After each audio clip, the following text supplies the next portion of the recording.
Okay, good morning. I'll call to order the October 19th, 2021 meeting of the Santa Barbara County Board of Supervisors. Madam Clerk, please call the roll. Supervisor Hart, Here. Supervisor Hartman, Here. Supervisor Lavanino, Here. Supervisor Williams, Here. and Chair Nelson. Here. At this time, please stand and join the board in pledge allegiance to the flag. Ready to begin.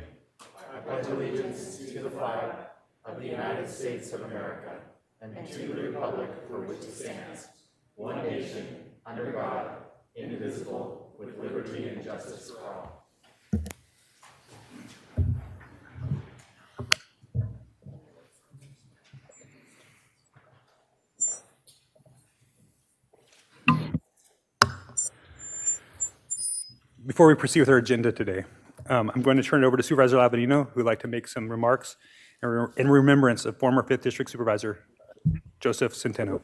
Supervisor Lavanino. Thank you, Mr. Chair. Well, it's with a heavy heart today that I'm here to discuss the legacy of a longtime community leader, and that's Joe Centeno, who passed away Thursday evening. Joe graduated in the same high school class as my dad from Santa Maria High School. He was able to marry his high school sweetheart, Sylvia, at the age of 20. And on his 21st birthday, he joined the Santa Maria Police Department. He rose the ranks until he was actually the police chief from 1980 to 1988. He later served on the Santa Maria City Council and eventually was elected mayor. He ended his life of public service as 5th District Supervisor from 2002 to 2010. His accomplishments were many, but I think what he would most like to be remembered for on this board as a staunch defender of personal property rights. He also focused very heavily on helping the underserved communities. His commitment and his relationship with the community of Tepiscay was legendary. He found the funding to erect a beautiful bridge that provided necessary egress in case of a fire for that community, something he was very proud of. And also the community had a strong relationship with the community of Cuyama. He felt that if the kids in Santa Barbara and Santa Maria had public pools to swim in, why not the hottest place in our county? And so he found funding and was able to convince board members to build the pool in Cuyama. His collegiality came at a time when it was much needed, and the impression he left on the board brought them to name the building that I'm in today, the Joseph Centeno Administration Building.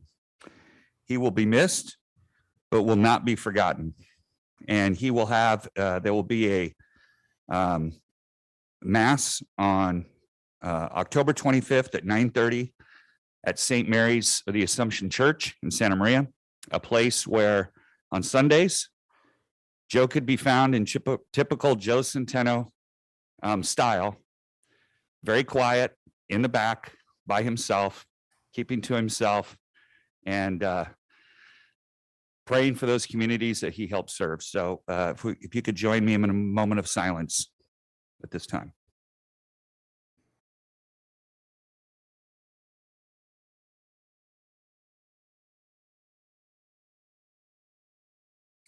Thank you very much.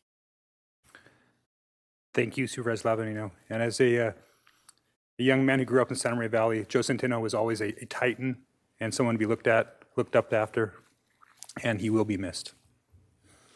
With that, we're going to go ahead and go to the approval of the minutes from October 5th, 12th, and 14th. Can I get a motion? Move to approve the minutes. Second. Thank you. Madam Clerk, will you please call the roll? Supervisor Hart, Aye. Supervisor Hartman, Aye. Supervisor Lavanino, Aye. Supervisor Williams, Aye. and Chair Nelson. Aye. Motion passes unanimously. Okay, thank you. Madam Clerk, are there any announcements or changes to our agenda today? Chair Nelson and members of the board, I have a number of announcements this morning. First, I would like to announce that we did post an addendum to our agenda on Friday, amending administrative item number 18.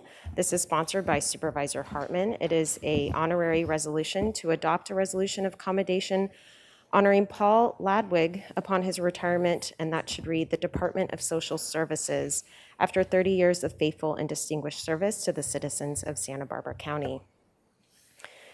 In addition, we received a withdrawal memo from the Department of Community Services to withdraw administrative item number 5 from today's agenda. This was received on October 14th. Administrative item number 5 is from Community Services. It is to consider recommendations regarding the execution of loan documents for inclusionary housing ordinance IHO in lieu funds to owners of El Zaco Apartments, affordable housing project in Santa Barbara, and this is in the 2nd District. Again, we received a withdrawal memo for this item. In addition, administrative item number 23, which is sponsored by Supervisor Hart, will no longer be a resolution to be presented and move to an honorary resolution this morning. This is to adopt a resolution of commendation honoring Jan Kogler upon her retirement from the Public Health Department after over 27 years of faithful and distinguished service to the citizens of Santa Barbara County. And my apologies, but she was unable to attend this morning. In addition, we did receive a continuance memo from the Planning and Development Department on departmental item number 1. Chair Nelson and members of the board, departmental item number 1 is from Planning and Development. It is a hearing to consider recommendations regarding the Bien Nacido Vineyards et al. Appeal of the Planning Commission approval of the Canon Rios LLC Cannabis Cultivation Project, case number 21 APL 27, and this is in the 5th District. I would also like to remind the public that the Board of Supervisors meetings are being interpreted and broadcast live in Spanish. We are broadcasting our meetings in Spanish both for Cox Cable subscribers in South County, as well as Comcast Cable subscribers in North County. Members of the public can now view our meetings in Spanish by turning on the secondary audio programming, also known as SAP or SAP, under their language settings. Lastly, I would like to remind the public who are participating in our meeting today of the board's updated methods of public participation. For the Board of Supervisors, methods of public participation, and to provide public comment on general public comment or an item on the board's agenda, please see page 2 of our agenda. Members of the public can now attend meetings in person in both the Santa Barbara hearing room chambers as well as the Santa Maria Board hearing room chambers. Please note, on October 5th, 2021, an additional county health officer order went into effect requiring indoor mask usage for everyone over 2 years of age, regardless of vaccination status. If you attend the board meeting in person, you will be required to wear a face covering or mask at all times, regardless of vaccination status. Information regarding how to properly wear a mask has been posted throughout both locations. As a friendly reminder, masks should cover your nose and mouth. Wear a mask from the bridge of your nose to all the way under your chin. Tighten any loops or ties so the mask is snug. If you do not have a mask that fits properly, we can provide you with one. Individuals that would like to provide verbal public comment virtually may do so via Zoom by registering in advance via the link available on page 2. After registering, you will receive a confirmation email containing important information about joining the virtual meeting. Once the chair has announced the item you want to comment on, please join the meeting with the information provided in the registration confirmation email. You will be placed on mute until it is your turn to speak. The clerk will call you by name. When removed from mute, you will hear a notification that your line has been unmuted. If you are using a touch-tone phone, you may need to press *6 to unmute yourself. Again, if you're using a touch-tone phone, you may need to press *6 to unmute yourself. Each person may address the board for up to 3 minutes, and this is at the discretion of the chair. If you have any questions regarding this process, please contact the clerk of the board at area code 805-568-2240. Again, that's 805-568-2240. And that concludes my announcements this morning. And with the announcements, we do require 2 separate motions. The first motion would be to accept the withdrawal of A5, as previously mentioned, as well as to continue departmental item number 1, which is being requested to continue that item to December 14th, 2021. Thank you. All right. Is there any public comment on either one of those continuances or Chair withdrawals? Nelson and members of the board, we have no requests to speak on items A5 or D1. Okay, thank you. Can I get a motion to withdraw item A5? So moved? Can I get a second? Second? All right. Madam Clerk, will you please call the roll? Supervisor Hart, Aye. Supervisor Hartman, Aye. Supervisor Lavanino, Aye. Supervisor Williams. Aye. And Chair Nelson. Aye. Motion passes unanimously. Okay, at this time, can I get a motion to continue departmental item number 1 to December 14th? So moved? Can I get a second? Second. All right. Madam Clerk, will you please call the roll? Supervisor Hart, Aye. Supervisor Hartman, Aye. Supervisor Lavanino. Aye. I'm sorry, Supervisor Lavanino, Aye. Supervisor Williams, Aye. and Chair Nelson. Aye. Motion passes unanimously. Okay, thank you. The next item on our agenda today is the CEO report. CEO Miyasato, do you have anything to report to us today? Good morning, Chair Nelson and board members. Yes, I have 2 reports. We will hear from our fire chief this morning on an update on the Olisal fire. But before that, I have an important staff recognition we'd like to make. We wish to recognize John Fry, our Flood Control District Engineering Manager, who won the 2021 Award of Excellence from the Floodplain Management Association recently. The award recognizes management projects, programs, and individuals who epitomize the best in floodplain management. John, as you know, oversees the County Flood Control District's capital improvement program and hydrology sections. Following the Thomas Fire and 1 to 9 debris flow, John was integral in the recovery phase, where he led the effort to enact a FEMA recovery map to ensure rebuilt structures will be resilient in future disasters. He also led the effort to initiate a capital improvement program to add new facilities and modifications to 4 existing basins in the burn area, including the new Randall Road debris basin currently under construction. John has been with the county since 1994, and his expertise will help us, and he'll talk later about his work to address the burn area and watershed response and the flood after fire regarding the Olisal fire. And I would like to hand it over to his supervisor, our Director of Public Works, Scott McGolfin. Thank you, CEO Miyasato, and thank you, Mr. Chair and board members, for recognizing and honoring John Fry today. And it's really a very appropriate day to do it because your board's also going to proclaim next week Flood Preparedness Week, and that's been integral to John's career with us in Santa Barbara County. John's distinguished himself as a dedicated public official with the Flood Control District with the highest level of ethics and professional character and knowledge and commitment to the job here in Santa Barbara County.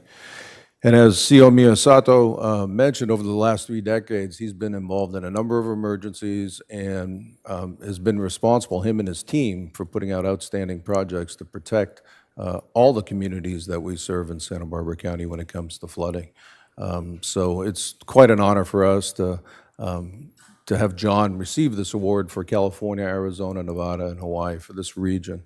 And we're extremely fortunate to have a gentleman this knowledgeable and this caring about the community. As you recall, after the debris flow, the standards changed out there. And John's style is to meet with every single resident to explain those standards any time of the day. So he really waves the outstanding customer service flag for Public Works in the county of Santa Barbara. So proud of John's achievements, and he's just an outstanding team member in Public Works and in the county of Santa Barbara. Thank you for recognizing John today.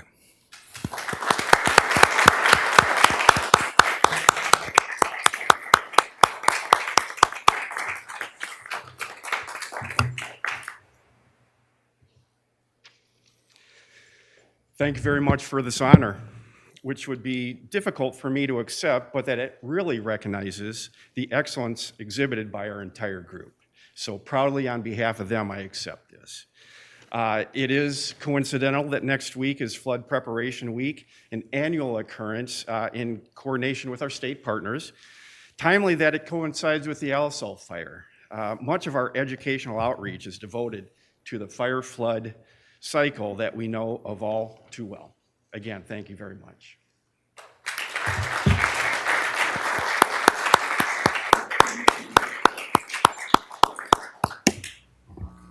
Congratulations again, John. Thank you. Our next presentation or report is from Chief Hartwig, who is going to give us a recap on the Olisal fire. Good morning, Mr. Chair, Ms. Miyasato, and distinguished members of the board. If I could just take you through some real quick slides here and then open up, actually pass it over to my colleague, Scott McAlpin, to talk more specifically about the Tehiguis landfill that I mentioned here, Resource Center, and then open up to you for any questions, of course. The Alisol fire, and maybe I should start with this. It's not lost on me that even as I give this report, there's many men and women out on the line, and as tired and as dirty as they are, they're determined to make sure that this is put out and that we're safe as we move into hopefully a rainy season here in Santa Barbara County. The Alisol fire started a week ago yesterday in the afternoon. Multiple reports from both sides of the Camino Cielo, the Santa Ynez side and the coast side, of smoke visible on the ridge. Immediate response from the Forest Service, County Fire, and our local cooperators immediately what we call a multi-alarm vegetation response to include aircraft, and we'll talk a little bit about the limitations on aircraft in just a second. The next slide. The Highway 101 and Union Pacific Railroad was impacted within the first evening. We identified threats in the county, a number of residences on the ridge, the Camino Cielo area, as well as Refugio, Tehiguis, and Barone Ranch area. We also identified the Resource Center at Tehiguis and the refineries at Las Flores and the Chevron refinery at Mariposa Reina, and of course the State Beach campgrounds, Gaviota, Refugio, and El Capitan, Refugio and El Capitan being the most of concern.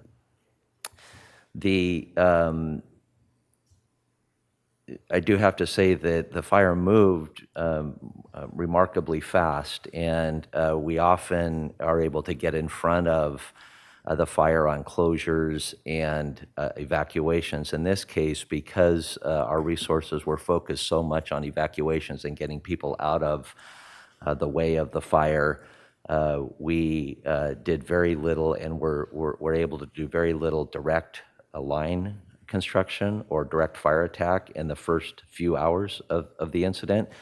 And the first air resources that were dispatched to the incident were grounded immediately, one with a maintenance issue because of the high winds and turbulence. We, in this county, we're very fortunate to have a well-trained and experienced, unfortunately, incident management team, a Type 3 team. The complexity of this incident was identified very early on by our state and federal partners to be a Type 1 incident, which would be the most complex incident that we have in the nation. That team was put on order, but that team takes about 2 days to mobilize and arrive on scene. So our Type 3 team, which consists of members from Carpinteria, Montecito, Santa Barbara, Lompoc, and Santa Maria, to include our Vandenberg Space Force Base colleagues, stood up and managed this fire for the first 2 days until the federal Type 1 team was in play. And that's remarkable on the work that they were able to do prior to the arrival of the Type 1 team. You see the cost of the loss in the rail and the freeway. Very early on, we realized that this would, as we looked at sharing costs with the State Fire Department, CAL FIRE, and the Forest Service, that it would break the bank for us. And we immediately started the process to apply for an FMAG, a Fire Management Assistance Grant, which is coordinated or administered through the state, but is a federal grant. We, with a lot of work and pressure, some from you and some of our state and federal representatives, were able to get that.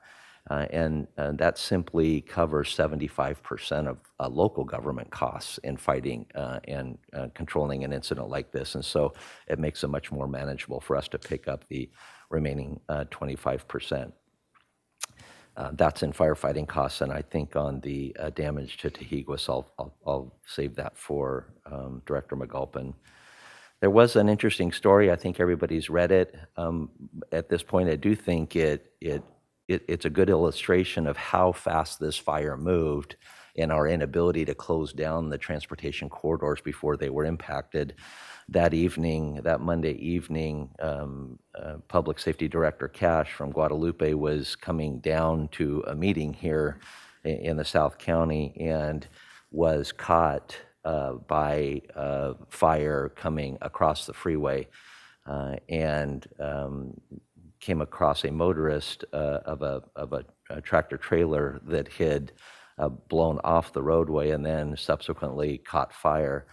And he rendered aid, and then with the help of some of our engine crews and other passing motorists, rendered aid and then transported this patient to the hospital where he is expected to have a full recovery. But my congratulations and appreciation to Director Cash.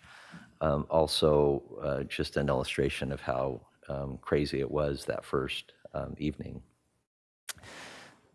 Next, as you can imagine, we're concerned about the flood potential and the debris flow. And we look back to, in that area, the Sherpa fire and the subsequent rains following that. And as you remember, and that that are described to me very clearly, the loss of property in the El Capitan Creek area after the Sherpa fire.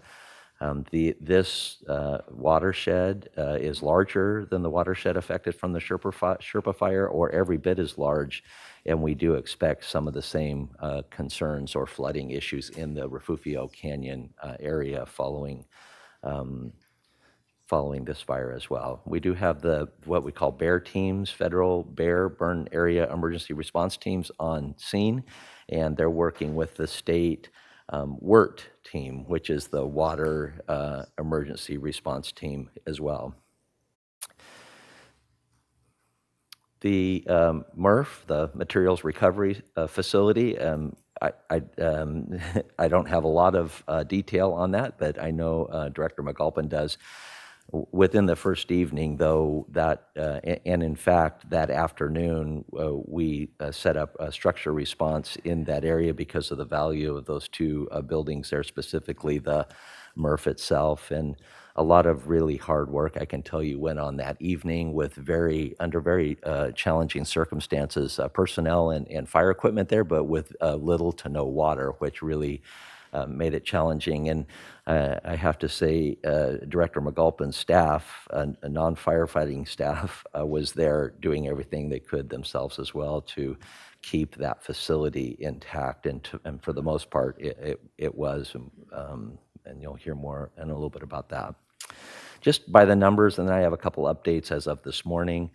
The acres burned, 17,254. We're at 93% containment.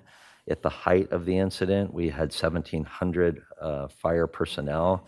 Our very latest on the cost was $19.5 million as of yesterday evening. We evacuated, or OEM evacuated with the sheriff and fire's help, and supported the evacuation, 939 people, 439 residences.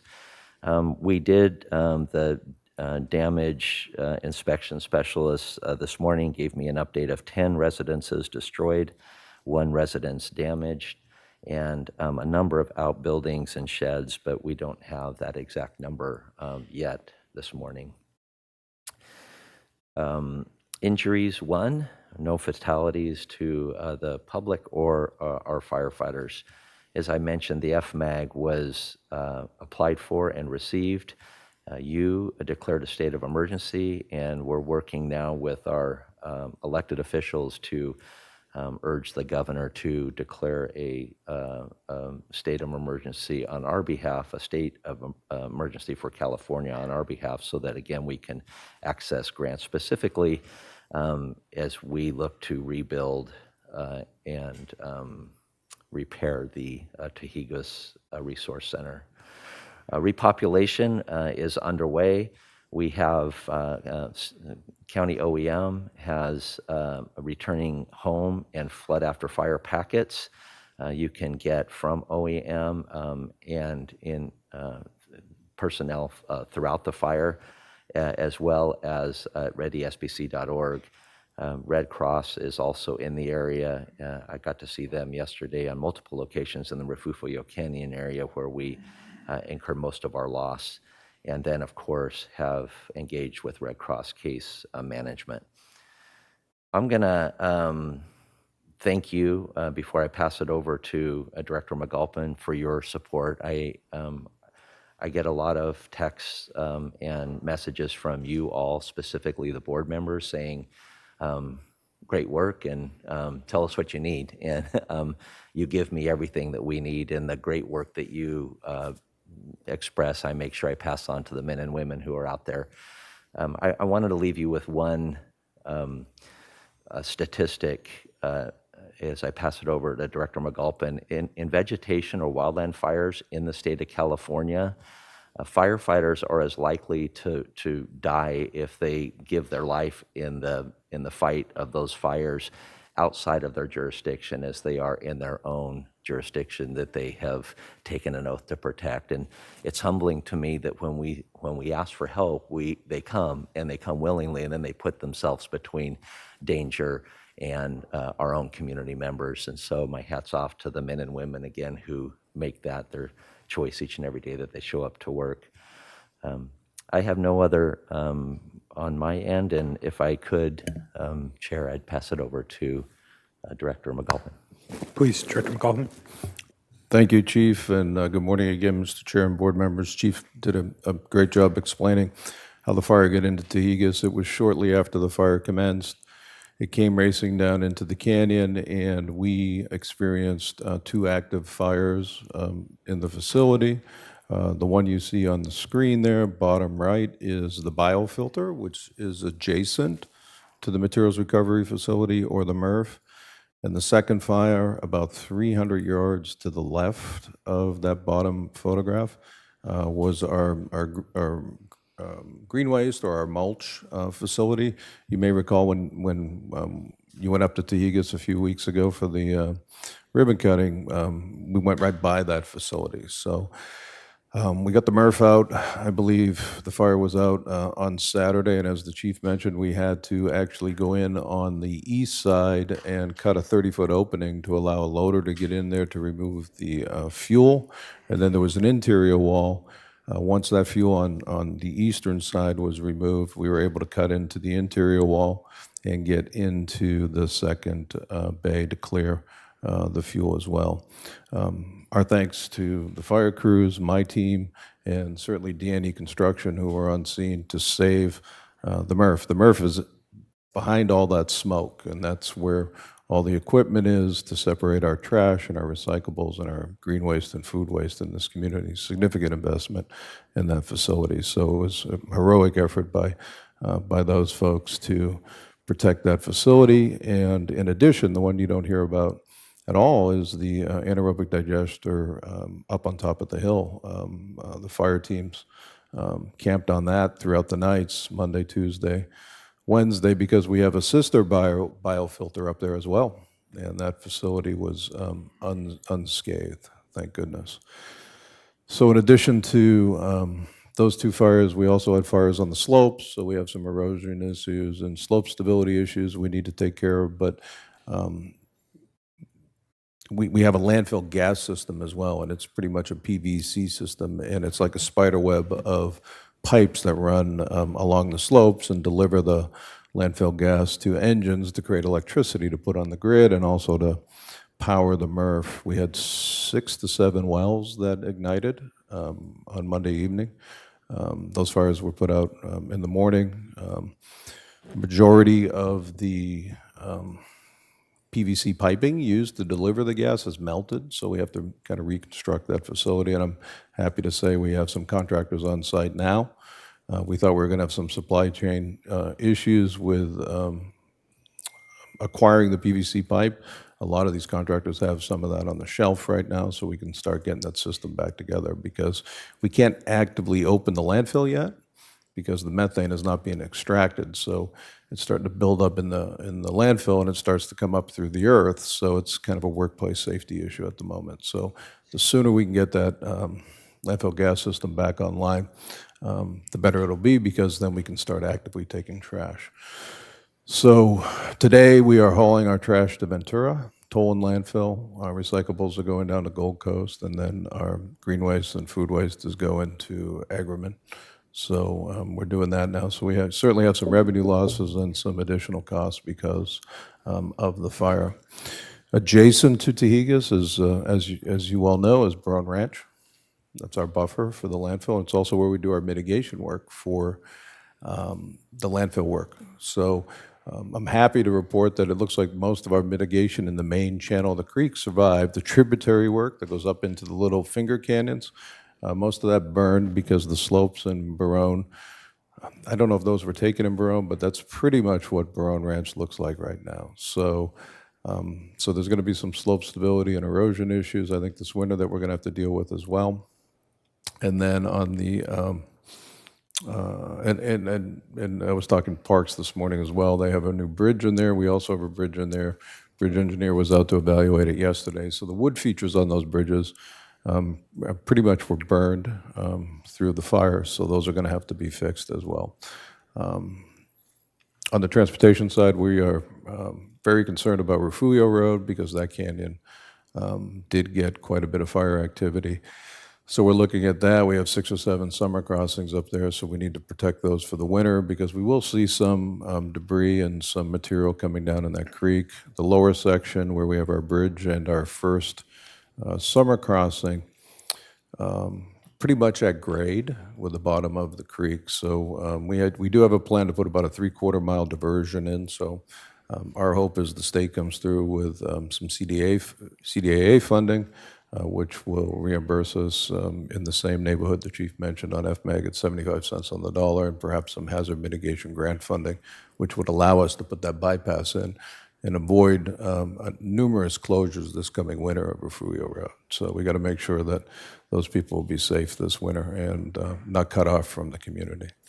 We're also looking at Kyriel between Refugio and El Capitan because that's the first public road before you get to 101, and then also UPRR, the railroad. So we're looking at putting some series of debris racks in that to prevent the culverts from plugging and water inundating the transportation system. So I think that's about the end of my report, but certainly the chief and I are available for any questions you may have. Chair and Supervisors, I apologize. We didn't agendize this.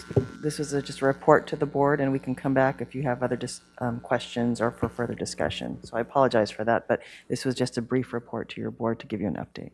All right, thank you. Again, thank you on behalf of the board for all the hard work that both you and both of the people that you represent, or both the people that you both represent, they're doing out there. Thank you. Okay, so at this time, we're going to go ahead and get into our administrative agenda. But before we do that, I do want to make an announcement on agenda management. We're already a little bit behind, and I suspect that we'll have some robust public comment on a couple of our items in the administrative agenda and public comment.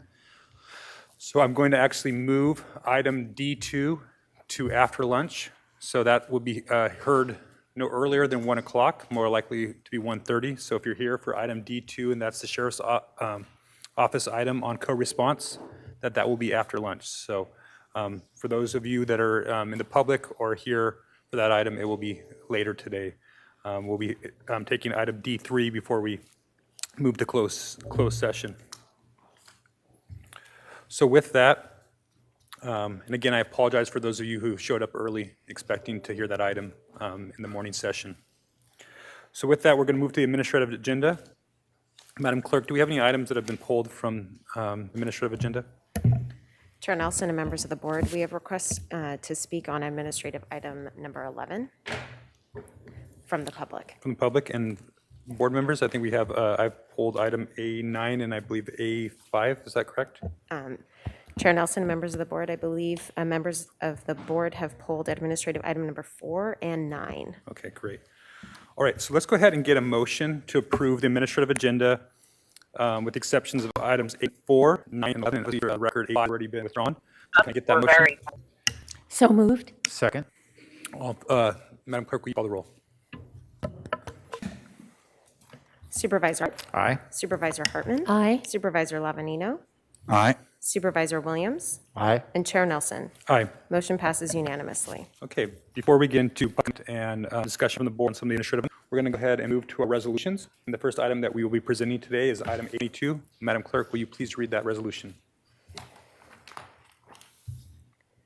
Chair Nelson and members of the board, administrative item number 22 is sponsored by Supervisor Williams. It is to adopt a resolution proclaiming October 1 as Dyslexia Awareness Month in Santa Barbara County. And joining us in person today, we have Cami Craig. And if you can please make your way to the podium, and I will go ahead and read the resolution into the record. Whereas dyslexia is defined as a difficulty in reading for an individual who has to be a much better reader. And whereas caused by a difficulty in phonological processing, the appreciation of the individual sound or language, which affects the ability of an individual to read, write, spell, and often the ability to learn a second language. And whereas dyslexia is the most common learning difference and affects 80% of all individuals with difference. And whereas dyslexia is persistent and prevalent, affecting as many as 1 of every 5 individuals. And whereas great progress has been made in understanding dyslexia on a scientific level, including the hereditary and neurobiological basis of dyslexia. And whereas early screening for and early diagnosis of dyslexia are critical for ensuring that individuals with dyslexia receive focused, evidence-based intervention that leads to fluent reading, the promotion of self-awareness and self-empowerment, and the provision of necessary accommodations that ensure success in school and in life. And whereas Cami Craig, a local Santa Barbara High School alumni, University of Southern California graduate, and 3-time Olympian who at the young age was diagnosed with dyslexia, has become an advocate, role model, and an inspiration for students and athletes everywhere, tackling this learning difference through motivational speaking and mentoring the youth. And whereas the dyslexia community and the county of Santa Barbara have great appreciation for Cami Craig and her dedication to advocacy over the years in bringing awareness and empowering our youth and adults with dyslexia. And now therefore be it hereby ordered and resolved that this Board of Supervisors declares October 2021 as Dyslexia Awareness Month in Santa Barbara County, passed and adopted today.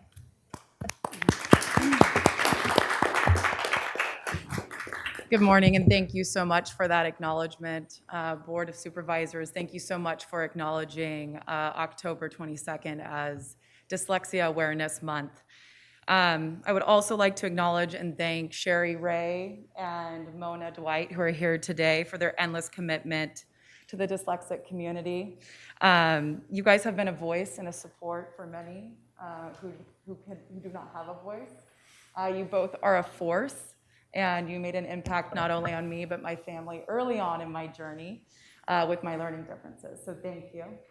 I would also like to thank my parents, my friend who's here today, for their commitment, support, and love throughout, again, my journey with learning differences. I wouldn't be here today to share some of my stories if it wasn't for them. And I say endless because I practiced speaking in front of them quite a few times this morning. The support doesn't stop. I'd like to talk about the power of dyslexia. When we meet an individual with a learning difference of dyslexia, I want to encourage you to see an individual through a lens of great potential. Dyslexia has gifted me with resilience, work ethic, intuition, relentless and creativity. I believe it's important to lift up these gifts not only for my dyslexic community, but for all to hear, because I feel these gifts can be missed, ignored, or overlooked. Dyslexia can produce greatness within the individual. My journey of greatness started long before the art of standing up to the values. It started with a young student that was resilient enough to fail over and over again and continue to show up. It was the work ethic that was developed through hours of repetition until the material was understood.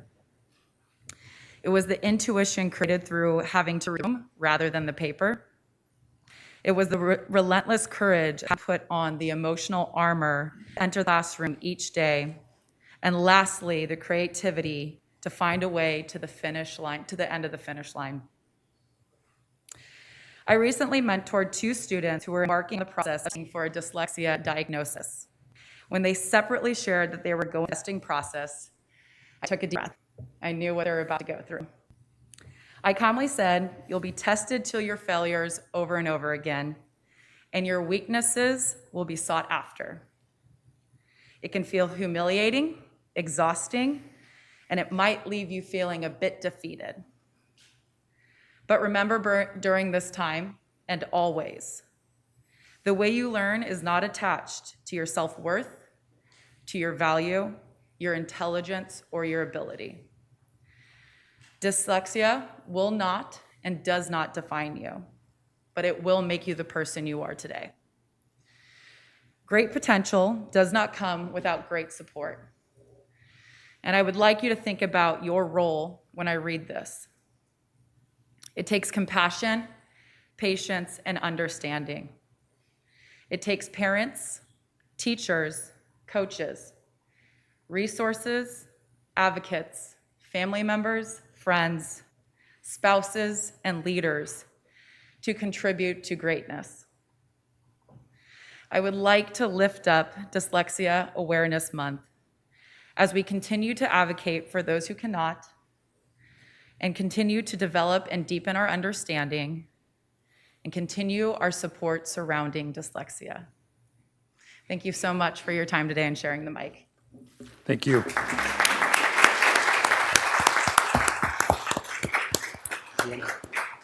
Supervisor Williams? Well, I just want to thank Ms. Craig for highlighting this and bringing attention, and for Moni and for not only being a photographer, but doing a great job of being an advocate at the same time. I also want to make sure that I recognize a portion where we need to bring this discussion more often into. We have talked a lot in the last 2 years about making sure that people who don't belong in our criminal justice system don't end up in it. And it is well documented that a significant number of folks who end up justice involved have various forms of learning challenges. And it's not as simple as to say that when it's addressed, you can become a 3-time Olympian, and when it's not, you can go to jail. But addressing and understanding has consequences. And that is why so much, and it's so important to make sure that children that you encounter, whether they're your own or in an educational place, are diagnosed and supported. And I think that's what this is all about. Thank you, Supervisor Williams. Supervisor Hart? Yeah, I just want to add, I was so inspired by Ms. Craig's remarks, and what particularly caught my attention, because I really owe a debt of gratitude to Ms. Ray, too. She was one of the first people that reached out to me when I was on the city council to talk about the importance of dyslexia in relation to public policy. But what I thought was really inspiring about Ms. Craig's remarks was the positive spin that she put on learning differences, and that's the right word. You know, everybody takes information in different ways, and all of us have our unique path. Yours was particularly inspiring, but each of us has a responsibility to recognize the talents and abilities of other people, and the courage and resilience and the work ethic and the intuition and the creativity that you described are such important traits for everybody in life. And taking this moment to recognize that dyslexia is an opportunity and a challenge is a really unique spin on this issue. And I'm reminded that the governor of the state of California has spoken eloquently about his own work with dyslexia on a personal level. And there are so many stories, probably most of which we will never even know about. But I think parents who are working with their children who are facing this opportunity and challenge could take great comfort in the words that you shared with us today, and I really appreciate you coming to do that. Thank you. Our next item this morning will be item A24. Madam Clerk, will you please read that item into the record? Chair Nelson and members of the board, administrative item number 24 is sponsored by Supervisor Hart and Supervisor Lavanino. It is to adopt a resolution proclaiming October 2021 as Domestic Violence Awareness Month in Santa Barbara County. And joining us via Zoom today, we have Jan Campbell. Hi, Jan. And I will go ahead and read the resolution into the record. Whereas the lives of women, men, children, extended families, and communities continue to be negatively impacted by domestic violence. And whereas the crime of domestic violence is not confined to any group or groups of people, but crosses all economic, racial, and social segments of our society. And whereas men and women alike must recognize the scope of this problem and work together to create a community which does not tolerate domestic violence. And whereas Santa Barbara County's Human Services Agency, including Domestic Violence Solutions for Santa Barbara County, provide vital services for families impacted by domestic violence and collaboratively plan programs to prevent the intergenerational cycle of violence. And whereas Domestic Violence Solutions for Santa Barbara County encourages all Santa Barbara County residents to take a stand against domestic violence in their personal relationships and in their community. And whereas Domestic Violence Solutions honors the lives of victims and survivors of domestic violence and increases awareness of domestic violence in our community and nationwide. Now therefore be it hereby ordered and resolved that this Board of Supervisors hereby proclaims October 2021 as Domestic Violence Awareness Month and urges all residents to be a part of the solution to ending domestic violence in our county, passed and adopted today.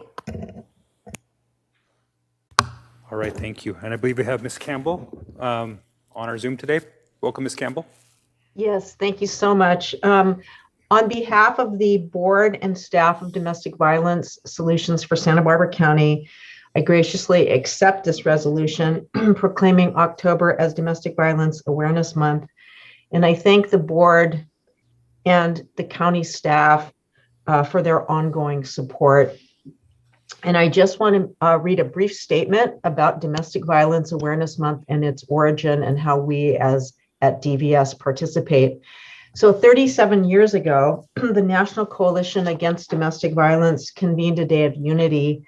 The goal was to connect those working to end domestic violence against women and children in the country. From this day, in October 1981, Domestic Violence Awareness Month evolved and has been celebrated every year since, with various activities conducted on a state, national, and local level. We usually have our vigils during October, but unfortunately COVID changed our plans for that. We still do honor those who have lost their lives in Santa Barbara County. This past year, we had two DV homicides, which were very sad. And at DVS, we're part of a national movement to raise awareness about the scope of domestic violence. It's an insidious evil, it's underreported, it's surrounded by shame. More prevalent than most people realize in the United States, 1 in 3 women and 1 in 7 men will experience some type of intimate partner violence during their lifetimes. And the global statistics are even higher, 1 in 3 women and 1 in 4 men. Anyone, regardless of gender, race, sexual identity or orientation or socioeconomic status, can become a victim of intimate partner violence. This year's campaign theme, which was created by the National Network to End Domestic Violence, is something that resonated very strongly with me. It's called Everyone Knows Someone. And it strives to highlight how common domestic violence is and that it is much more than just physical violence. During October, we are highlighting on our website and in all of our social media channels ways to recognize domestic violence, highlight the services that we provide, and learn more about how you as an individual can help those people that are affected. This coming Sunday, we have our annual luncheon, and we are very fortunate to have a highly recognized speaker, Ricky Houston from A Call to Men, talking about healthy manhood and ways to engage men as allies. And I just want to summarize by saying, while only 1 month out of 12 is dedicated to domestic violence awareness, we live with it every day at DVS, and so do the clients that we serve. We do believe that everyone knows someone who has been affected by abuse. So we urge you to believe survivors. And if you see something, say something. And we at Domestic Violence Solutions, like we have been since 1977, we are ready 24/7 to assist those who need safety, shelter, and support. And again, I really want to thank the board and the county staff who has been so helpful to us in working with our clients to get them on a life free from abuse. Thank you so much. Thank you, Ms. Campbell. And this item was sponsored by Supervisor Hart and Supervisor Lavanino. Supervisor Hart? Thank you, Chair Nelson. I just want to thank Ms. Campbell for all her many, many years of advocacy and service for domestic violence solutions. The organization's been doing this work for almost 50 years in our community, and the stigma that is involved with domestic violence unfortunately persists, but there are moments like this where we are able to highlight how important it is to recognize survivors and all the role that all of us play in highlighting this issue and giving comfort to people who are in that situation, trying to create a path to get them help that and to understand that they are victims and survive and can persist and thrive despite the incident that they've suffered with. But more importantly, maybe is to teach the generation of young men and women that this is not acceptable in any way, shape, or form. That men need to stop putting women in this situation, and women need to insist that they have respectful relationships with the people that they are in a loving relationship with. It's a standard that seems commonsensical and something that isn't even needed to be talked about, but it is. The numbers that Jan described are really overwhelming, 1 in 3 women and 1 in 4 men. And so it just demonstrates that we have a lot of work to do, and this is a great opportunity to remind everybody about how urgent this issue is. Thank you. All right, the next item on our agenda is 825. Madam Clerk, will you please read that into the record? Chair Nelson and members of the board, administrative item number 25 is sponsored by Supervisor Hartman. It is to adopt a resolution of commendation honoring Robert S. Freeman upon his retirement as Chief Executive Officer of Sencal Health after 28 years of faithful and distinguished service. And joining us in person today is Robert Freeman, and I'll go ahead and read the resolution into the record. Whereas Robert S. Freeman is retiring on October 31st, 2021, after 28 years of public service to the Medi-Cal program, serving the poor and most vulnerable in our community. And whereas Mr. Freeman graduated from the University of California, Santa Barbara, and before joining Sencal Health in 1993, spent 10 years in Sacramento serving in various state government capacities. He was appointed as CEO of Sencal Health in 2011. And whereas Mr. Freeman has given back to the community in various ways, including serving as president of the Doorway to Health Foundation, president of the Board of Dignity Health Pacific Central Coast Health Centers, PHC, and president of the Board of Calm Unify. And whereas Mr. Freeman assisted in expanding services to San Luis Obispo County, creating a regional health plan. Under his leadership, the agency expanded Medi-Cal under the Affordable Care Act, integrated the California Children's Services into the plan, launched the Recuperative Care Program, and initiated contributions to 2 local nonprofits for their nutrition program serving low-income seniors with a total investment of $2 million over 5 years. And whereas during the COVID-19 pandemic, he transitioned hundreds of employees to working remotely, authorized the procurement of distribution in personal protective equipment to local healthcare providers, and encouraged the development of telemedicine services. Sencal Health sponsored a unified bilingual public awareness campaign, encouraged preventative medical services, COVID-19 testing, and a vaccination campaign. And whereas Mr. Freeman grew the organization from approximately 100 employees and $30 million budget to 300 employees and a budget of $1 billion over 10 years' time. And whereas Mr. Freeman and his wife Janelle will be moving to North Carolina to begin a new adventure of exploring the East Coast and spending time with family. Now therefore be it hereby ordered and resolved that this Board of Supervisors recognizes Mr. Freeman's professional accomplishments and wishes him well in his well-earned retirement. Passed and adopted today.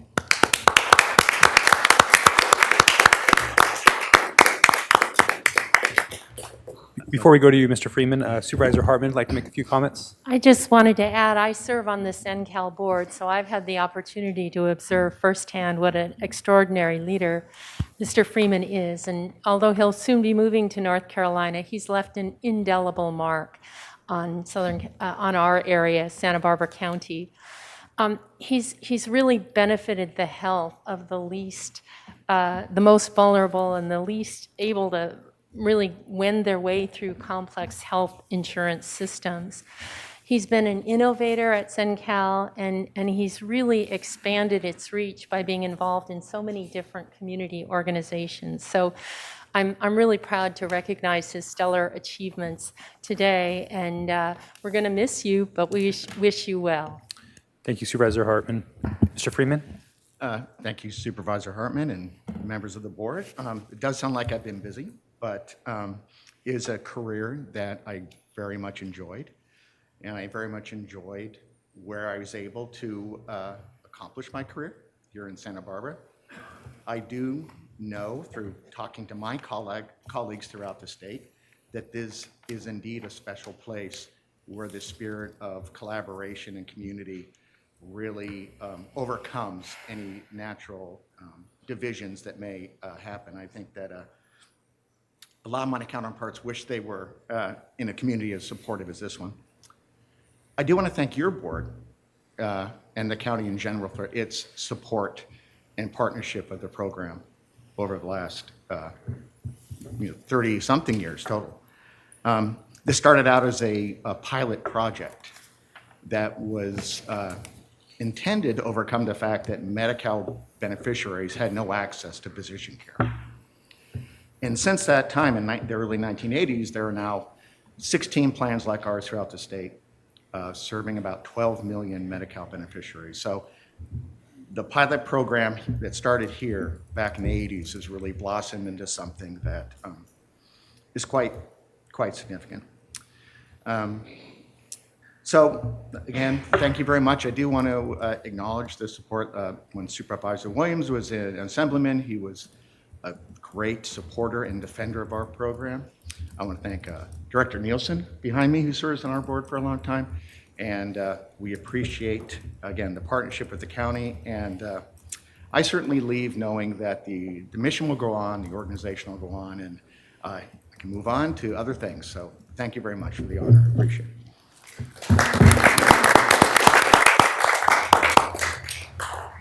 Thank you, Mr. Freeman. All right, back to the administrative agenda, and we'll first go to item A4. It's been pulled by Supervisor Hart. Madam Clerk, will you please read that into the record?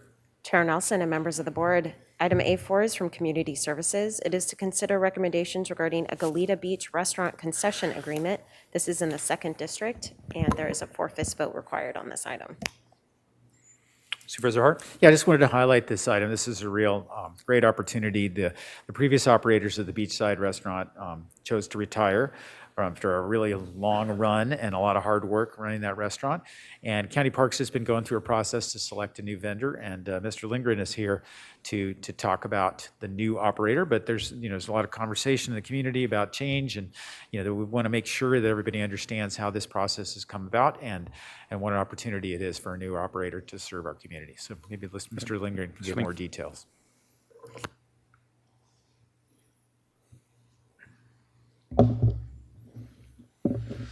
Good morning, Chair Nelson. Good morning, Supervisors. Community Services Parks is very happy to bring this item before you today. We have an opportunity to begin a new era in restaurant service at Goleta Beach. Beachside served the community well for 37 years. It is very difficult to replace kind of a legendary location like that, but it is time to begin a new adventure and start a new tradition. We are asking you today to approve an agreement with Project Restaurant Group. The concept they use is called Sea Legs. They operate several restaurants in California currently. Several of them are concessions as well, including with state parks and at LAX. There has been a little bit of chatter on social media about the type of menu they might be bringing to Santa Barbara, and I just want to ensure you that they do operate several different restaurant concepts. Some of those are more casual than what they are proposing to provide here at Goleta Beach. The menu that they are proposing here is a sit-down type of menu with a seafood basis, and then they also have a snack bar that they will be providing for at Goleta Beach. Are there some particular questions that we might want to address today? I think it's good news to know that Community Services has negotiated a great agreement with the new operator that will compensate the county at a higher rate, both for food sales and for alcohol sales. So that's going to mean more money that gets recirculated into our park system. And this restaurant is an experienced operator who I think will be very successful. There's a lot of people who are very interested in trying out this new place. So there's a real potential for a win-win situation. We had a change opportunity at Arroyo Beach some years ago that has worked out really successfully for everybody, and I hope this will be the same kind of outcome here at Goleta Beach. Thank you, Supervisor Hart. Supervisor Hartman. Do we have an estimated time when it will open? Yes, so right now we are anticipating they'll be open in April this coming year. So that puts us about a year ahead of schedule. The Beachside's lease was intended to expire in March of 2022. So with them canceling terminating their lease in January this year, we're able to jump forward on getting this new agreement in place. Thank you, Supervisor Hartman. And I know I asked for some information about this item as well, because I think we're all interested in it, and was pleased to hear about it and what an interesting menu, and I thought some very affordable prices. So I think that's going to be a real hit, not only for the beachgoers of Goleta Beach, but throughout the county. This will probably be a draw.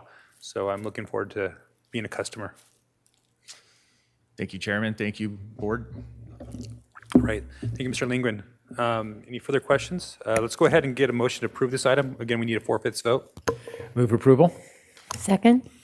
All right, Madam Clerk, will you please call the roll? Supervisor Hart, Aye. Supervisor Hartman, Aye. Supervisor Lavanino, Aye. Supervisor Williams, Aye. and Chair Nelson. Aye. Motion passes unanimously. All right. Next item on the agenda is item A9. Chair Nelson and members of the board, administrative item number 9 is from the County Executive Office. It is to consider recommendations regarding a letter of support for the deportation of veterans, restoration of the MAVNI program, and justice for military sexual assault victims. All right, so I pulled this item. I know this was forwarded to us by Veterans Advisory Committee. Only reason why I pulled it, or actually a couple of reasons why I pulled it. The goals of the legislation that's outlined here, number one, is to protect our armed forces, people that serve in the military from being deported, as well as making sure the victims of sexual crimes seek justice or get justice. And those are both things I support. But I also don't know enough about this legislation to feel that I can support it moving forward. At the time when this came to the Veterans Advisory Committee, I was between appointees, so mine was not present at that point. I don't feel like I'm informed enough at this time to support or oppose this motion or this item, so I'm going to be abstaining. So I just wanted to let the public know why I was choosing to abstain. I definitely support the concepts behind both of these pieces of legislation. I just need to know more before I can personally support that. So that's the only reason why I pulled it. Can I get a motion to approve this item? Move approval.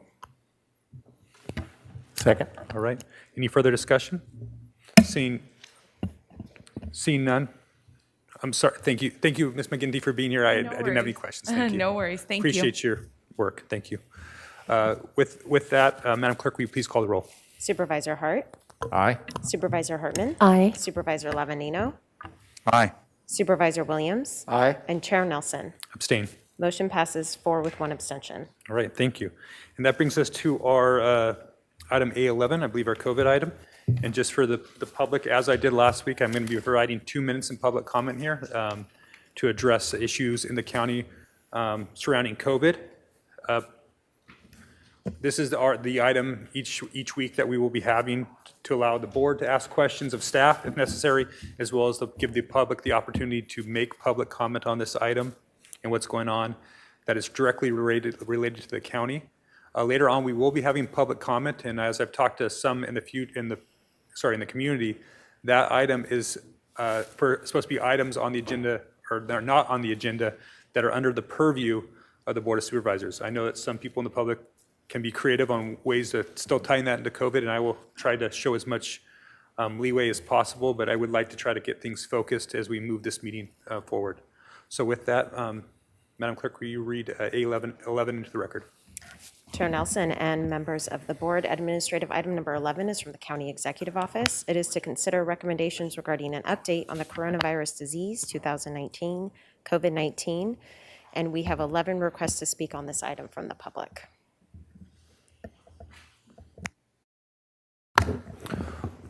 All right, thank you. So this item has been pulled by the public. Madam Clerk, how many speakers do we have today?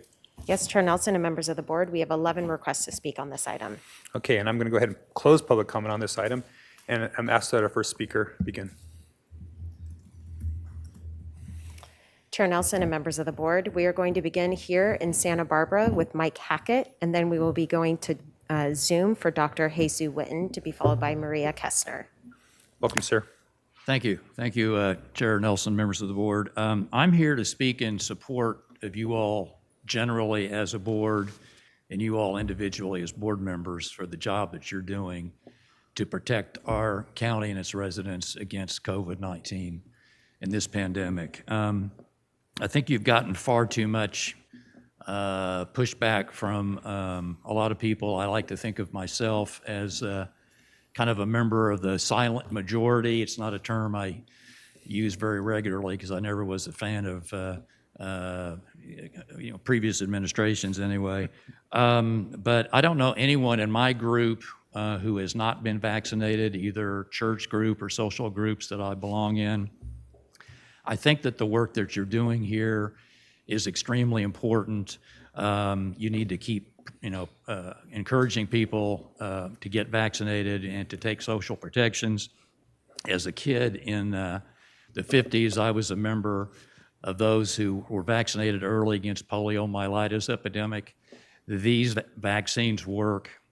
If we're going to stop COVID and the effects of it and make our county safe, you all need to stand fast and move forward. So I really appreciate, the work that you're doing here. It's going to be necessary, I think, as well, to encourage people in school boards to promote vaccination for children. You need to be utilizing the resources here in the county to fight fires and not having to continue to do all this messaging and stuff that, while it's important, there's too many misguided people that are trying to defeat your efforts. So thank you very much. Thank you, sir. We will now go to Zoom for Dr. Jesus Witten, to be followed by Maria Kestner. Dr. Jesus Witten. Dr. Witten, when you're ready. Great. Can you hear me? We can. All right, thanks. Did you all read the article I sent you about COVID in India? Last week, you challenged the claims I made, so I sent you the data. My problem is you don't respond or factor in good data when it's presented to you. Chair Nelson, you're right about confirmation bias. Supervisor Hart, you're right that all of India hasn't eradicated COVID. There wasn't time before, so here are the details. I've long felt that the best way to solve a problem is to see if anyone else has already solved it and see if it's feasible to emulate what they did. Israel has vaccinated 85% of their population, for example, and still has some of the highest COVID rates in the world. Yet that's what you're striving to emulate, high vaccination rates. So who has successfully solved it? Turns out the largest state in India, Uttar Pradesh, with 240 million people, poor people living densely packed, not ideal conditions for a pandemic. If they can do it, we easily could. They reduced their COVID cases by 97% in 5 weeks at the peak of Delta, 99% after 8 weeks. The WHO reported that, quote, they quarantined the sick and handed out $2 medicine kits, but the WHO wouldn't reveal what was in those kits. Not only that, but Uttar Pradesh only has 5% of its people fully vaccinated. Integrate that into your thinking. So what was in those kits? Turns out it was vitamins, ivermectin, and antibiotics. The official policy has been to send early COVID patients home with no treatment. That's malpractice, that violates medical ethics. You would never send a woman with early stage breast cancer home and tell her to come back when the tumor gets really big. We've had good preventative and early treatment for COVID and chose not to use it because it was less profitable. Thank you, Dr. Witten. That is your time. We will now go to Maria Kestner to be followed by Christy Ortiz. Maria?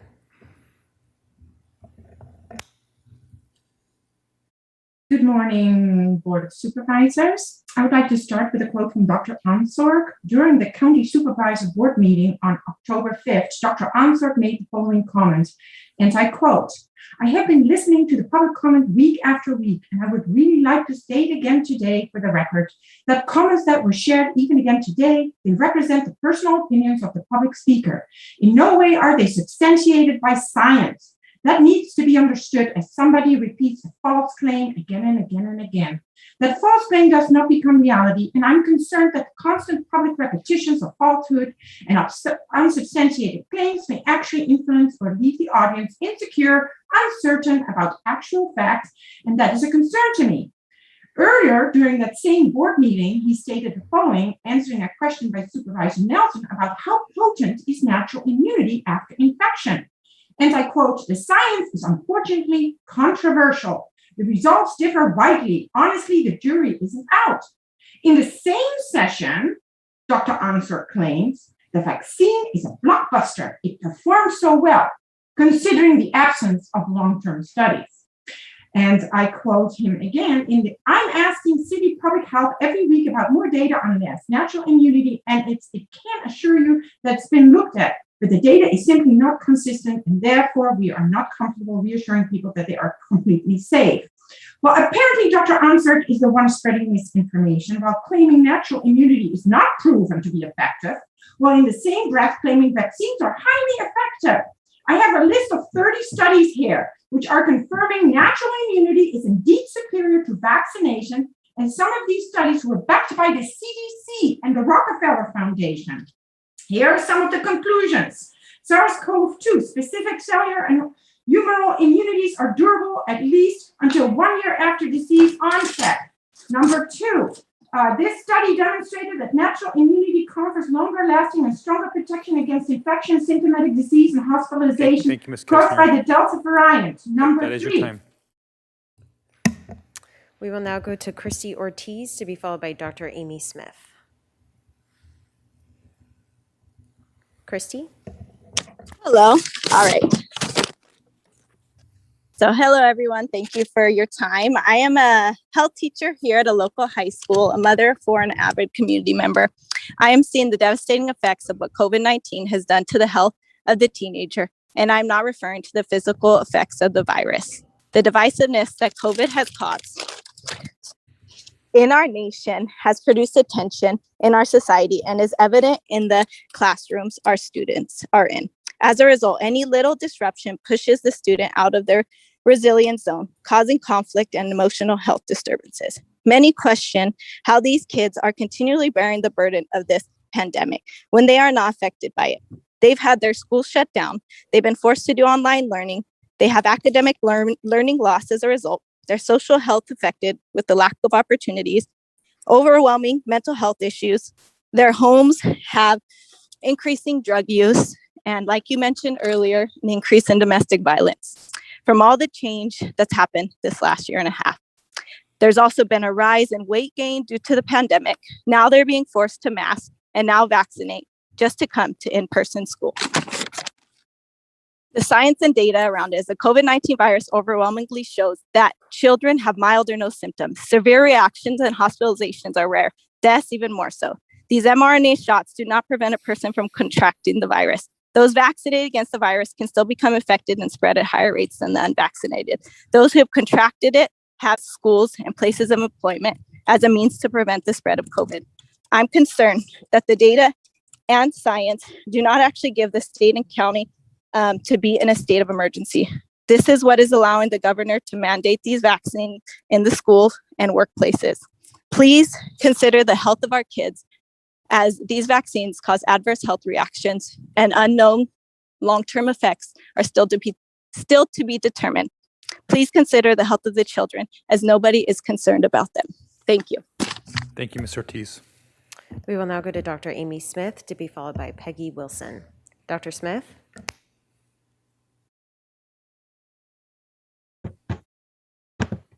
Oh, more supervisors. Thank you. I observed to see Dr. Van Reynoso last week say she wasn't aware of any adverse events we've seen in our county. Us have heard no reactions. So everyone understands the evidence. I don't see evidence. We haven't looked like they were looking at between cancer and smoking. And so I think that is an honest answer.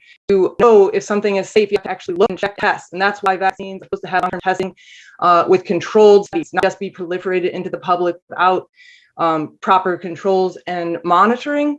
And so I would strongly request that that the county produce a survey and pay money and put ads on TV and radio like they're saying you can get a vaccine, you can get a vaccine. Well, please report to us any adverse experiences you had from your vaccine. We want to hear from you. We want to listen to the victims of a policy. We want to learn and make it better because we care about everybody and because this is about public health. I would also like to know where the documentation is for the cost benefit analysis of doing a mandate. And, you know, if they're denying it, you know, what is the public health position on the vaccine reaction rate? Is it 0? Are you saying, because everyone says it's safe and effective, it's a talking point, but what's the real science? We're supposed to listen to the science. That means you need evidence to back it up. And I would also like to say that last week we were told that somehow we were all looking at one website. What was that website? The British Medical Journal, the Lancet? We're looking at a lot of information from all over the world because people are experiencing these issues all over the world. And we are not only listening to things filtered through Google, a for-profit corporation that has a very biased interest in all of this. That is your time. We will now go to Peggy Wilson, to be followed by Dan Pankratz. Peggy? Can you hear me? We can. Oh, my God. Amazing. Thank you. Thank you, Board of Supervisors. You know, you guys are in such a no-win situation. You're not medical professionals. You're not in the healthcare industry. You don't read scientific journals, yet you're expected to answer and vote on really difficult decisions you have no expertise on. I've sent an email asking you to meet with Dr. Ansborg, Dr. Reynoso. You guys sit as jurors and listen to information that is not, that all of us are talking about, okay? And I highly recommend that you do that. This is still, I want to disagree with the gentleman that first spoke. This is still, my husband did drug development. Okay, so this is still an experimental drug. There's no long-term studies. Who's going to be responsible for vaccine injuries? It's not going to be the drug companies, they're exempt. It's not, will you be responsible? So Dr. Reynoso and Dr. Ansborg really needs to look at the VAERS website. And, you know, you talk about domestic violence. Well, the one link she didn't make is, and all of us are saying is, you've put the abusers in with the abused. These lockdowns have done so much damage, and I wish she would have made that connection. Lastly, I sent you another email that ivermectin is a approved drug. It's the second approved drug for COVID. I recently got COVID. I had ivermectin on hand. I had amazing results, early care. I just sent you another email from the AG of Nebraska, who is very upset that there's been so much misinformation from the CDC, FDA, NIH, on and on. He has produced a document that talks about the efficacy of ivermectin and all these things. I ask you to look at it. I'm not anti-vaxxers. You're making decisions for people and locking us down, Thank you, Ms. locking Wilson. down businesses that will never come back. Thank you. We will now go to Dan Pankratz, to be followed by Jenna D. Dan?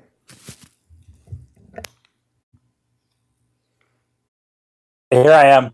Thank you very much for allowing me to speak to you guys today. I do not envy the job that you board members have to navigate what we're going through. And I want to commend you guys on the work you guys do and allowing us to speak. I want to just bring up some awesome news that the new cases are down 37% this week. Active cases are down 22%. Deaths are down 100%. Hospitalizations are down 10% for COVID. These are all great numbers. And something that I don't think from the beginning of COVID that many people talked about was the good news of what's happening. I also want to bring up the fact about the vaccine, and I don't agree with the mandates that are going on, and I don't want my children to be vaccinated at this point. Not that I don't want them to be vaccinated at all, but not with the COVID-19 vaccination. And a lot of the stuff we hear is anecdotal about what we've experienced in our lives and what these other people have had. We heard it from a health teacher to a doctor today, but something from the CDC website. And I am a numbers person, but I want to share, there's been 627,112 adverse effects from the COVID vaccine vaccine. There have been over 7,800 deaths due to COVID vaccine. And that's just what's reported here. And we know, and what I said last week is there's intelligence on both sides of this argument, and there's corruption on both sides. So we could take these numbers, not necessarily just with a grain of salt, but we know that these aren't the full numbers, just like everything else. And I urge you guys as the board of our county to really consider everything that's going on. And the fact that the Pfizer vaccine is owned and operated by a private or a publicly traded company. And publicly traded companies have one major goal in mind: shareholder equity. And so their shareholder equity only goes up if people are taking vaccines and taking their drugs. And we know from the facts of living in this world is someone will sell you something you don't need just to make money. I've been in the business world, and not that I've been corrupt, but I've definitely upsold someone on a pair of snowboard boots, $50, knowing that they could have done well with the ones that were cheaper. So listen, let's just continue to make decisions based on what we know. And I want to commend you guys. And as my schedule allows, I'm going to join you guys for these board meetings, as this will be on the agenda going forward. I appreciate all you guys' times, and you guys have a wonderful lunch. We will now go to Jenny D, to be followed by Patricia Dela Cruz. Jenny D. Hello, can you hear me? Yes. All right. All right, I've been an employee at the Santa Maria High School District for the past 11 and a half years, and I've successfully taught algebra, personal finance, guitar, leadership, and choir to some of our most at-risk students at Delta Continuation High School, and I love my job. I am deeply concerned, both as an educator and as a parent of 2 children, with the governor's recent mandate to vaccinate our children in order to access public education after the FDA approval. As a parent, the current survival rate of children with COVID under the age of 18 is over 99.99%. The potential adverse reaction rate is much higher than this. One study shows 1 in 1,000 children are having adverse effects, including myocarditis. My son has a higher risk of dying in a car accident, drowning, dying of cancer, and of suffocation than from COVID. As a math teacher, I teach my students to use reason and critical thinking to interpret numbers and data. This data does not support forcing this injection into our children. We do not have the data of long-term effects of this kind of injection. The CDC states that this injection does not prevent spread and does not prevent contraction of the virus. So why would I subject my child to that risk under the governor's pressure?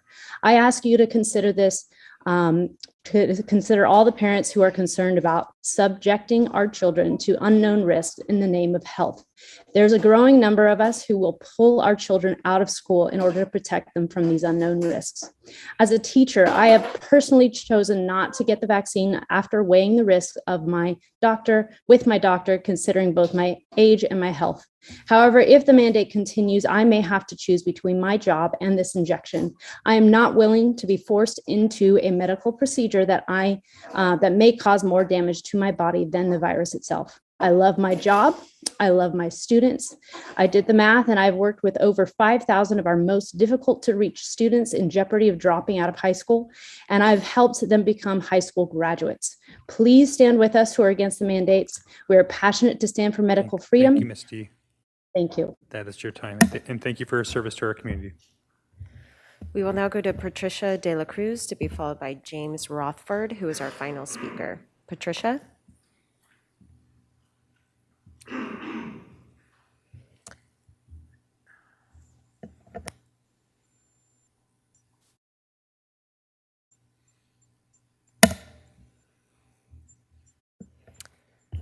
And Patricia, if you can hear me, I have unmuted you on our end. If you can please unmute and begin your comments.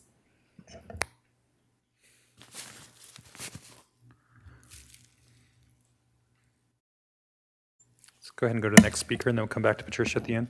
We will now go to James Rothford, and then we will return to Patricia De La Cruz. James?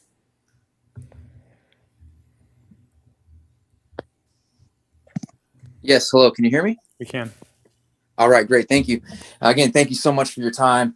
I'll just get going here. So I came across some thoughts last summer, July of 2020, and it goes something like this. It's time people start having an open mind.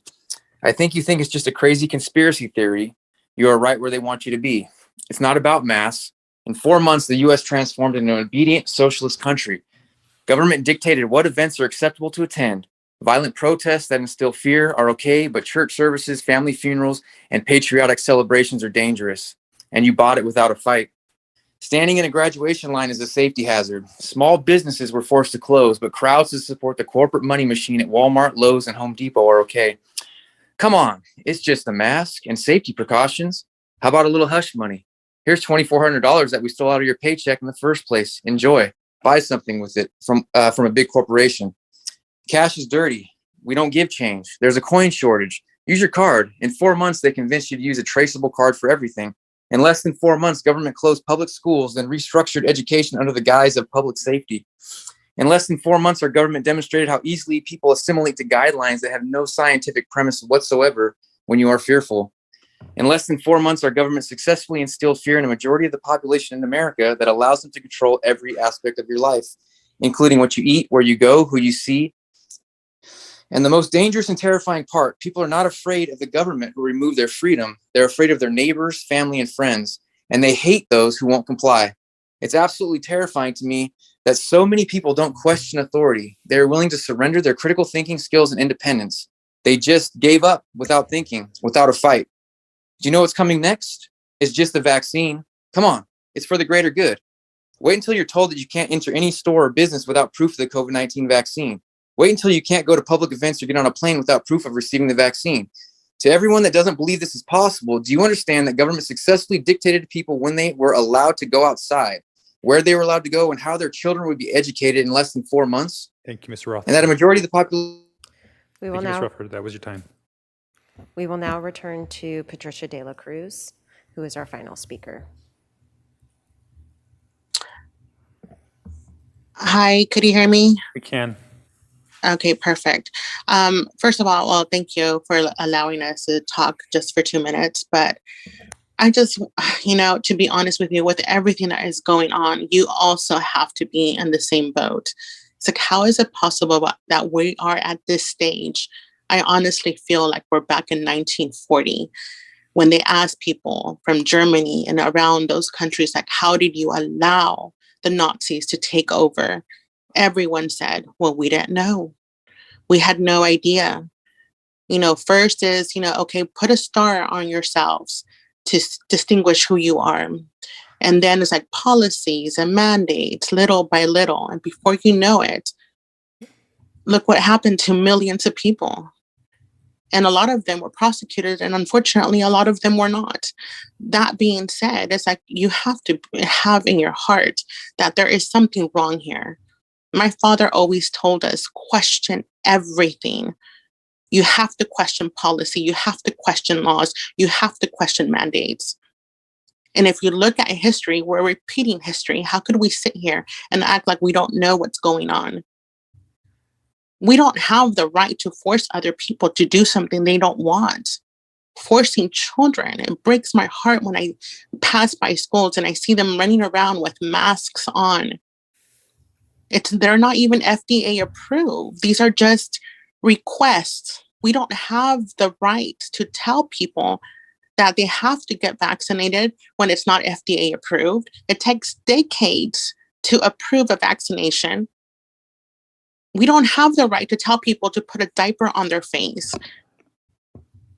Sometimes, yes, if I go to a store and they say you have to, it's like I get so uncomfortable. I feel like I can't breathe. And you guys are okay with all of that. I'm stunned that you guys are continuing to pass policies and mandates, forcing people to do things they don't want. If someone forced you to do something that you wouldn't want to do. Thank you, Ms. David Cruz. That's your time. And that was our final speaker on administrative item number 11. Okay. Back to the board. Any questions or comments from the board? All right.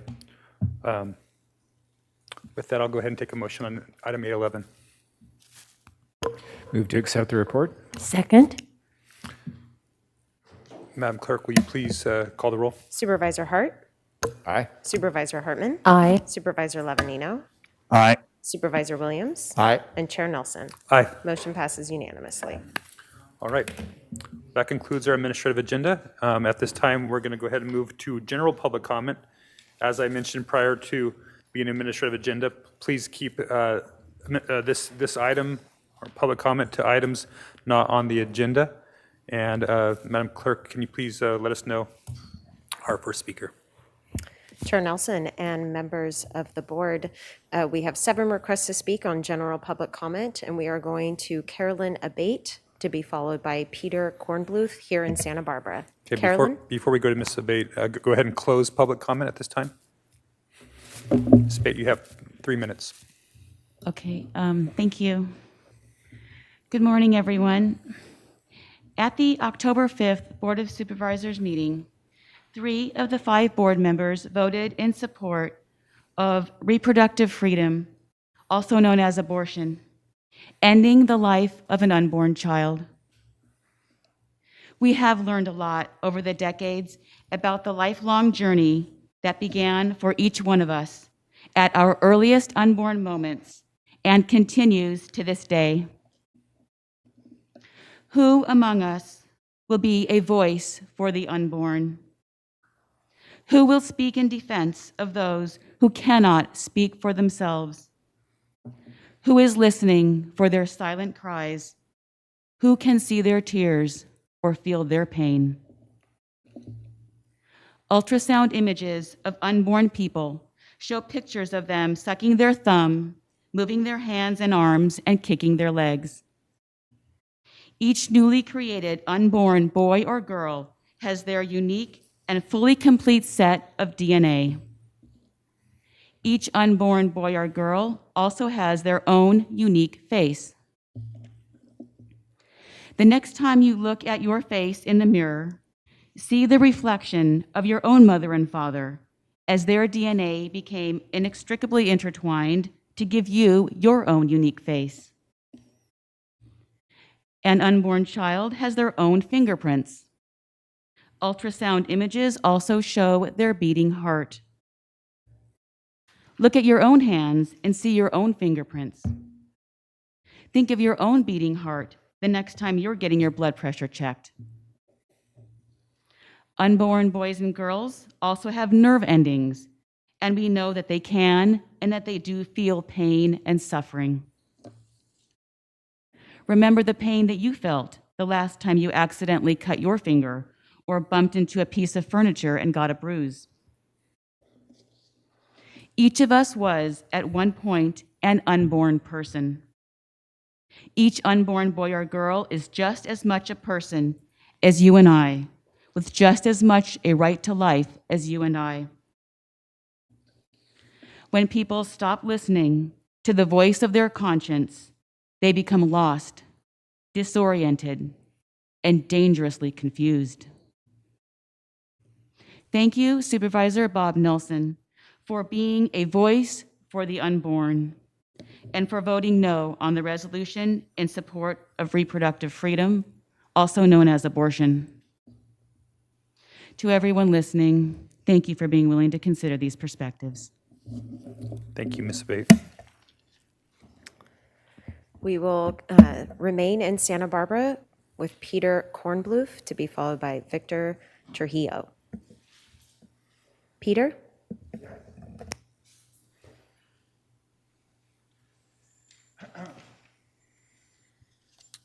Hello, my name is Peter Kornbluth. I live at 1976 Las Canoas Road in Santa Barbara. Thank you for allowing me to speak. I represent around 100 supporters of our group, Citizens for Foothill Fire Safety, and we want to express concerns about the possible uses of the old St. Mary's Seminary at 1964 Las Canoas Road. We share the community's interest in solving problems related to homelessness and mental illness. However, the extraordinary risks of wildfire and the related issues of emergency evacuation and first responder access require us to maintain vigilance against any plan that threatens our safety. It shouldn't be hard for the supervisors to calculate the danger. The county has consistently opposed ADUs in the Mission Canyon Special Problems District because of fire and traffic safety concerns. The city has also restricted ADUs in our neighborhood for the same reason. If a new ADU with perhaps 2 people residing within is an unacceptable fire danger, how is an institution with perhaps 200 residents and staff not extremely dangerous? If you give me a moment.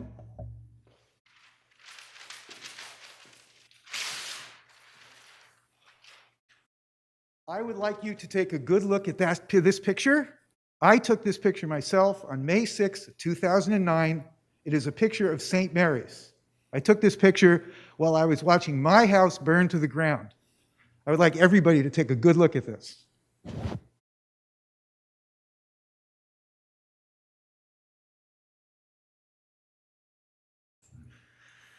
We sincerely hope that the safety concerns of the residents of Rattlesnake Canyon and Upper Mission Canyon, as well as all the people who live in the direct fire path above the mission, will be considered. We expect to be included in any and all discussions regarding any plans for 1964 Las Canoas Road. Thank you. Thank you, sir. We will remain in Santa Barbara for Victor Trujillo, and then we will go to Santa Maria for Craig Hamlin. Victor?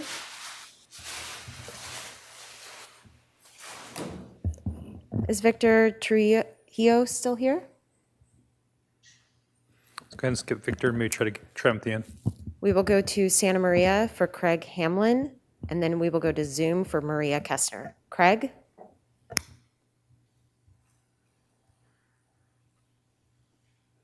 Thank you, Board of Supervisors, for letting me talk. I'm a graduate of Santa Barbara County. I spent 30 years working for the county. My last 14, I was the Deputy Chief of Santa Barbara County Probation Department Adult Services.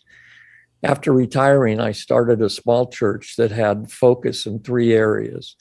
One was dealing with the addicts, and we run 2 drug and alcohol clinics, one in Lompoc and one in Santa Maria. We were also focused on the homeless, and we run a mission station where right now we have 22 homeless living. And our third area was to feed the hungry, and that's really the focus of my comments today. Back in 2004, we teamed up with the food bank of Santa Barbara County, and they have been a tremendous help and facilitator of allowing us to get food to the hungry. we couldn't do it without them. We're small in comparison to some, but 2 years ago, we did 200,000 pounds of food that we bought from the food bank of Santa Barbara County. When COVID hit, everything went into chaos except the food bank. We had customers, our clients that come each week for food. They were not sure what to do. Do we wear a mask? What's social distancing? How do we get the food to the people in a safe way? And the food bank worked hand in glove with distributors to make sure that the food supply was going to continue during COVID. Many things were not the same, and we had to make adjustments to make it happen, but they were there, and I want to support them in their efforts to remain as a critical care unit for emergency situations such as COVID. We're very thankful to be a part of the food bank of Santa Barbara County, and we're very pleased that during the COVID crisis, they were there to continue the supplying of food. The one thing that COVID can't stop is hunger. And we were able to provide the people that come through our food line with food during COVID. And we're very thankful for Santa Barbara County Food Bank. Thank you. Thank you, Mr. Hamlin. And I don't believe Victor Trujillo has returned to the hearing room, so we will go to Zoom for Maria Kessner, to be followed by Dr. Amy Smith. And then we will go to our final speaker, Daryl Sheck. Maria? Hello again, Board of Supervisors. I had one really quick fun fact for Supervisor Greg Hart. Google is financially invested in Vaccitech, which produces the AstraZeneca COVID vaccine. But now to come back to the actual topic I'd like to speak on, which is a topic I've spoken on before, which is that our voting apparatus in the county of Santa Barbara is not secret with the mail-in voting. And I actually found the right to a secret ballot in the California Constitution. I didn't mention the California Constitution last time, but it's Article 2, Section 7. It says voting shall be secret. And so I got my ballot from the county to send in for the race for mayor of city of Santa Barbara, but it is void of a secrecy sleeve, which is an envelope devoid of all any personal identifying information in which the voter places the ballot. And I think that you are setting yourself up for a constitutional violation of all voters to actually vote in secret. I think you would have to, in order to correct this, you would have to send all voters that you have sent a ballot to a secrecy sleeve. And that was my point. Thank you so much. Thank you, Ms. Kessner. We will now go to Dr. Amy Smith, to be followed by Daryl Sheck, who is our final speaker.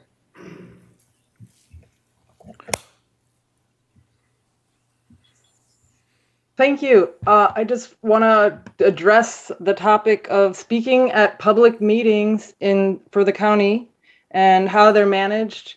And I would also like to touch on the emergency declaration and the vaccine mandate. None of these things are on the agenda today.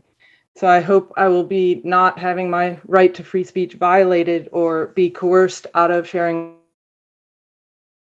what I would like to share. I am very concerned that we have very little avenue of redress for our rights being suspended in various ways. And the county has done that through the vaccine mandate, making workers, county workers, have to either quit their job, divulge their very personal private beliefs, or subject themselves to a medical intervention that they don't trust and that does not have any long-term safety profile. No one knows what it's going to do to people, and they're being coerced into that. To me, that is a kind of violence, and is very frightening, actually, to have people in your position, which of course I don't envy you. You did not take this job thinking that you would have to face these kinds of challenges. But the very lax and uninterested view about trying to research and really get to the bottom of the costs and the benefit of this product, and being willing to just overlook the rights of minority to impose it is very chilling to me. And actually, I find it frightening, and I find the ability to do it, all 4 of you who voted for that, I find you frightening. Not intentionally, I don't blame your heart, but your action shows a willing to trample people's very sacred rights over their own body and their beliefs and their privacy. So I also would like to say, where is the emergency coming from at this point?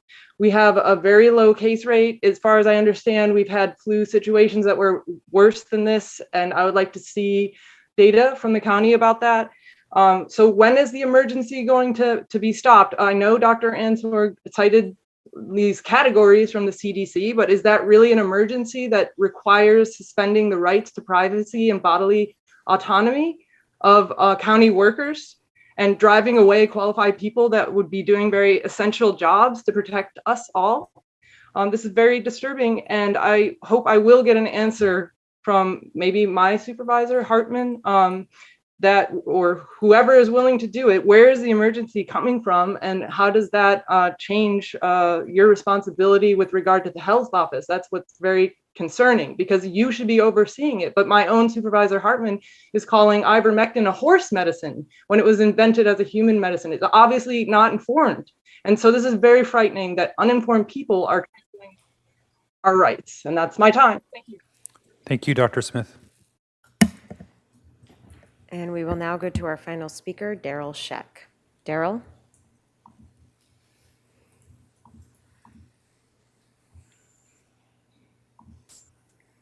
Mr. Sheck? Yeah. Good morning. Can you hear me? We can. Okay. Good morning, Chair Nelson, Vice Chair Hartman, and the Board of Supervisors. I'm Daryl Sheck, Executive Director of SEIU Local 620. I too wanted to express our deepest sympathies to the Centeno family and friends and the board for this loss. On a brighter note, I'd like to thank the board for approving our memorandum of understanding 2 weeks ago. I regret that I'm not there with you today to thank you in person. We represent a large portion, nearly half of the county's workforce, and we appreciate the advances we've made together to ensure that our members, who are also your employees, have at least a fighting chance to keep up in this highly inflationary and uncertain environment moving forward. We look forward to continued communication between the union and the board as we work together to enhance understanding on labor relations issues of importance to our members in the county. And thank you for your service to the county, for keeping our members in mind as they help to try and create a better county for all in this challenging time. And I want to thank you for your time. Thank you, Mr. Sheck. And that was our final speaker. Okay, that concludes public comment. We'll go ahead and take a 10-minute break before beginning departmental item number 3. For the public, again, departmental item number 2 will be taking place after lunch. At this point, that's looking at 1:30 or potentially 2 o'clock, just for those of you at home. Thank you.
Welcome back.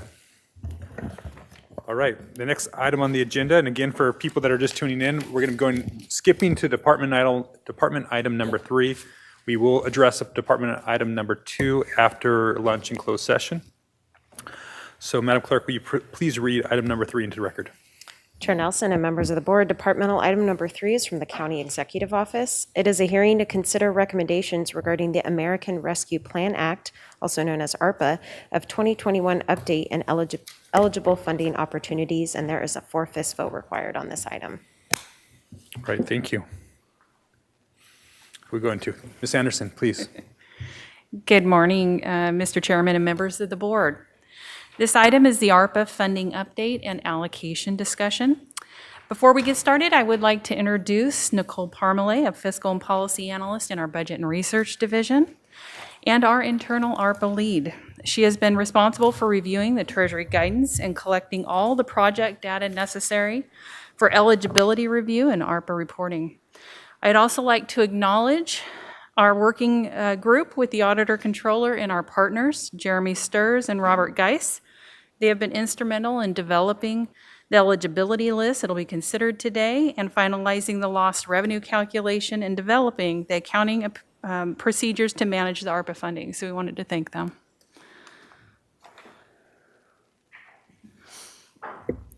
Okay, for today's presentation, we'll provide a recap of the ARPA funding and an update on the U.S. Treasury guidance since June 1st. We will talk about the focus of today's discussion being on the restricted categories and what that means. We'll provide an overview of the eligible and in-review projects. We will then take a look at the final proposed allocation of the Tranche 1 total of $5.9 million. And finally, we will discuss Tranche 2 and your board's consideration of prioritizing a portion of the allocation for fiscal year 22-23 or deferring that until April in budget workshops. So a recap and a focus of what ARPA funding is for. The county is going to receive about $86.7 million in 2 equal parts, or what we're calling tranches. Half in fiscal year 21-22 and half in fiscal year 22-23. The funding must be obligated by December 31st of 2024, so budgeted, and fully spent by December of 2026.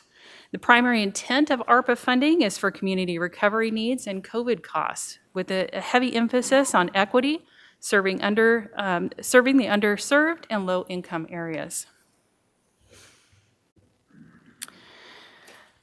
We wanted to give a brief update on the Treasury guidance and what's happened since then. You may recall that in June we were following interim final rule guidance with the anticipation that Treasury would finalize the guidance by August. That has not yet happened. The agency indicated they received numerous questions submitted for clarification that they were trying to address. Therefore, municipalities, including our county, have moved forward following the interim final rule guidance.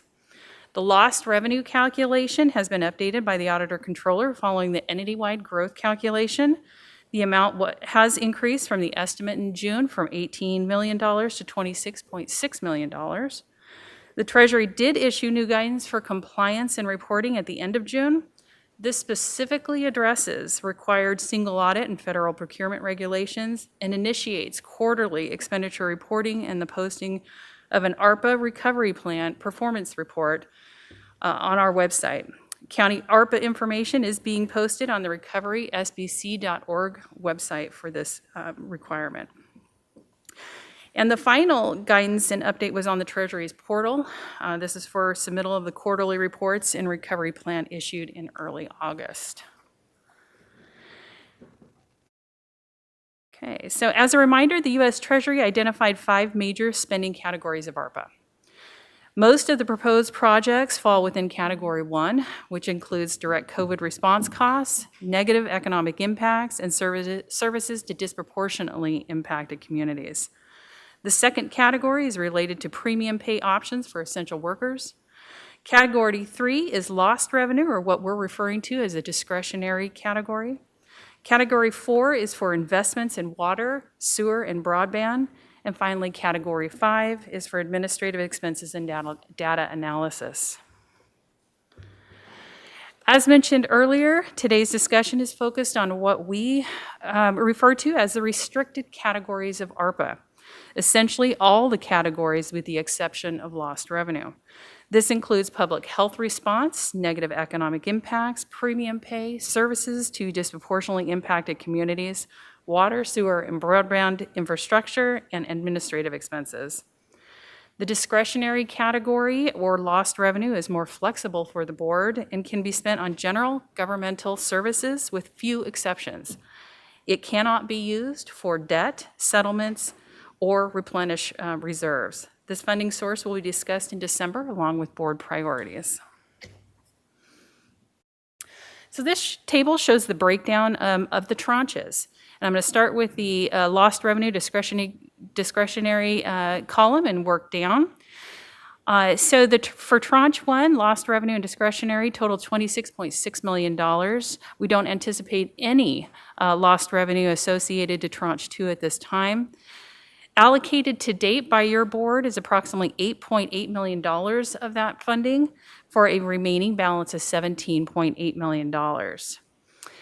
In the next column, under the restricted column and working down, there's approximately $16.8 million of restricted funding in tranche 1, and we anticipate the full amount of $43.3 million of tranche 2 being in the restricted categories. To date, the board has allocated almost $11.9 million for a remaining balance of $49.3 million. And this is in red, identifying that this is what we're going to be discussing today, is this $49.3 million. So for the last column is the total ARPA funds. We had 43.3 for tranche 1, 43.3 for tranche 2. We've had allocated to date approximately $19.7 million for the remaining balance of $67 million. We wanted to talk a little bit about the eligible and in-review projects list. As part of your board document today, you have an attachment A that details a list of the restricted category projects identified since June 1st. There are approximately 70 projects totaling $144 million. Clearly, this exceeds the remaining balance of $49.3 million that we'll be discussing today. 12 projects are still in review by the CEO and auditor controller and identified on that list. Several public discussions have been held over the past several weeks to discuss ARPA funding and specific eligible projects with a few more that are planned. So starting with June 1st, your board first heard about ARPA, and we discussed tranche 1 and allocated some of that funding. On August 31st, your board heard the homeless encampment strategy and allocated approximately $1.5 million on that date. On September 21st, your board heard about the countywide broadband strategy. On October 5th, you heard about childcare needs and workforce housing study. And last week, on October 12th, the Health and Human Services Recovery Plan was presented. That brings us to today, where we're talking about an update on ARPA funding and a discussion on the final tranche 1 and potential 2A allocations. And then we'll be discussing in December ARPA discretionary allocation funding and finalizing the tranche 2 discussion at budget workshops in April.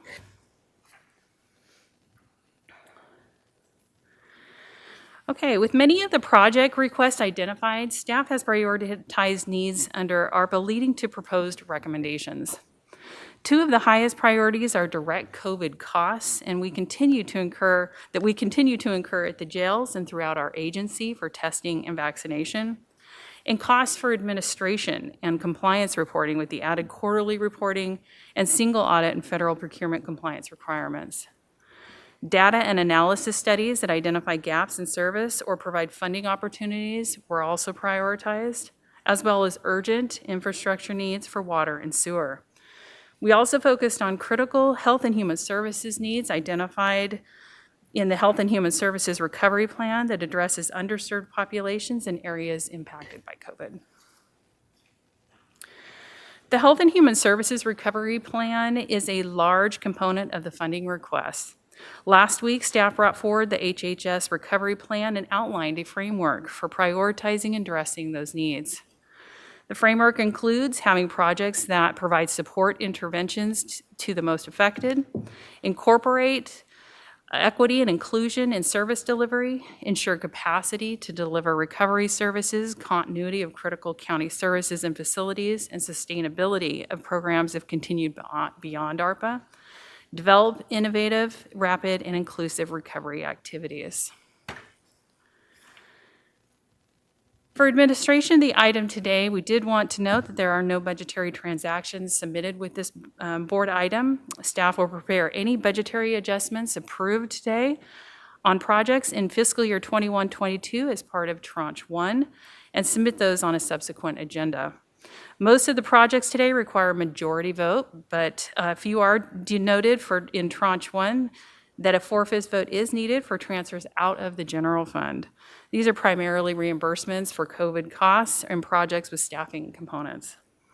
As Tranche 2 projects will be included as part of the fiscal year 22-23 budget development, only a majority vote is needed for prioritization of any proposed allocation. Okay, that takes us to Tranche 1 allocation, which is part of the fiscal year 21-22 budget. This first table, and I'll start with that first column again under restricted. This is only focusing on Tranche 1. The beginning balance is $16.8 million, and your board has allocated approximately $10.9 million so far, with a remaining of $5.9 million that is for discussion today. The next column on the lost revenue and discretionary, the beginning balance is $26.6 million with an allocated to date of $8.8 million and a remaining balance of $17.7 million that will be discussed later this fiscal year in December. That leads us to the total balance of the tranche. We had a beginning balance of 43.3. We've allocated 19.7 for a remaining balance of $23.7 million. This slide shows the same information, but more in a flow chart methodology. That it shows the total at the top of $43.3 million for Tranche 1. The next tier is broken into two areas, restricted and lost revenue. Under the restricted side, you'll see the $16.7 million broken into the boards has committed the $10.8 million, making that 5.9 available and we provided a staff recommendation that we're going to be going over. On the lost revenue side, the board has committed the $8.8 million with the balance of $17.7 million that'll be discussed later this fiscal year. So just to recap the allocations that have been made to date. So these were done on June 1st and a single allocation on August 31st. So on the top part of this table shows the total $8.8 million that has been allocated from the discretionary category. Most of this was replacement of road maintenance funding for lost revenue and CIP Tier 1 and one CIP Tier 2 project. On the bottom part of the slide, it shows the restricted allocations from June 1st and then August 31st. Those cover some mental health services and assessments, a recovery resource hub, acquisition of a homeless facility in IV, two HVAC replacements that fall under ventilation improvements under ARPA, and the homeless encampment strategy for year one of 1.482 on August 31st. So that totals the $19.7 million that has been allocated to date. So now we'd like to focus in on that $5.9 million that's still remaining in Tranche 1. Staff has made a recommendation on this allocation. Currently, we are proposing an allocation of direct cost reporting of $2.1 million. In studies, we have two studies that we're proposing as well for economic vitality and broadband totaling $350,000. We have infrastructure and water sewer projects totaling $1 million. And then we have multiple breakouts of the health and human services of $2.46 million. And for Health and Human Services recovery plan, the housing and homelessness component is $1.2 million. Community health and well-being, $500,000. Organization and technology, $210,000. And disaster resilience, $550,000. Presented in a little bit more detail in table form. Starting from the top, we have one-time and ongoing requests for this $5.9 million. Starting at the top, direct COVID response costs, and these are for the testing, vaccinations, PPE at our county facilities. We're estimating around $1.6 million. For administration and compliance reporting, $500,000. For the Comprehensive Economic Development Strategy, or CEDS, this is a regional study project through REACH for $150,000. The Broadband Strategy Plan Study of $200,000. For a Public Works project, clean water, oil water separator system for $1 million. And then the remaining section is for the Health and Human Services Recovery Plan sections. It includes Bridge House for $1.2 million. For the next item is CalAIM and Readiness Technology for $400,000. An inclusion coordinator for $100,000. A digital inclusion strategy for $100,000, dashboard development for $110,000, an incident management software program for $450,000 for the OEM, and a public information officer for outreach for $100,000. So this amount totals $5.9 million, and the remaining proposal for tranche 1 allocation.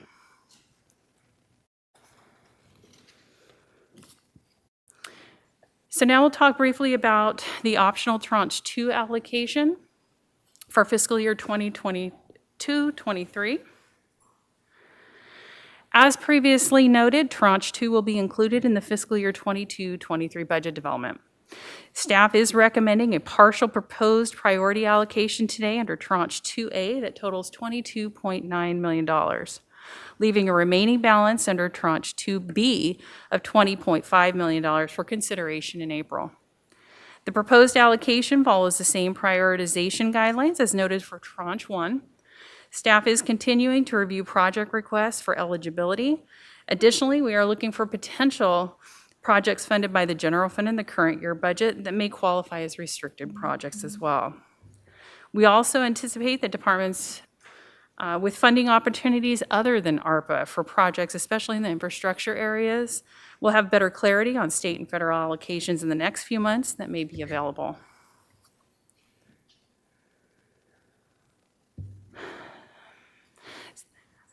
So here's the proposed allocation for tranche 2 for consideration. The total of tranche 2 is $43.3 million. The next tier shows that breakdown is all falling within the restricted categories, as we anticipate no lost revenue for the second tranche. In the tranche, we have that broken to tranche 2A and tranche 2B. Tranche 2A totals $22.9 million. Tranche 2B is $20.4 million. And the tranche 2A in orange is what the board is being asked to consider today. And tranche 2B is to be discussed in April with budget workshops.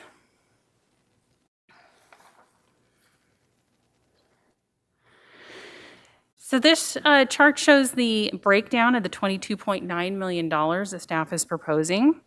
That includes direct costs and reporting of $7.3 million, infrastructure and water and sewer of $1.48 million, health and human services of $14.12 million. And this option considers a significant amount to homeless spending. That totals $12.6 million of the total. Behavioral health, $700,000, community health and well-being, $600,000, and disaster resiliency, $200,000. So here's the table breakdown for that same information. We have direct COVID response costs for the remaining 2 years of ARPA of $6 million. The administration compliance and reporting of $1.3 million. And those are priority expenditures based on costs that we anticipate incurring for direct COVID and administration. Then we have the infrastructure ventilation improvements. There are 2 projects that are already underway in the current year budget that would qualify for ventilation improvements, and that's $955,000. Public Works project for clean water, stormwater trash controls of $530,000. And then that brings us to the Health and Human Services recovery section. We have a CASA Omega site infrastructure at $700,000. An HHH coordinator engagement promotores of $200,000. Whole person care for year 2 of $400,000. Services for 100 beds of $4.9 million in ongoing costs.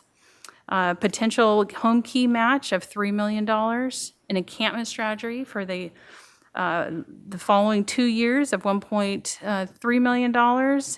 MDT team services for a year of $2.5 million, and outreach teams for a year of $850,000. This also includes a PIO outreach services for the additional 2 years for $200,000 as well.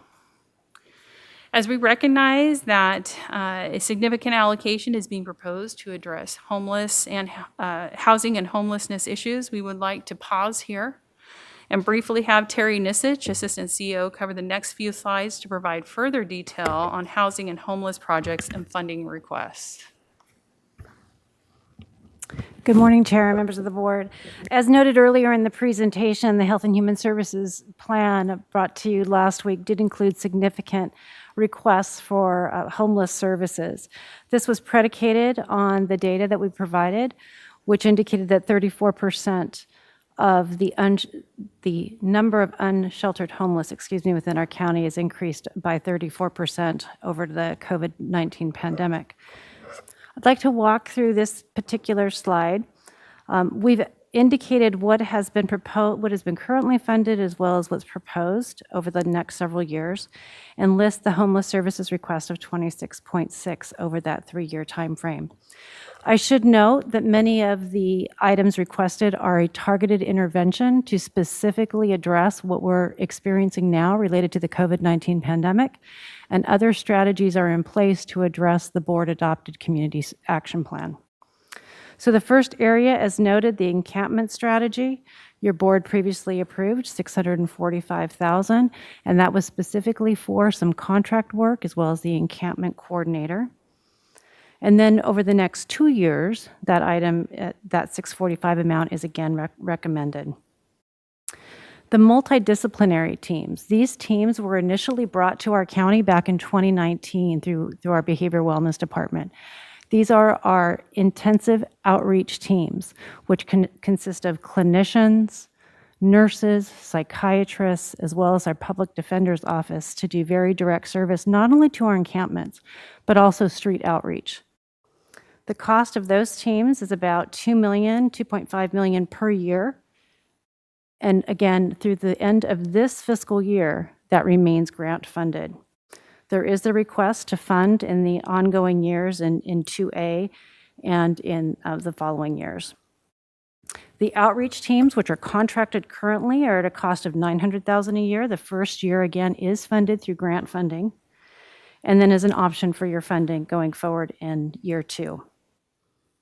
Services for 100 beds, I'll discuss in another slide. That is the number that Ms. Anderson mentioned in regards to the $4.9 million. We've also added the request for units. We are continuing our work in the area of home key and looking for properties there. We believe that a $3 million match will be needed for the capital component, and then approximately $1 million over 2 years at $500,000 a year for a service match in order to bring an additional project to the county. The next area is the Bridge House Pallet Shelter. That is an additional cost to continue to fund the services of the 20 new pallets that have been placed at Bridge House. That cost for those 20 new shelters is about $219,000 per year on top of the existing contract that exists with Good Samaritan. And then there is the one-time cost of the $1.2 million to expand the sanitation and water services to that site to not only accommodate those 20 beds, but to also contemplate if any additional service needs are required. That is an estimate at this time, and George Chapchin can provide additional information on that if there's specific questions. The next area is Casa Omega infrastructure. The $700,000 is a one-time infrastructure request to rehabilitate that facility. Ongoing services will be funded through CalAIM as well as Social Security. So there is not an ongoing request for that particular project. Let me go into the 100 beds because I know there may be some questions here. As we talked about in the longer-term community action plan, we have a consistent need for ongoing bridge sheltering and other types of emergency sheltering within the county. We've set the goal of 100 beds initially. We still will have an outstanding balance of approximately 350 beds still required, even with this 100 beds. So the first area, our shelter in Isla Vista, which we believe will bring us upwards of 50 beds. The first year, or the first component of that, which is the capital, the board already considered ARPA funding in that area. The services, we have been fortunate to secure grant funding for year 1 services. Year 2 and 3, which is slightly over $1 million a year, funding is needed. The pallet shelters in Lompoc, I already spoke about the $1.2 million in capital needed to address the water and sanitation needs on the site. Year 1 services have been funded again through grants. In year 2 and 3, services will be cost of those services will be needed. The proposed Dignity Moves project, which will bring us 34 beds, rotating consistently over approximately 90-day period, will bring us 34 beds as noted. The board has already provided capital funding of $400,000. We have funded the services for year 1, which we hope to kick off in January with state grant funding. And then again, we will need 2 years of ongoing service funding, and those have already been referenced by Ms. Anderson. And that brings us to that 4.935 number that you consistently see. Ms. Mosnisic, just a Yes. quick question. I'm sorry I missed it. How many beds at Isla Vista? Yes. I'm sorry, what was your question? How many beds at Isla Vista?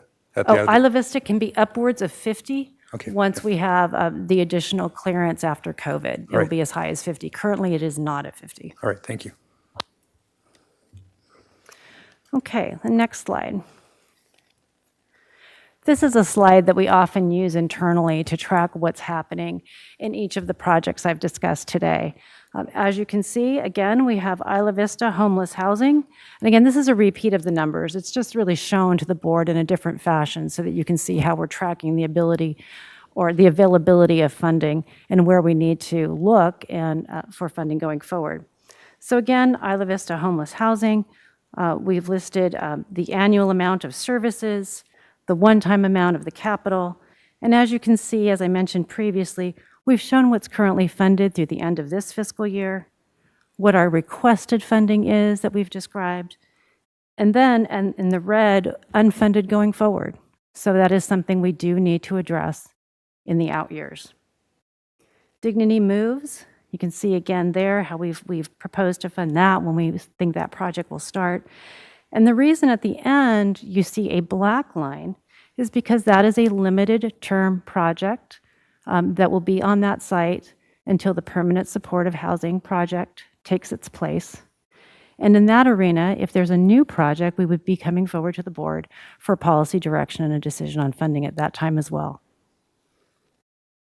The Bridge House Shelter, again, referencing the same, the one-time capital, what we have funded through this year, our requested funding through ARPA, and then again, highlighting for the board that we do not have this funded in the out years at this point in time. We've also listed the Home Key project and our need to identify funding in that regard. And then in 24-25, we'll need to look for additional funding. But the yellow again does show the requested funding through ARPA. And I can step through the rest of these, but I think it gives you a fairly good idea of how we're working to identify future funding, when that funding is needed, and when projects are estimated to either close out, and at that point, we would come back to the board for future decision-making. The next slide, I believe I turned this back to you. Is that correct? Great.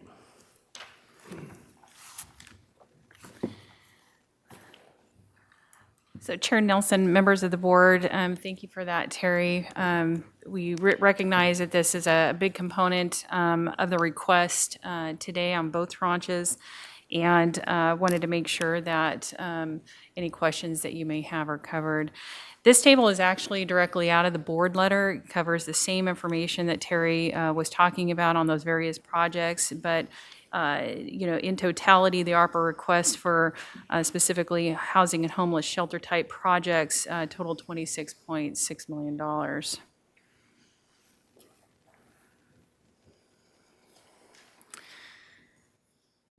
So these next slides show what is essentially left over. So we've shown you projects that staff is proposing out of the Tranche 1 final allocation of $5.9 million and 2A proposal of $22.9 million of projects. The slides that you're going to see now are essentially what is still left on the list. Some are still in review by the auditor controller. But certainly a great deal are eligible for review. So this first slide shows the remaining projects that are on the HHS plan that haven't already been proposed. So certainly could be a component of Tranche 2B, should your board consider. And this is the totality of the recovery plan that was presented last week. This slide starts the projects for the CSD related to parks and open spaces. These have to be particular to either a water sewer project or in or near a qualified census tract, or what we call QCT.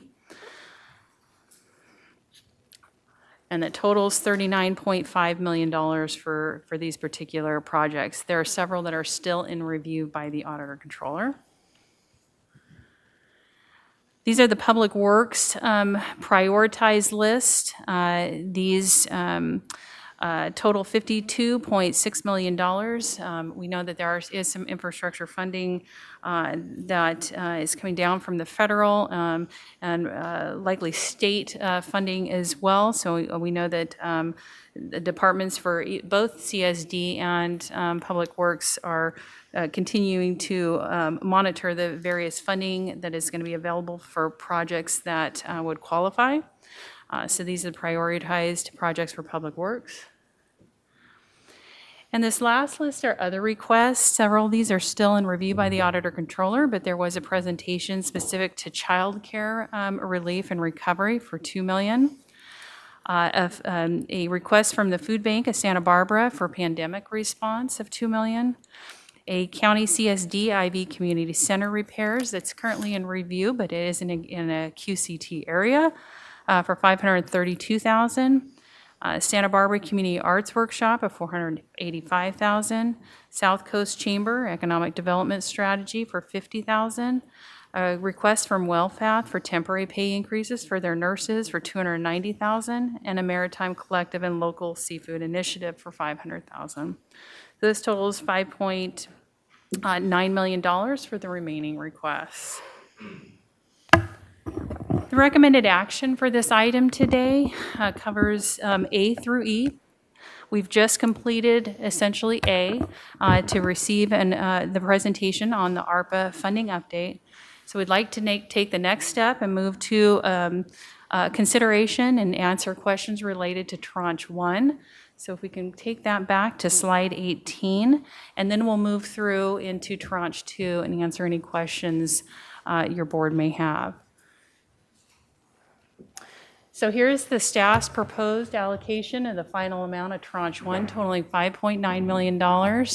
So we're happy to answer any questions you may have and take direction accordingly. Okay, so questions from the board on the update as a whole? Supervisor Williams. Well, I was just curious to know do you know which ones the auditor is still reviewing of the community requests and of? Sure. Go back to that slide. So she'll get it there. We have all of this indicated for you. So this is in regard. And is this essentially the requirement under the Treasury rules to have like deliverables and? There are multiple things that have come out of not only just the interim final rule that we're following for guidance, but in addition to reporting. So we have to, depending on where the type of project falls, it has to meet certain criteria. A lot of what's falling within the HHS plan has to show evidence of intervention and performance metrics and these types of things. There has to be some nexus to COVID impact in communities, so we have to address that. It can't just be a general request. At least under the more restricted categories. Discretionary obviously provides a lot more flexibility.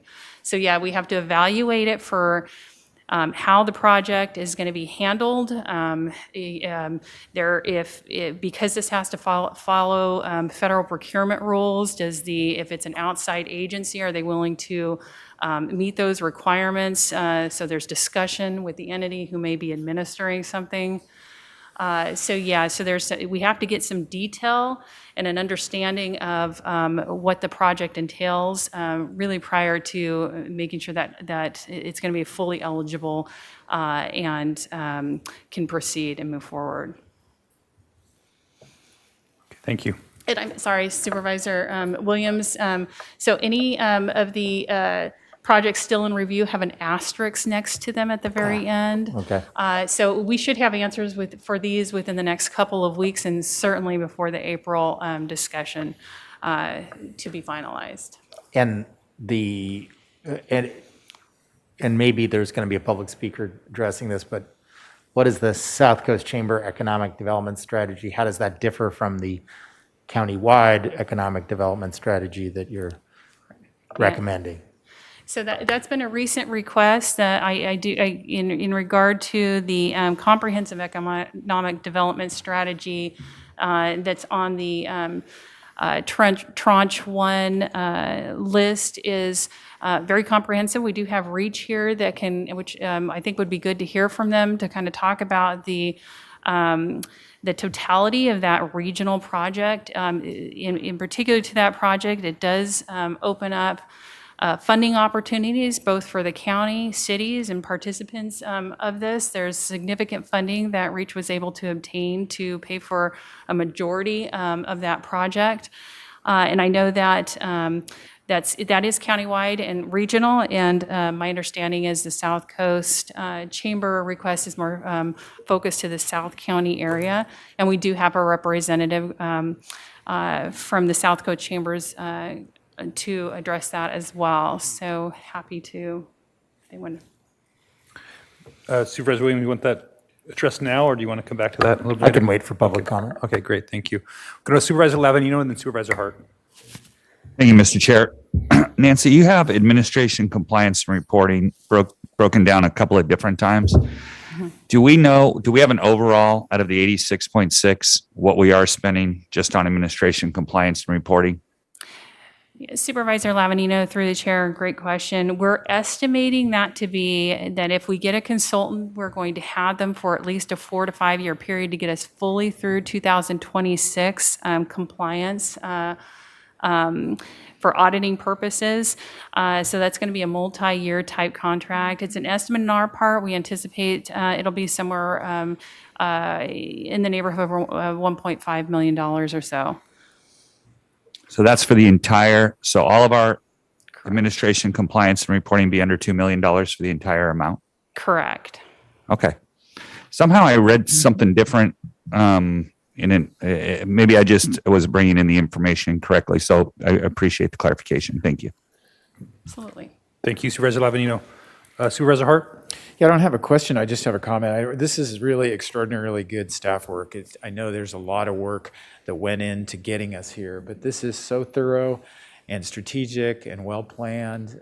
You're leveraging other dollars, keeping our discretion alive for future needs, and thinking about sustainability beyond just this year. How are we going to keep these programs that we might have one-time funding for going, which is always our biggest challenge. And I just think, that this was a very daunting task to understand what the rules were, first of all, and then to apply them to our circumstances. And I came away seeing this presentation, over the weekend and just saying, this is really solid work. So thank you very much for everything you're doing. Oh, thank you, Supervisor. Right. Thank you, Supervisor Hart. Supervisor Hartman? Well, I just wanted to chime in on that. I think if CSAC gave awards for presentations, this would win it. It's designed for visual thinkers and people who are more in budget boxes, but it's just really succinct and focuses our decision. And I know it's taken a huge effort and for the auditor to understand those rules and for us to get plans in place. I mean, what this is doing is it's preventing clawback later on and penalties later on. And so getting it right and investing that kind of effort is really going to make a difference. And it's really the best I've seen even since I've been on the board. And we always have good reports. So it really stands out. Great, thanks. And I'd like to echo the sentiment from my colleagues, but I do have a few questions. If we can get to go back to slide number 7. Sorry to jump around. I understand that we don't have any lost revenue or discretionary funds available in tranche 2, but as we progress forward, will there be additional opportunities to free up general fund dollars with other commitments the county has made with restricted funds? And how would that progress? Because I know that's zero, and I totally acknowledge that, but we may be able to free up additional general fund discretionary dollars by allocating some of these restricted dollars to things that we've already committed to as a county. So can you speak to that for a moment? Sure. Chair Nelson, thank you for that question. So it wouldn't necessarily be what we would call discretionary ARPA funding, but what you're proposing and what we are committed to do is really comb through the 21-22 budget and maybe potentially things coming out for 22-23 development that would qualify. For example, we identified 2 of those ventilation improvement HVAC projects that were easily identified, but we know that there's more. It's much easier to identify projects like that as we're developing like the CIP list for your board to discuss in December. We'll be able to kind of identify if some of those make sense and can do that. But what that does is actually free up the general fund component that is full flexibility and discretionary for your board, and that would be part of the discussion for the 22-23 budget development. Okay, thank you. I think that's really important as we move forward, having as much flexibility as a board. We can still spend general fund dollars or even discretionary dollars on some of these social or restricted causes, but I think giving us as many tools as possible is helpful. And I thank you guys for your diligence in that avenue. The other concern or something I'm looking at here with the numbers is, going back to the homeless, the cost that we're looking at on the services there. I think it's slide, the various beds. And I think I heard from Ms. Mosnisich, this is 100 beds and our need is another 350. So that's 450 beds. Is that what we're looking at on the emergency shelter need side? Yes, an emergency sheltering, temporary or bridge housing. Yes, that's correct about Okay. that number. And, I was looking at those numbers and kind of doing the math with the amount of beds, and it varies greatly on how much that costs per bed for services. And then, what we need to be thinking about through this entire process is the fiscal cliff at the end. These ARPA funds are here to get us through this period of time. But, I think the vision of this board and the county is that we get to the end of year 2 year 3, and that we're still in a place to be able to deliver those services moving forward. And so that's something I'm thinking about as I'm trying to deliberate on this. One of the strategies that I think we should consider is, now we know we need to spend it by the end of 26. So maybe instead of, assist services in year 2 and 3, I think it's year maybe 4 and 4.5 that we have available to us. And maybe we should be considering trying to stretch these dollars over that period of time. Is that a possibility that we could do? So Chair Nelson, we just have to make sure that it's budgeted by the end of 2024. We have the flexibility to have fully spent by 2026. So we would have to have that identified probably as part of that April discussion. I know that Ms. Nisic was taking all the, some of that timing into consideration. Obviously, we're halfway through this fiscal year, so this will stretch out likely at least into 2025 on some of their identified sources, especially if they would need, though, consideration for that Tranche B list under the HHS plan, recovery plan listing. But there's a lot of Tranche A stuff that we're looking at as well that really we're going to need in year 4, 5, 6, and beyond. Correct. Right. So, I'll just put that out there. I mean, this is more of a deliberation thing, but something that we should be thinking about as we move forward as we make these decisions. If there's any way that we can go ahead and budget those, by the end of 23, but we can make sure that those funds are in place so that we have as much time as possible to access general fund dollars or new dollars to address those issues or see future funding sources come through that we need to. I was just, right now, to satisfy the years 2 and 3 for 100 beds is $500,000 or it's $5 million. So it's $2.5 million a year. And look at that number conservatively. I mean, we're looking at $8 or $9 million a year if we build out the shelter capacity that we need to move forward. So I'm just putting that out there because the 100 beds is great, but it doesn't accomplish what we're trying to do as a board.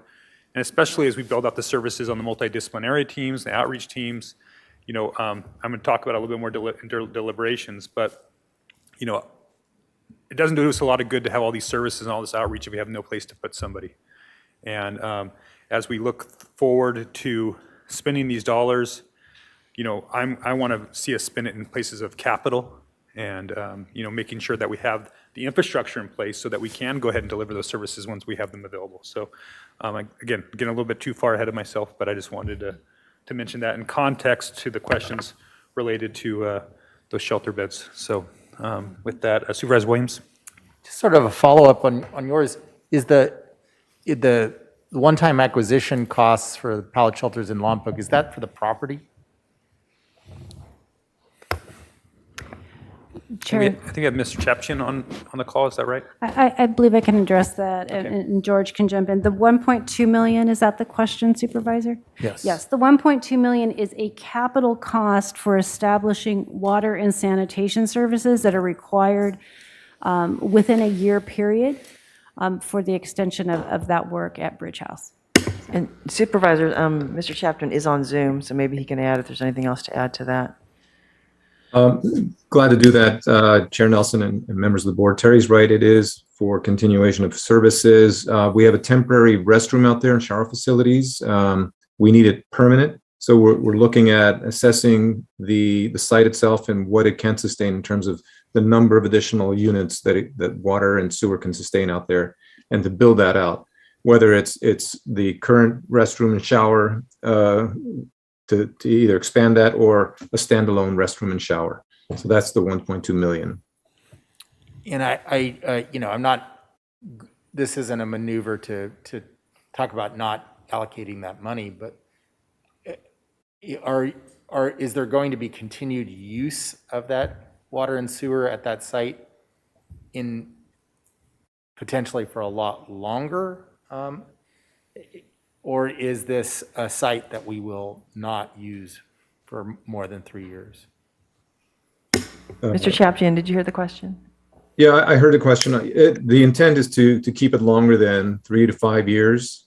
So it is kind of a long-term use. And I think Dignity Moves also has expressed interest in that site to see if they can expand or provide some units there. So our consultant will look at, the maximum number of units that site can hold on a long-term basis.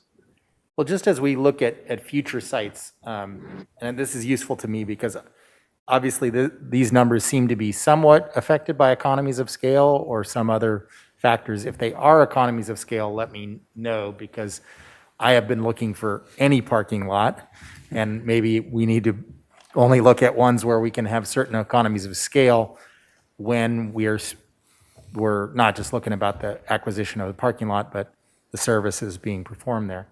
But I hope you will use in your calculation, and I think Be Well is thinking about this because it was offered to Be Well, but since I think the donor is willing to provide it to the county for something operated by Be Well or operated by you, you should take into account that there have been units offered to us that are specifically the El Capitan cabins, and they don't require sewer. They are trailers. They are legally trailers. They collect the stuff, and even at this place where you pay a couple $100 to spend a night there, they collect it and they pump it out regularly, apparently.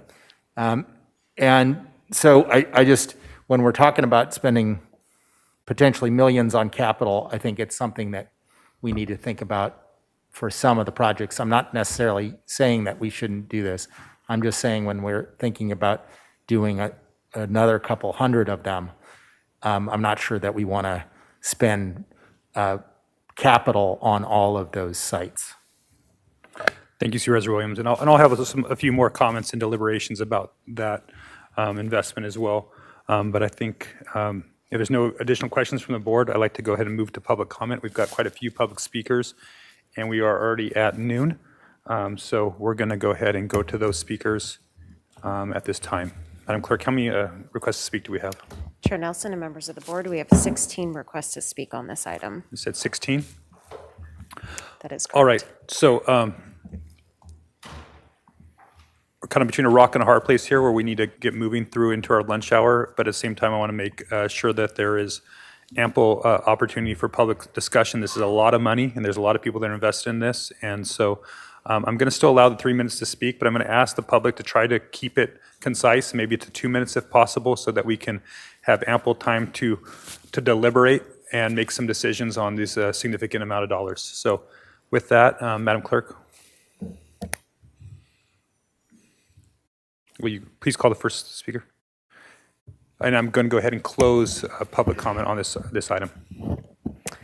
Chair Nelson and members of the board, we are going to begin here in Santa Barbara with Tondra Pitchford, to be followed by Eileen Monahan. Tondra?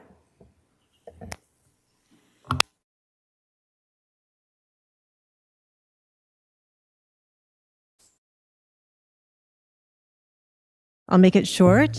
I'm Tondra with the Child Care Planning Council of Santa Barbara County. All of you have visited our preschools, our local preschools, sometime over the years. It may have been recently. It may have been with your own children years ago, or you may have operated one in the past. We all understand the value of high-quality early care and education, most importantly for developing young minds. But now, more than ever, we understand that childcare is critical for economic recovery. Returning to work. Childcare affects every organization in this room, every business in Santa Barbara County, every school district, every healthcare and public service agency. Every service request heard right here a few minutes ago relies on childcare to support the work that they're proposing. We need childcare. We need to prevent and losing any more programs. Sustain what we have right now in order to expand in the future. I advocate for the American Rescue Plan Act funds to be allocated to support childcare. Thank you. Thank you, Ms. Pitchford. We will remain in Santa Barbara with Eileen Monahan, to be followed by Dr. Holly Goldberg. Eileen? Good morning, Chair Nelson and supervisors. I am a local child care consultant working with the Emergency Child Care Initiative that put together the proposal for the ARPA funds for child care recovery. And I am speaking in support of that. The proposal was introduced in June during public comment and then presented in October, on October 5th. And I've been very grateful and excited to hear the positive comments from the supervisors and the support and especially the thoughtful questions. The most critical response to address the childcare challenge right now is this proposal before you. You've heard this through the data, from the providers, from parents, from employees, from chambers, and you've heard it from our county's childcare experts who make up the Emergency Child Care Initiative. The recovery of our childcare sector is one of the best investments that you can make with ARPA funds or county funds, if that's how it happens, for our economy and for our community. Please find a way to support this proposal and make this dramatic impact on childcare across the county possible. Thank you. Thank you. We will now go to Dr. Holly Goldberg, to be followed by Eric Tolkien here in Santa Barbara. Thank you. My name again is Holly Goldberg, and I am the project manager of the Emergency Child Care Initiative, which is funded by First Five Santa Barbara County and Santa Barbara Foundation. As you know, we were here 2 weeks ago to present on the importance of providing relief and recovery funds to childcare. And we're here again today to answer any final questions you may have as you make this very important decision. I encourage you, of course, to support the allocation of ARPA funds to childcare relief and recovery. Now, I understand there are countless competing critical needs that our community is facing, and those needs far exceed the available funds. I understand that, and it's a very difficult decision that you face today. Yet, as we have seen throughout the pandemic, our community cannot function without childcare. Childcare is the backbone to rebuilding all other sectors. Now, without the critically needed relief and recovery funds to childcare, programs will close. Parents won't be able to return to work. We won't have the workforce available to support the other initiatives that we're discussing today, including rebuilding and supporting the homeless issues that we're facing. And our community will be negatively impacted without childcare support. Our goal is to sustain operations, and once that is done, we can build capacity. Now, I thank you today for considering prioritizing the investment of ARPA funds in childcare, relief, and recovery for the betterment of our community. Thank you. Thank you. We will now go to Eric Tolkien, and then we will go to our members of the public on Zoom for Rob Fredericks. Chair Nelson and members of the board, my name is Eric Tolkien. I'm CEO of the Food Bank of Santa Barbara County. We greatly appreciate your consideration of our request for $2 million to help cover the vastly increased expenses that the food bank has had to bear as a result of the pandemic, and which we expect to realistically continue for the next 24 months or so as people struggle to put their financial lives back together again. In so many ways, the pandemic has stretched the food bank to its limits, as our community's most vulnerable residents, and especially young children, families, and seniors, have relied on the food bank more than ever for their most basic human needs. So in a typical year, the food bank provides around 10 million pounds of food to roughly 100,000 residents. During fiscal year 19 to 20, food bank served more than 300,000 people, 3 times the typical amount. Since COVID shutdowns, the food bank has distributed an incredible 30 million pounds of food. Today, service levels remain seriously elevated. We are serving 130,000 people per month, and over the past 10 days, we've seen the numbers moving upwards again as extra unemployment benefits end. The pandemic has increased our expenses tremendously, not just because of the increased need, but also because of the increased complexity of doing our work. Now, our model has typically, in the past, been to attract people to large-scale distributions that are centralized. But obviously, in a pandemic, that's the last thing that you want to do. So we've invested heavily in developing our home distribution capacities and created a new network of 50 food-safe food distribution sites, which many of them are now drive-through. Now, that's virtually, despite the fact that we've had National Guard support, that's virtually gone away now. And so we've had to significantly boost our warehouse support in terms of new staff members to handle the increased need. And the food bank continues to bear the brunt of these unplanned expenses. So we were relieved to see that the ARPA funding specifically calls out nutritional support for vulnerable populations as a fundable strategy. The food bank serves as the county's leader of efforts in addressing food insecurity in good times and in bad. We do this work in partnership with 300 member agencies, small, like the one by Pastor Hamlin that we heard from earlier, or large, who help us get our food to clients. In this way, ARPA funding for the food bank would directly support the whole nonprofit and social services sector, allowing hard-pressed agencies to divert monies to other programmatic needs. And it will be incredibly valuable investment in the entire nonprofit safety net. We've also been very active with the county in disaster preparedness, and we see that as a key element that we hope this partnership will continue no matter the challenges that come. ARPA support for the food bank will help us meet current and future COVID-related needs and also help us remain strong, prepared, and able to respond to future disasters. Thank you. Thank you. We will now go to our members of the public on Zoom, to begin with Rob Fredericks, to be followed by Mary Turley. Rob?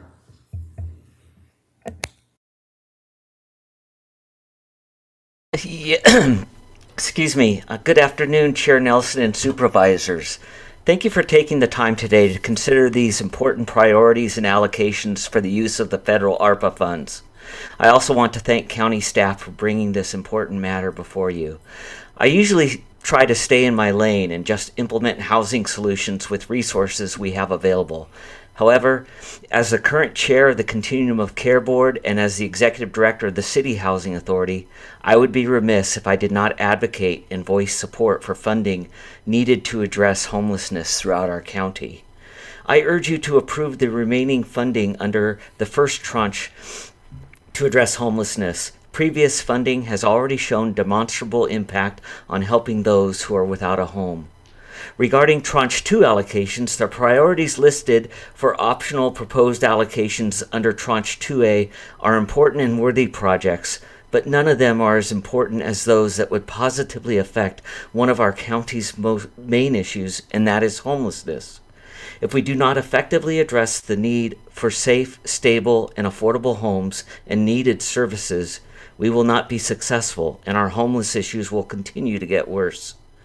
3 in 4 households that need help with long-term rental assistance are turned away because of underfunding. It is important we allocate and designate funds for the local match required under the State Home Key program. If we are going to be competitive in receiving Home Key grants, this local match will be key. Therefore, I ask that the $3 million in capital and $1 million for services be allocated and prioritized.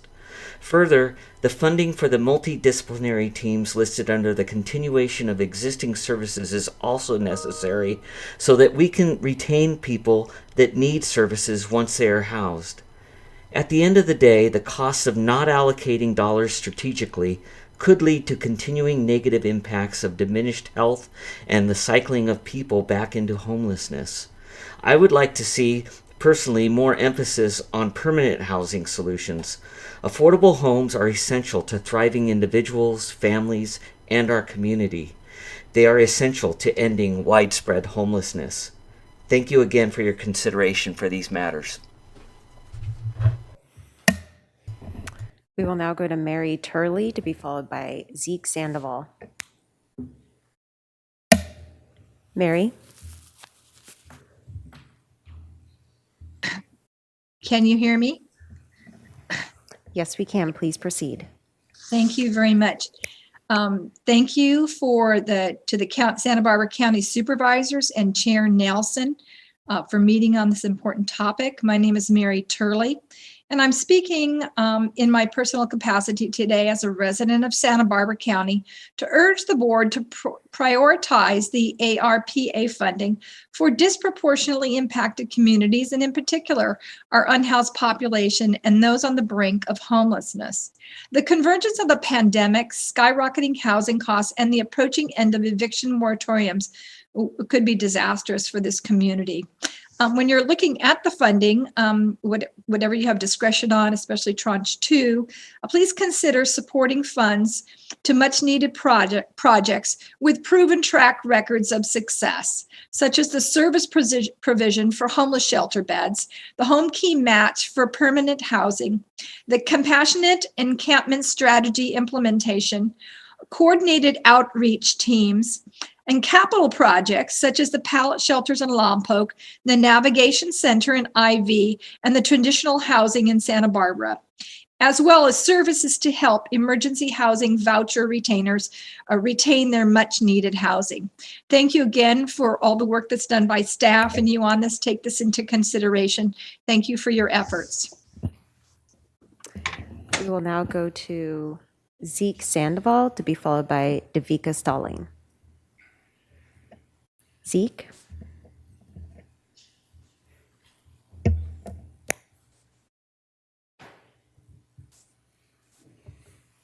Hello, can you hear me okay? We can. Fantastic. Good afternoon. This is Zeke Sandoval speaking on behalf of PATH, People Assisting the Homeless. These federal funds could empower the county to make huge progress in our shared mission to end homelessness.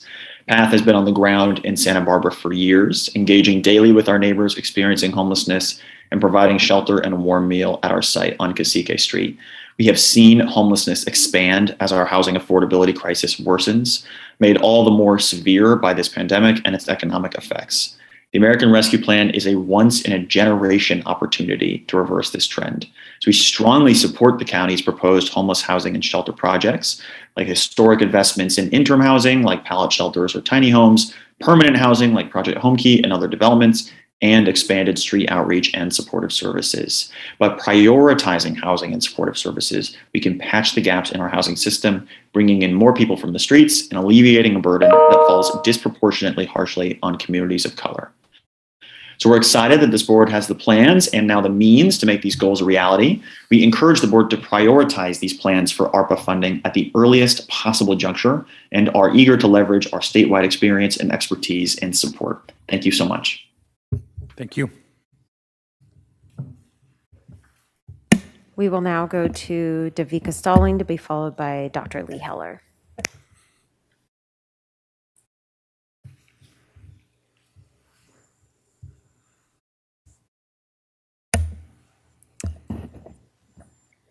Davika? Good afternoon, Chair Nelson and members of the board. My name is Davika Stalling, and I am the president and CEO of the Lompoc Valley Chamber of Commerce. I am pleased to be with you all to share my strong support for the food bank's request for funding to help cover the COVID-related expenses. The Santa Barbara County Food Bank is a critical resource for many local residents who need extra help to get by.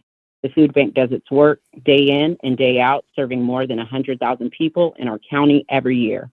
During the last 2 years especially, I have seen firsthand what a vital resource the food bank is for our community.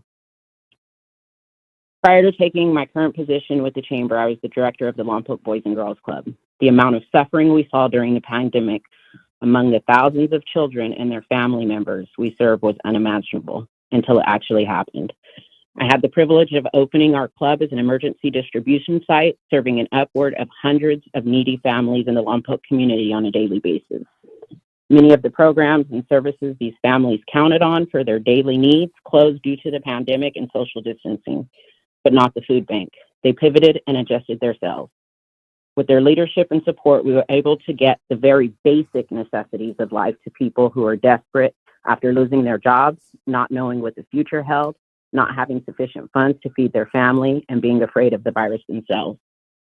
Today, many of our neighbors continue to struggle as a result of COVID. The economic decline has hit our lowest income residents the hardest. Food Bank continues to be among the most critical organizations helping people to get what they need to survive. In our most challenging times, the Food Bank was there for us. Now we can have an opportunity to be there for them to help cover at least some of the costs of the substantial additional costs they continue to bear as a result of the pandemic. I could not be more supportive of the Food Bank's request for funding, and I thank you all for your time and consideration. Thank you, Ms. Stalling. We will now go to Dr. Lee Heller to be followed by Gordon Auchincloss.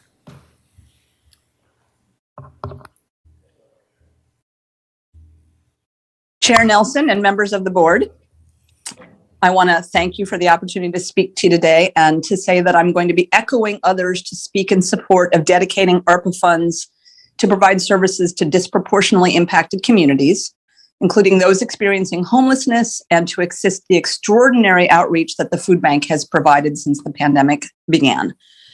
Assistance for the unhoused is an essential use of ARPA funds. I support funds being dedicated to such much needed projects as service provision for emergency shelter beds, home key match for permanent housing, encampment strategy implementation, which is just critical for so many reasons, coordinated outreach teams, and capital projects like the pallet shelters in Lompoc, Isla Vista, and elsewhere. So I don't want to repeat what other speakers have said, but to support what they have said. I also want to share my strong support for the request from the Santa Barbara County Food Bank. Other than healthcare providers, few organizations have been so consistently front and center, working directly with people during this pandemic as the food bank has. I actually began volunteering with the food bank in recent months as a home delivery driver in the program that Mr. Talkin described.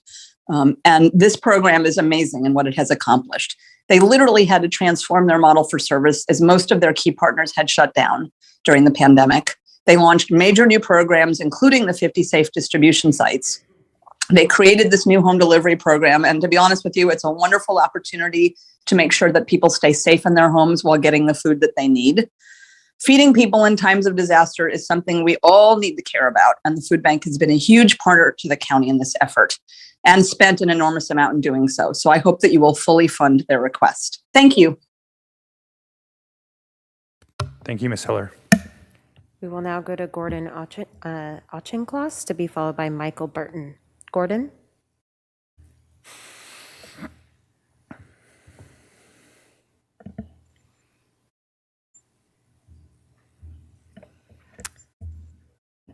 Is Gordon available to provide his comments? I have unmuted you on our end. If you could please unmute yourself on your end and proceed with your comments. Okay, thank you. Chair Nelson and members of the board, good afternoon. ARPA funding is intended to respond to our current public health emergency, address critical community needs. You know this. And as everyone has spoken today, it is primarily focused on serving the underserved and support the most affected.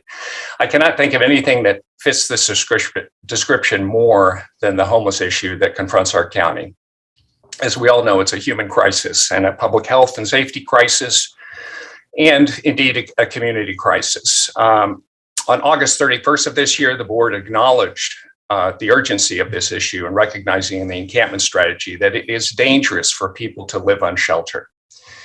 I've heard it said that fixing homelessness is simple, but it is not easy. And the simple part begins with sheltering the unsheltered. At last count, the shelter gap was 563 and growing.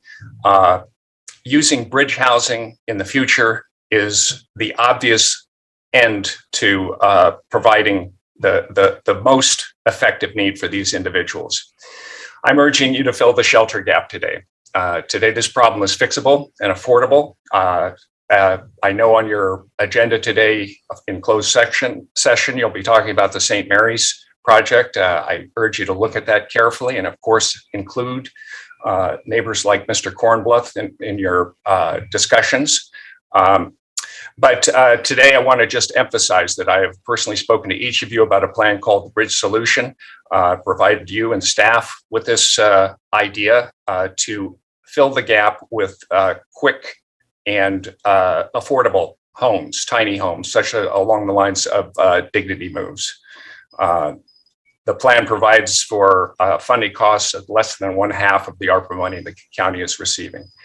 So I urge you to look at that, and I hope that you will take your time with this.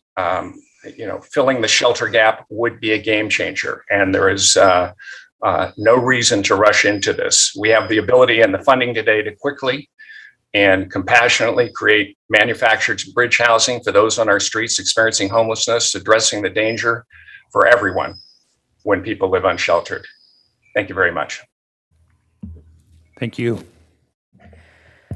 We will now go to Michael Burton to be followed by Karina Acosta.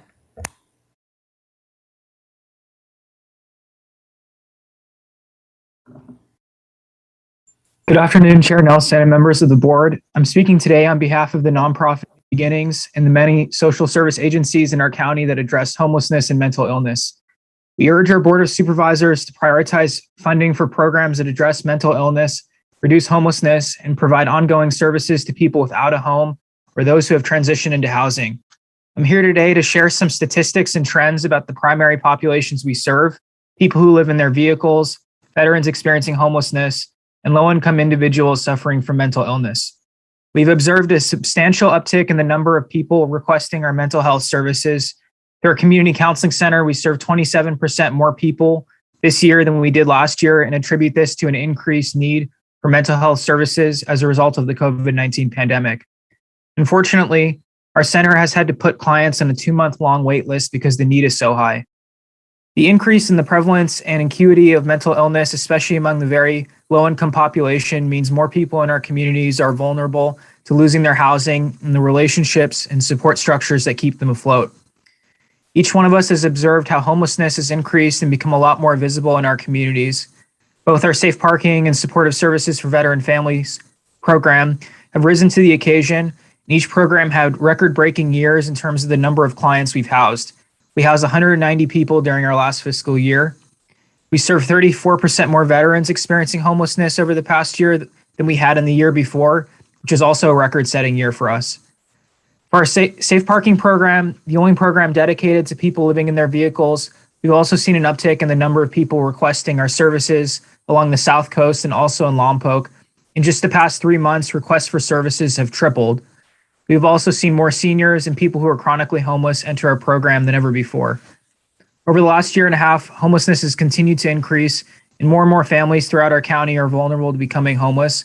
In addition, I've personally seen the tremendous obstacles and crises our homeless services staff face each day, and I imagine the other service providers are under the same pressures.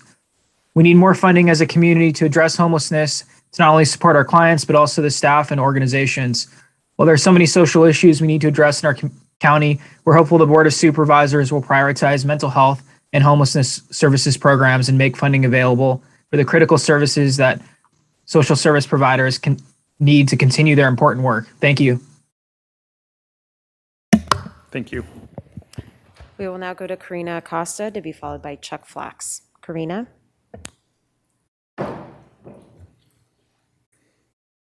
Good afternoon, Chair Nelson, supervisors, and community members. My name is Karina Acosta. I am the Quality Counts Coordinator at Children's Resource and Referral, and I am here today to comment in support of ARPA funding for childcare, recovery, and relief. In the last year and a half, I have personally provided services in educational coaching support to family childcare providers within our community, and I have witnessed the hardships they have encountered. These include remaining open and putting their own families at risk so that our essential workers could continue to go to work and could continue to support our community. They have taken on families that needed to readjust for distance learning. I'm talking to you about family child care providers running a business out of their home, who were all of a sudden now also providing educational support and services for distance learning over Zoom to children of various ages, from infants, toddlers, preschoolers, school age, and middle school children, to allow parents to continue to go to work. It is vital for the recovery of our economy for family child care providers, center care, and generally child care to receive this funding and to receive this support. There have been providers who have remained open and who have had exposures and have had to close their doors to remain healthy, to quarantine. That means that they have taken a pay cut and sometimes gone unpaid. These family childcare providers, this is their income, this is their lifeline. And once they are cleared to reopen their doors, there are families that come back and that come back with a greater need, with a need for more hours of care, with a need for more children to be in care. And at this time, it is absolutely vital that these family child care providers, center care providers, and early education in general receive this funding. this funding will also support families in need that are experiencing homelessness. This is where they take their children to make sure that they have healthy meals, to make sure that they have healthy interactions, and to continue to grow the resilience of the children and the resilience of our community and our workforce. Thank you. We will now go to Chuck Flax to be followed by Rachel Torres. Chuck?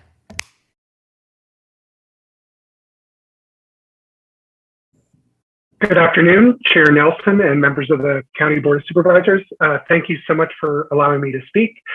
I'm currently an independent consultant working with the City of Goleta as well as other customers of mine on the issue of trying to end homelessness. I wanted to speak to you directly because I wanted to kind of share your pain in the sense that there's a lot of money on the table. There's a lot of really good ideas being put forward. And under the circumstances, I encourage you to trust the evidence and trust the process. We've come a long way since I was overseeing C3H 6 years ago in terms of developing a system of care that takes people from the streets, puts them into either transitional housing or permanent supportive housing immediately, and gives them the services they need to stay housed. What you have now is an opportunity to really kickstart that system even further along the line. And I have to believe that the way that the staff is presenting it to you is the best balance of permanent supportive housing, services to get people the kind of assistance they need on the streets, and then increasing the number of additional beds by 100 in shelter capacity. And we have to be careful. We don't have a huge amount of shelter provider capacity to be able to handle the full need that has been outlined today. I think that what this current proposal does is build our capacity going forward, and then allow all of the service providers and the government agencies to come together to really develop this system going forward. And as Rob Fredericks has said, and I know that the County Housing Authority agrees, permanent supportive housing is the answer. And so the degree to which we can use the home key funding to leverage more and more units of permanent supportive housing, that's going to be the solution that gets to really, that ends homelessness in our county. I really want to commend your commitment to this issue and also the staff at their great work at putting this all together. I also think that the outside organizations that are proposing interesting alternatives all of this is really good policy discussion. And so I encourage, further work on this, and I really appreciate it. Thank you. Thank you. We will now go to Rachel Torres to be followed by Jeremy Goldberg. Rachel? Yes, can you hear me okay? We can. Great, thank you so much. Good afternoon, Chair and board members. My name is Rachel Torres. I'm with the United Food and Commercial Workers, Local 770. On behalf of the essential workers working at the grocery and drug retail stores in the unincorporated areas of the Santa Barbara County, we strongly request your consideration of a hazard pay grant program. Many of the services that are being funded today are actually used by these essential grocery and drug retail store workers, folks who have needed increased pay due to childcare, due to food and housing concerns. These are workers who have experienced the hardest outcomes of COVID-19. They did not sign up to be frontline workers, but they have served our communities despite anti-masking, anti-vaxxing, crowded stores without social distancing, lack of on-site testing, poor contact tracing, rising theft and violence, and 4 surges of infections. And yet they continue to serve despite the latest Delta variant. We know that there are limited funds, and we appreciate the board's considerations. If there is possibility to either add allocation to these workers in these 4 stores in this or in the second allocation in April. But we strongly think that there is a great precedent. Cities of Oxnard and Calabasas unanimously voted to enact hazard and gratitude pay for grocery and drug retail workers. Other cities and counties across the country are doing likewise. So we encourage the Santa Barbara County to follow these strong precedents, to recognize these essential workers and the strong contribution they've made to the community. Thank you. Thank you. We will now go to Jeremy Goldberg to be followed by Spencer Brandt.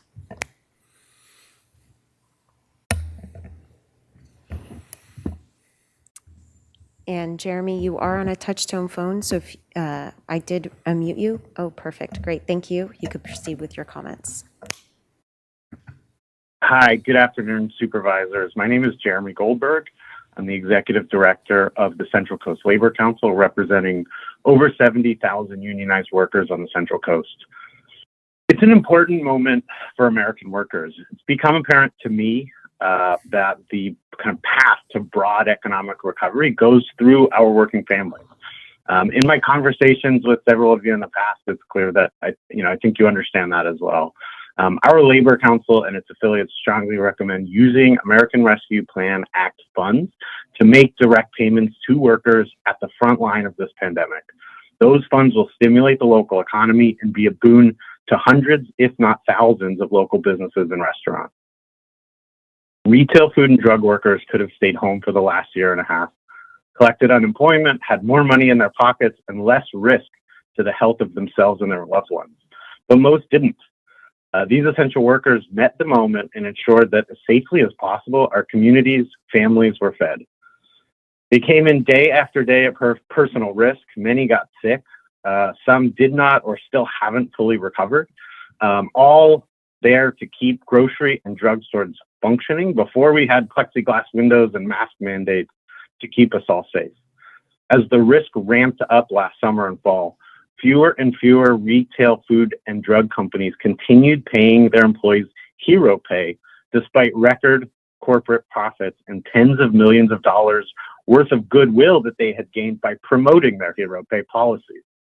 This decrease in pay to our workers coincided with a dramatic increase in cases, illnesses, and deaths caused by COVID-19. Yet still, retail and food drug workers put themselves and their loved ones at risk and made sure that food and essential medicines were available to our community. Fast forward to March 11th, 2021, the U.S. Congress sends the American Rescue Plan Act to the president to be signed into law. In passing the bill, the federal government outlined 6 ways for local governments to spend the money they would be receiving. One of those 6 is premium pay grants to essential workers. That's why I'm here today, because you guys have the opportunity to spur the local economy by putting money in the hands of workers who need it most, who risk the most, and who suffered the most. I urge the Board of Supervisors to use a portion of this or our April 2022 final allocation of rescue plan funds on premium pay grants for our county's essential workforce. They are worth it, they deserve it, and they sacrificed far more than any dollar amount we could come up with today. Thank you. Thank you. We will now go to Spencer Brandt to be followed by Casey Caldwell. Spencer? Hello, Chair Nelson and Board of Supervisors. Thank you for allowing me to speak today. My name is Spencer Brandt, and I'm speaking on behalf of myself as an individual. Today, I wanted to discuss 2 important topics. The first is I wanted to say thank you to county staff for evaluating deferred maintenance and sewage improvements to the Isla Vista Community Resource Building and Community Center for their ARPA eligibility. Just for a brief update, the Isla Vista Community Services District has entered into a 1-year agreement with the county to provide programming and services in the community center, and our board has given initial direction on reservation and usage policies for the space. Also, the IVCSD is currently hiring a community center director. This person will be charged with developing and executing, in collaboration with our community partners, programming that enriches the health, safety, and well-being of our community. Secondly, I want to support the usage of ARPA funds today for housing and homelessness services. You know, our neighbors experiencing homelessness have been the most impacted by the COVID-19 pandemic, and they spent the greater part of last year living outside. You know, they didn't have a chance to shelter in place. And it goes without saying that the pandemic has been a dark time for so many in our community, But even in that darkness, there were some incredible opportunities for the light. The progress that the county made in keeping folks off the streets and getting them into supportive shelters and housing units has been incredible to witness in my community of Isla Vista. The staff at Good Samaritan have worked miraculously to help those in need. And during the pallet shelter project in Isla Vista, and now with the Hedges House of Hope, this is a model that's proven, it works, and I think this funding is crucial to helping those on the margins stay housed by providing necessary services to help those in need. Thank you so much. Thank you. We will now go to Casey Caldwell to be followed by Kim Selkoy. Before we go to Casey, there's been a number of speakers that were invited as panelists. If you'd like to speak as one of the nonprofits or advocates, please raise your hand if you're on a panelist on Zoom, and we'll make sure we get to you. Please proceed, Mr. Caldwell. Good afternoon, honorable supervisors, county staff, and members of the public. I'm Casey Caldwell, the managing director of the Santa Barbara Community Arts Workshop, one of the proposals before you for ARPA funds. Artists are widely recognized as being disproportionately impacted by the COVID-19 pandemic. The proposal before you would further empower the Community Arts Workshop, otherwise known as the CAW, to serve this group.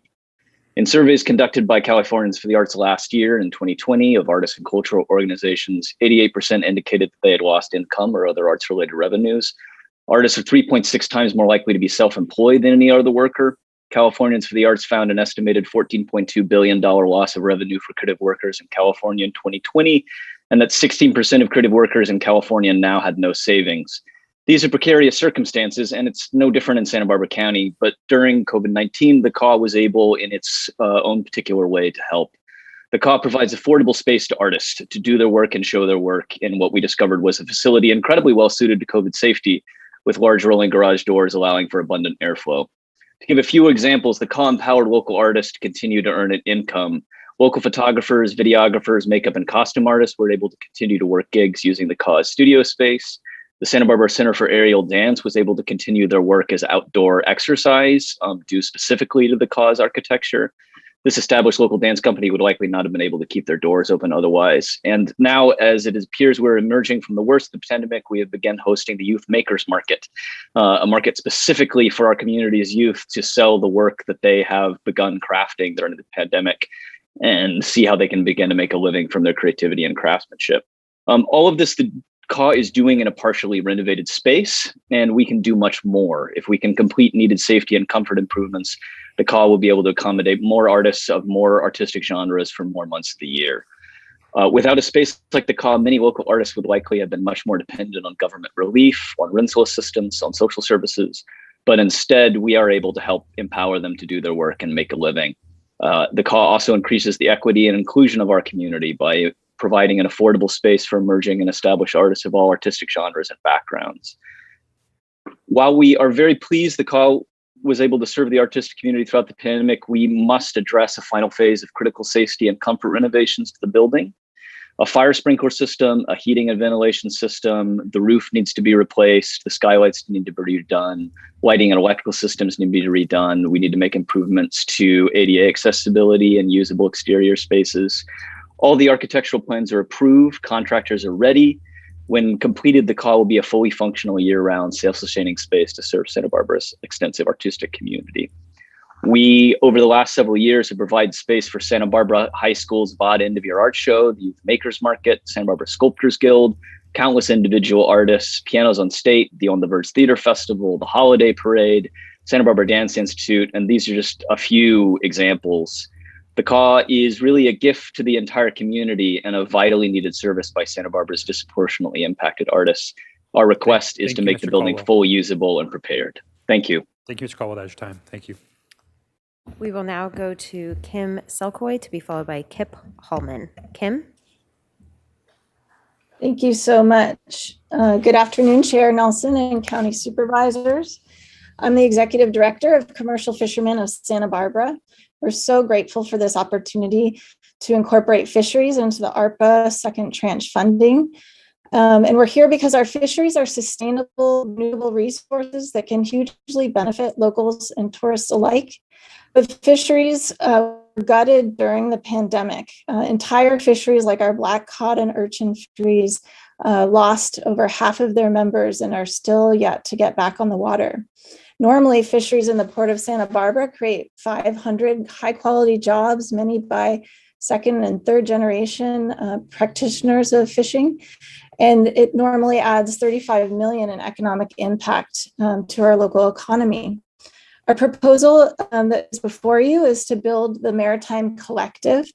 And with its training programs and the infrastructure and the opportunity and education that the Maritime Collective will provide, we feel strongly we can save these fishing livelihoods that are on the brink, and we can grow them.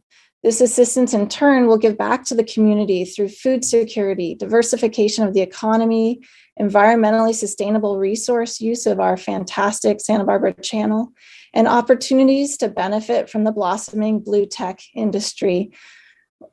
Now, a linchpin of a fisher's ability to work is their access to infrastructure, affordable storage for their boat and gear, cold storage for their catch, a means to capture good value from the catch through access to good markets.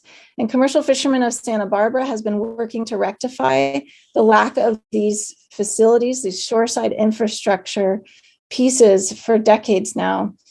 Our harbor has been under-resourced for these items. It's now incredibly urgent as our fishing fleet has been gutted by the loss of their markets. Local demand, however, is increasing, and if we can capture that local demand through providing the infrastructures, our fisheries will continue to be a pillar of local food security. During the pandemic, CFSB donated hundreds of pounds of locally caught fish to the food bank, enough to make 30,000 meals, thanks to grants and other sources. And we want to bring this program back and keep it permanent through the Maritime Collective. In sum, this is a concrete plan to revitalize our fishing industry and diversify our coastal economy, satisfy our obligations of the Coastal Act, and do right by our fishing community, which has been so devastated by the pandemic. We've got a great partnership with the City of Santa Barbara. We really appreciate the unanimous resolution you passed to support this project. We've assembled funding from diverse sources, and we think with the final $500,000 from the county ARPA appropriation, we will have what it takes to really get this off the ground. Thank you so much. Thank you, Ms. Selko. We will now go to Kip Hallman to be followed by Kristen Miller. Kip? Yes, hi, thank you. I'm Kip Hallman, president of WellPath. We provide healthcare services in the Santa Barbara County Jail. We have a team of very compassionate, committed nurses and other healthcare professionals who care for the most vulnerable people in our communities. These people need our care. They also uniquely have a constitutional right to healthcare, which is unique to those who are incarcerated. We are in the midst of the worst nursing crisis I think any of us in healthcare have seen in decades. And this has caused pressure on retaining staff. We have a tremendous team, and we have seen significant loss of staff as they have moved into other very, very high paying environments. Under the CARES Act a year ago, hospitals were provided with funding that allowed them to pay for traveling nurses and agency nurses at rates that are now north of $100 and $200 an hour. So we are looking to be able to pass along to these nurses and other folks just minimal amounts that will allow them to continue to work in this environment, care for this very important population, and allow us and the Sheriff's Office to continue to meet our constitutional requirement to provide this care. So we appreciate your consideration. Thank you very much. And I'll stop now and turn it over to somebody else. Thanks. Thank you. And we will now go to Kristen Miller, who is our final speaker. Kristen? Good afternoon, Chair Nelson and members of the board. I'm Kristen Miller, President and CEO of the Santa Barbara South Coast Chamber of Commerce. And we are pleased to be here today to be considered for funding a program with ARPA funds. One of the few, but there are a positive effects of the COVID crisis, and that was a strengthened relationship and communication between businesses affected by the economic crisis and county government, as well as county agencies. The cross communication resulted in timely decisions that did help businesses survive. Our proposal is to continue a robust communication strategy, not just with the chamber leadership, but with industry team leaders who were identified through the RISE program, and to continue those roundtable discussions as well. We're offering a South Coast focus on the 75,000 jobs that we represent, but would like to consider this as a way for building capacity to grow this to a county-wide partnership that would continue us working with the other chambers as well. This type of work is really in our sweet spot of what we do for a living, but the commitment this way to do this with the county will codify our commitment to this type of communication and help us move past the economic setbacks that we've encountered. One additional piece to the economic development strategy to this, if we can go forward, is to continue to use this process to set ourselves up for a little more countywide data that we could present at a regular and periodic economic indicators from the business community. This kind of data can help us track and analyze our economic recovery. Thank you. Thank you. And Chair Nelson, members of the board, that appears that was our final speaker on this item. Okay, before we go to board, I want to go back to staff, and then I'll go to Supervisor Hart and other members. Ms. Anderson, Ms. Mosnisic, is there anything else that you'd like to provide for us before we start to figure out this? And Chair Nelson, we're prepared to take any direction your board may have. We do have the recommended actions here. The staff has made recommendations under items B and C. Okay. All right. So Supervisor Hart and Supervisor Williams. Well, I really appreciate the public comment. There are a lot of really quality speakers who know this issue deeply and well and understand the limitations that we have with the funding sources we're trying to allocate, but their contributions to this conversation were really helpful to me. I think that, as I said before, just looking at the overall allocation that the staff has described, I'm 100% supportive of the recommendation for the 5.9 million in tranche number 1. Also, the 22.9 million that staff is recommending for tranche 2A.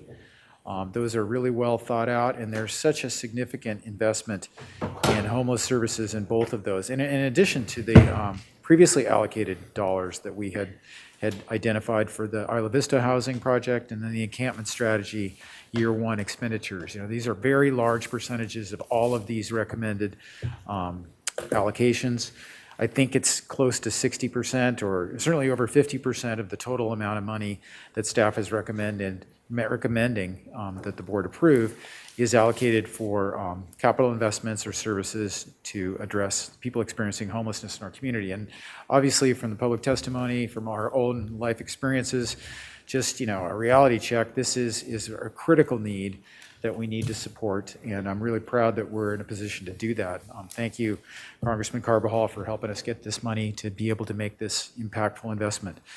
Beyond that, I'm personally very compelled by the testimony from Mr. Talkin about the food bank. You know, that to me feels like critical county infrastructure, providing nutritional assistance and support for underserved families is another, you know, hierarchy of need, critical service that I think we should support. The child care dilemma, the crisis that the providers are facing about staying in business to be able to provide services to the working families that need to get back on their feet and get back into the economy is another foundational support to our economy. And that $2 million investment, you know, will leverage many, many more dollars as businesses get going again. Similarly, I really appreciate the work that the REACH is doing with its countywide economic development strategy, but I would like to see a little more focus in the South County. You know, the reality of REACH is that it began in San Luis Obispo County, expanded in northern Santa Barbara County. They definitely have a regional focus and are doing great work, you know, with the two counties combined, and the SEDS initiative will give us more money to help with economic development. But I do want to see a little more focus on the South County investments. And I think the South Coast Chamber is in a perfect position to do that. You know, we can contract with them for services, and ideally, I'd love to see them provide, you know, micro support to small business associations, you know, on the ground in the Milpas corridor, in Old Town Goleta, you know, really fine-grained small allocations to local small businesses that are trying to organize themselves, to create events and get some activity back in those neighborhoods. Two other things that just jumped out at me from the public testimony were the Maritime Collective speaking to the needs of the fishing industry. You know, there's really unique resource that we have in the Santa Barbara Harbor. There's been a lot of publicity recently about, you know, the fishers in our harbor deliver more dollars per boat, you know, to the local economy than any other place in the state of California. It is a historical industry that has long been in our community, and it needs help because the fact is the COVID-19 pandemic, you know, hit them hard, as the speaker spoke to today. You know, many of those folks have been unemployed, they've been underemployed, but this collective is looking beyond the present into the future and saying, how can we provide the infrastructure necessary to support the fishing industry? How can we get the public to understand the value of this industry and the importance of using their consumer dollars here locally, buying fish locally? And ultimately, they want to get a physical presence in the harbor that can provide storage for boats and public access to the industry and space for blue entrepreneurs who can create 21st century jobs related to the maritime environment that is really our signature asset in the South Coast. So I would be supportive of that. Obviously, you know, we don't have to make these decisions today. We have additional allocations that we're going to look at in December. But I see the Community Arts Workshop in very much the same way as the Maritime Collective. You know, this is a low-cost infrastructure for artists to connect to the community, underserved community in particular. We have many tremendously successful arts organizations in the community that are well endowed with folks who believe in culture and art and want to invest in that. But the CAW is aiming for a niche that is underserved. You know, this is entry-level, very low-cost accommodations for arts organizations to meet, to create their art, to work with the community, and supporting that niche with these one-time dollars seems to me, you know, like a really good investment in the long run. Obviously, a couple of these things are still to be vetted through the Auditor Controller's Office, and I'm really suggesting that we just consider these things for the future allocation in December. But I'd like to see us support the staff recommendations through Tranche 2B, and then look very, very hard at the food bank and childcare investments and the chamber investment for discussion today. Thank you, Supervisor Hart. Supervisor Williams? Just to ask for the slide on the community requests to go up one more, just let me make sure I can actually see that. Yeah, okay, there we go. You know it's bad when you can't see the stars on there and without glasses. Okay, so, you know, I think that this is a unique opportunity for us as a county to think big, and I appreciate staff for vetting very big and ambitious projects. But being transformative instead of ephemeral. All too often that an influx of federal funds can be of temporary help, but dissipate in its effect too quickly. And so I really believe that including the projects that I support, we need to pay attention to what the results are, whether they will be transformative instead of ephemeral, and whether just the basics, whether we can show results to the Department of Treasury, right? I mean, the worst thing, and this is based off of the city's terrible experience at the airport, the worst thing is when you spend millions of dollars and then the feds come back and say, hey, you didn't do that right. We want it back. And I don't think that we can allow ourselves to be put in that position. So transformative, it is exactly why I love the proposals in 1 and 2A, focusing on results in homelessness. When this is augmented, I do believe we're going to need more permanent or long-term sheltering options.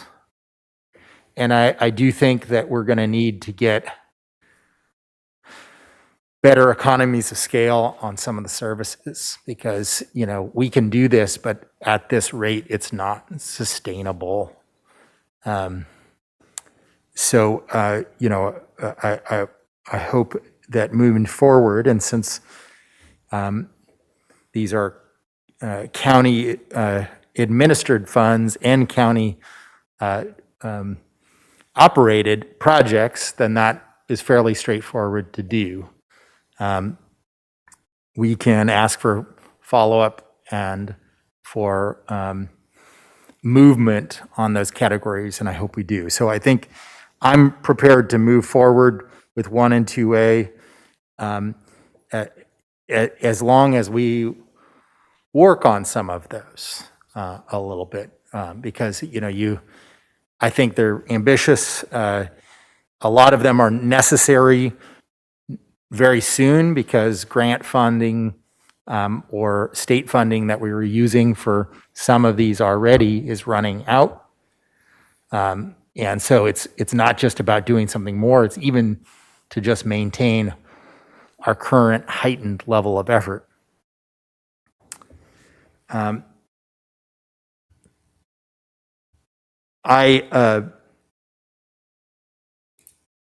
am also prepared to move forward on the food bank proposal.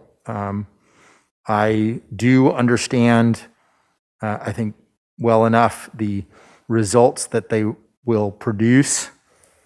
I don't know that we should be yet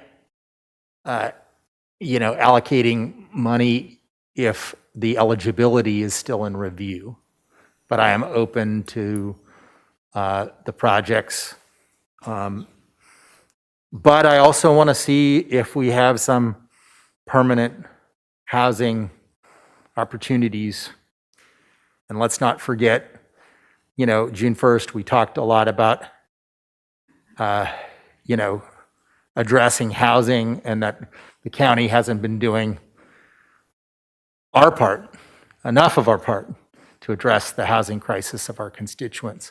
And that will require money too, though I would generally think that would be better out of the discretionary pot. I want to spend a little bit of time on the child care proposal because I feel so strongly that this is a need that if the community hadn't brought forward a proposal, I would have put forward a proposal. I'm a board member of the First Five Commission. This is more a blessing on you guys, that I'm the only one who has kids here in that category, and two. So I definitely feel enormously invested in what the great child care centers and partners that would benefit from this proposal. They're familiar to me, and I love their work. But I find the proposal enormously ephemeral. It is hard for me to when the deliverables just say stabilization of the childcare center or childcare sector and enhanced infrastructure system, that is a lack of specificity that I don't think I can agree with. The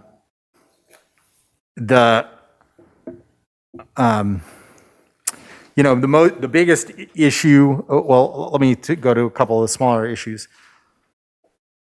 One is the level of administration overhead, essentially, in the proposal. 14.5% of the total amount is way too high. We have wrestled with the city of Santa Barbara on libraries for 3 years, fighting them on the same level of an administrative overhead. And that is because the city of Santa Barbara charges a percentage all the way up their staffing system for that administrative overhead. So I don't think that's good precedent for us to agree to that. But the biggest issue that I have is that speaker after speaker has cited the need to allow more parents to have childcare. But that is conspicuously not what the proposal says it will fund. It says it will fund the protection of our existing slots, which is a much diminished stock of slots than what we had before COVID.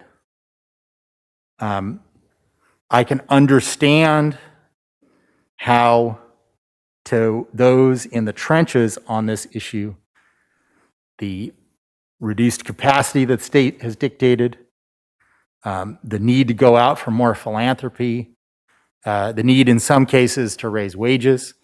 This is all a lot of pressure. But I think that my biggest hope is that if we do provide grants to private sector providers, which I actually think is a good idea, that we limit how much can be used on, so I guess I'm transitioning to what Eileen said, find a way to support this proposal, which I put a lot of thought in, is how could we get to support? Number one, if we're supporting maintaining existing slots, we have to make sure that those private sector providers demonstrate the loss of revenue from COVID. This is just to protect ourselves for the take back from the Treasury. And I believe that defense of existing spaces should take no more than 40% of the amount, and no less than 60% should be on the expansion, whether that's funding temporary structures, outdoor usage as it starts warming up, other adaptations that childcare centers have done, rotation of classes in indoor and outdoor settings. But essentially, I am good with the grants to private sector providers portion if it's on a 40-60 split between defense of 40 being defense of existing spaces, 60% expansion of new spaces. The other portion in the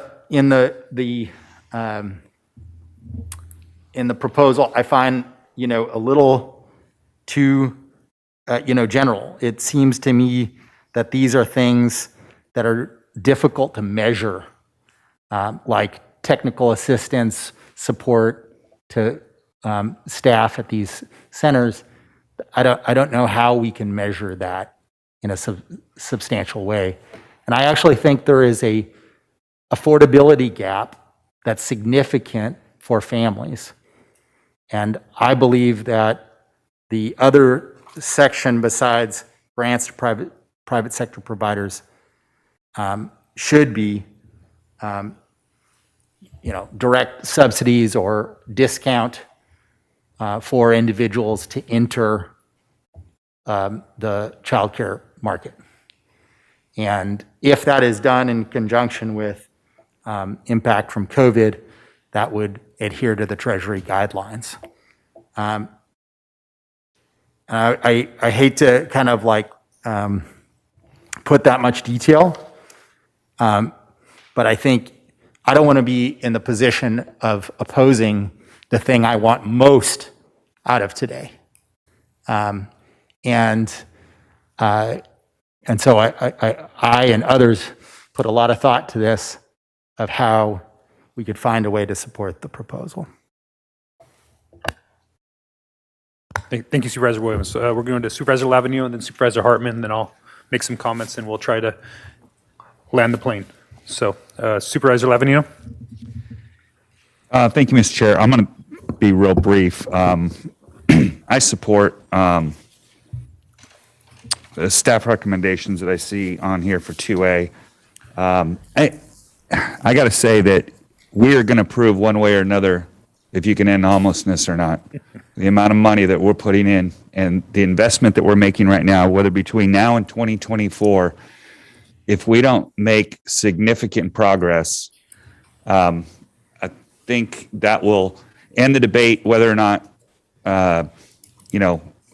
continued money. And I think you're going to talk about this as well, but there's a difference to me of continuing to spend money on outreach programs and everything else besides capital. What I appreciate about this is the $7 million investment in Isla Vista, the investment that we're making at Bridge House. We can go out and talk to folks all day at encampment sites, but if we don't have a place to put them, we're spinning our wheels. So that has to be a commitment as we move forward, as I see it is here. So I'm supportive of that. Also, nothing means more to anybody than making sure that you have a meal. The food bank stepped up in a Herculean way during this crisis, and we need to make sure that we fund that moving forward. And also, I just want to, for me, the other thing for me is the commitment to reach. And I know that this does have kind of a North County, Mid County feel to it, but I don't think anybody would benefit more, I think, with the approach that they're taking than businesses in Goleta. Goleta is our tech and kind of our aerospace nuance sector, and I think those businesses would benefit immensely from what I've seen that Reach is proposing. So I'm also a big proponent of that. But I've never been in a position like this before on the board where we're sitting around with so much money and trying to figure out, there's just so many great places that we could spend this. I just want to make sure, I don't want, Mike Gazzoni's in the back of my head right now telling us, hey, let's just make sure 5 years from now we didn't do something stupid. So I know we're all really looking at this carefully. Staff has done an excellent job of laying out our options and protecting our interests. And I would also caution, I think I've heard this too, is that we're under a time frame, but it's very generous. And we just got to make real sure that when we move forward, that we're doing so in an efficient manner. So, but I am very pleased with what staff's brought us so far. Thank you, Supervisor Lavigno. Supervisor Hartman. Thank you, Mr. Chair. So it looks, I also support the Tranche 1 and Tranche 2A, and so I think that's at least 4 so far that are supportive of that. I also, for future budgeting, I think the food bank is essential. It is a contractor with our EOC. It really performs an essential function of county government, which is to care for those who are most vulnerable and most needy, and we've sure seen them step up in COVID.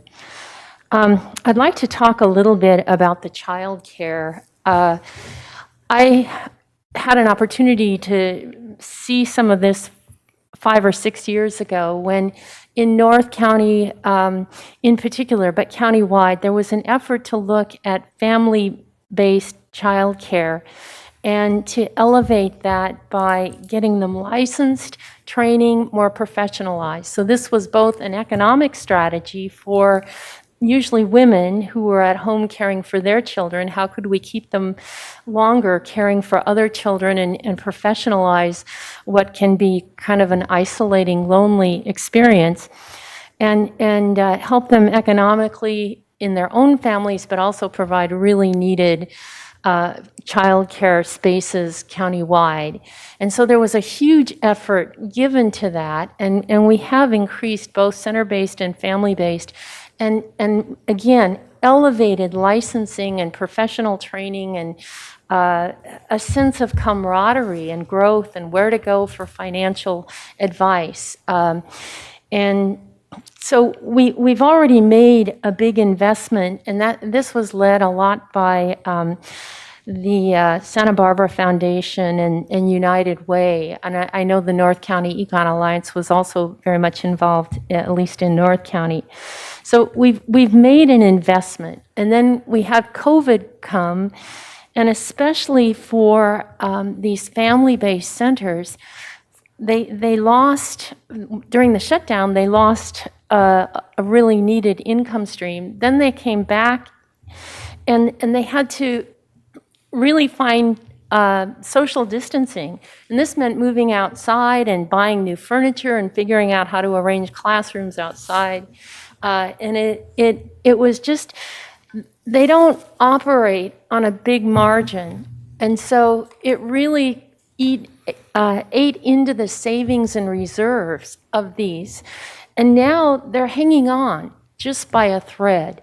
So many of them, and I had Gina Fisher in my office has a new baby, and she wanted to make sure I got out and visited some of these. So I did, and I really was persuaded that this money is needed to keep these spaces. We really do need to help. Now, I appreciate some of the things that my colleague Supervisor Williams has raised about administrative costs, and I would like to see that reduced. But the 40-60 split, I'm not there. But what I would say is perhaps we could put the money aside, budget that, and get a more specific proposal for how we'd like to use that money. Actually, Supervisor Hart is my partner on this, and this was an idea from his Chief of Staff, Chris Henson, and I think he deserves credit for that we should set this money aside and get a more specific proposal on how to use it. But I do believe in the future we'll have money coming from the state. We have a governor who's very much committed to this, and perhaps even money from the federal government. But we need to keep this viable until other sources of funding come in. And if we lose these, it's really hard to bring them back. And we've invested a lot. And if you remember our board letter, we have, I think, 9 different foundations, charitable organizations that have already contributed to this because they saw in COVID what a crisis we were in. So I believe the county needs to match what they've done. We can't simply turn away. So the preschool funding is absolutely critical. As I think about this in my own mind, I come to, what are principles to guide me? And I think all of us up here want a legacy. And I think homeless is really our hypothesis. It's what we're banking on. We're really trying to make over a 3-5 year period a difference in our county, a difference in people's lives, and a difference in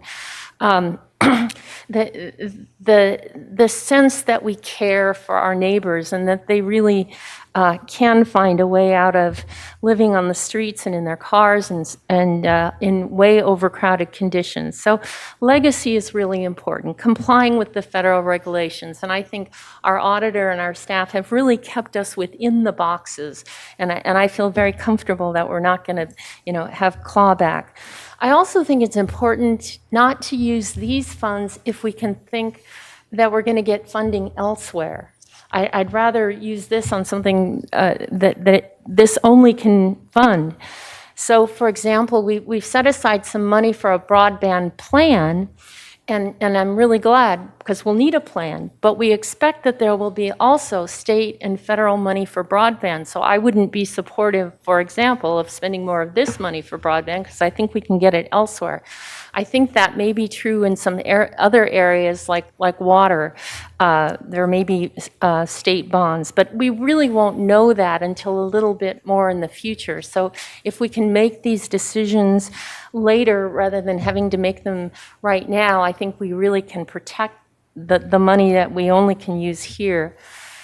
The other issue is outside agency requests. This board in tight economic times made a policy call that we won't fund outside agency requests. So personally, many have come to me asking, and I really didn't put them on this list. And I'm sure all of us, if that were opened up, could add many, many more to this list. And if that's the direction we go, we may. I would, however, like to point out that the Ivy Community Center is on a list where that is a county-owned building, county-owned facilities.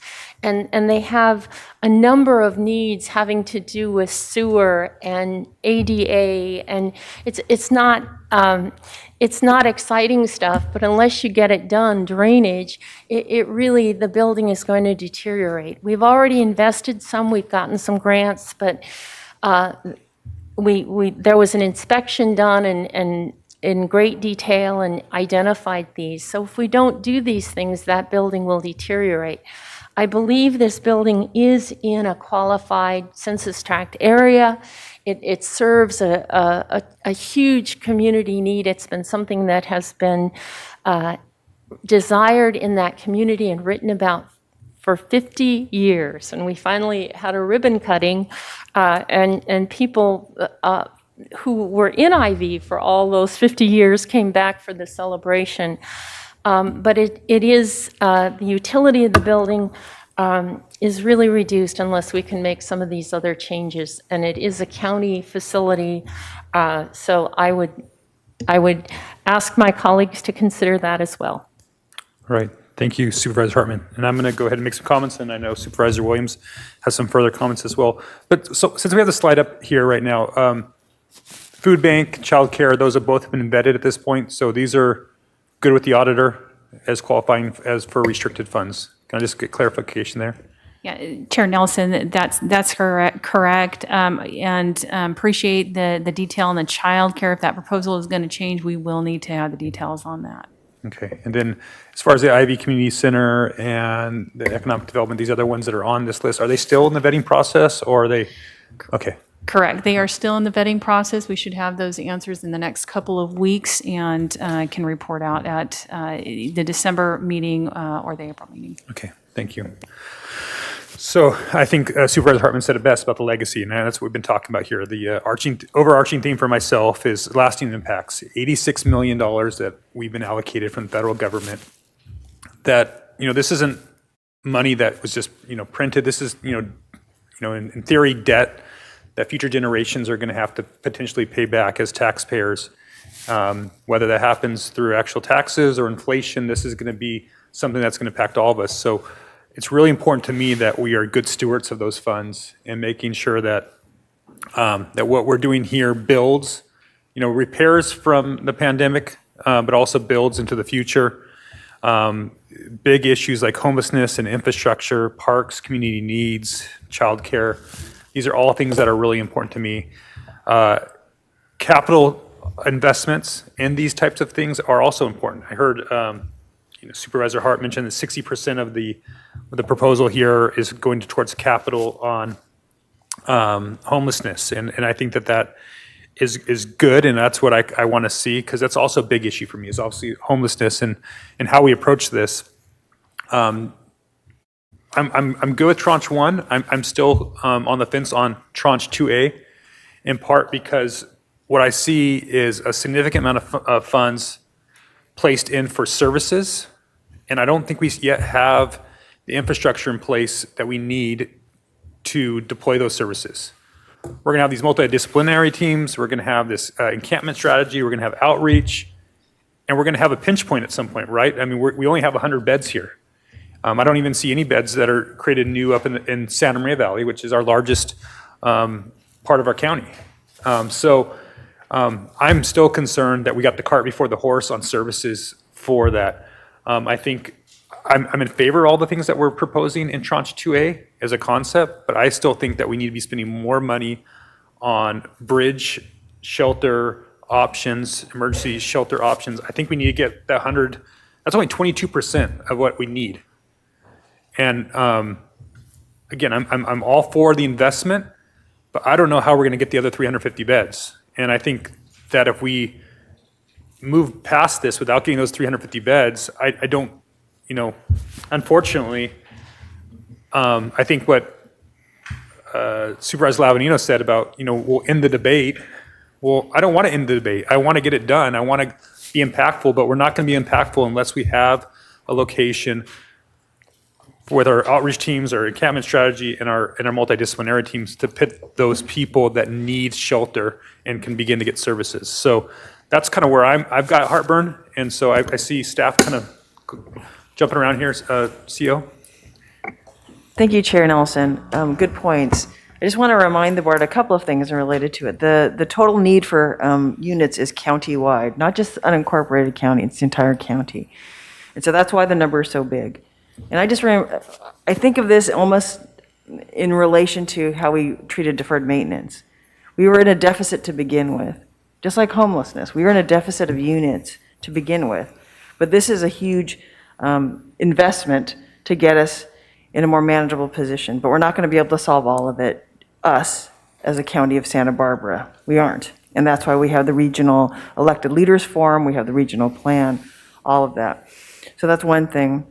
And Supervisor and Chair Nelson, you've talked about how can we have the cities partner with us, and I think that's a great thing that we should start exploring more on how we can do that. The second thing I want to say is that on the units, just on the 2A and 2B, I just want to remind the board, as Ms. Anderson said, this is for next year's budget. So it's not going to happen quickly. And I think she was saying that basically just on the way we spend money, even though if you appropriate it in next year's budget as of June 2022, it doesn't mean that's going to get spent in that following year. So there is some time. But all of these things in Tranche 2, you're basically directing us so that we know, and putting that budget together, that ARPA money will go into that budget when we bring it to you in April as workshops and in June 2022. And I guess I'm saying this to say there is time. There's $20 million left in Tranche 2B. There is time for your board to have further discussion about what else you would like to see in preparing next year's budget. And on the child care, I just want to mention that in the Health and Human Services plan that Terry Nisich presented, there is money for a child care study that First Five is doing. They haven't requested ARPA funding because there's other funding to do it, and they probably won't get that done until June. Is that correct? And again, there is time for you to have deliberation in April, and then if you want the results of that, June, before next year's budget, when we adopt the budget, to have more conversation on that as well.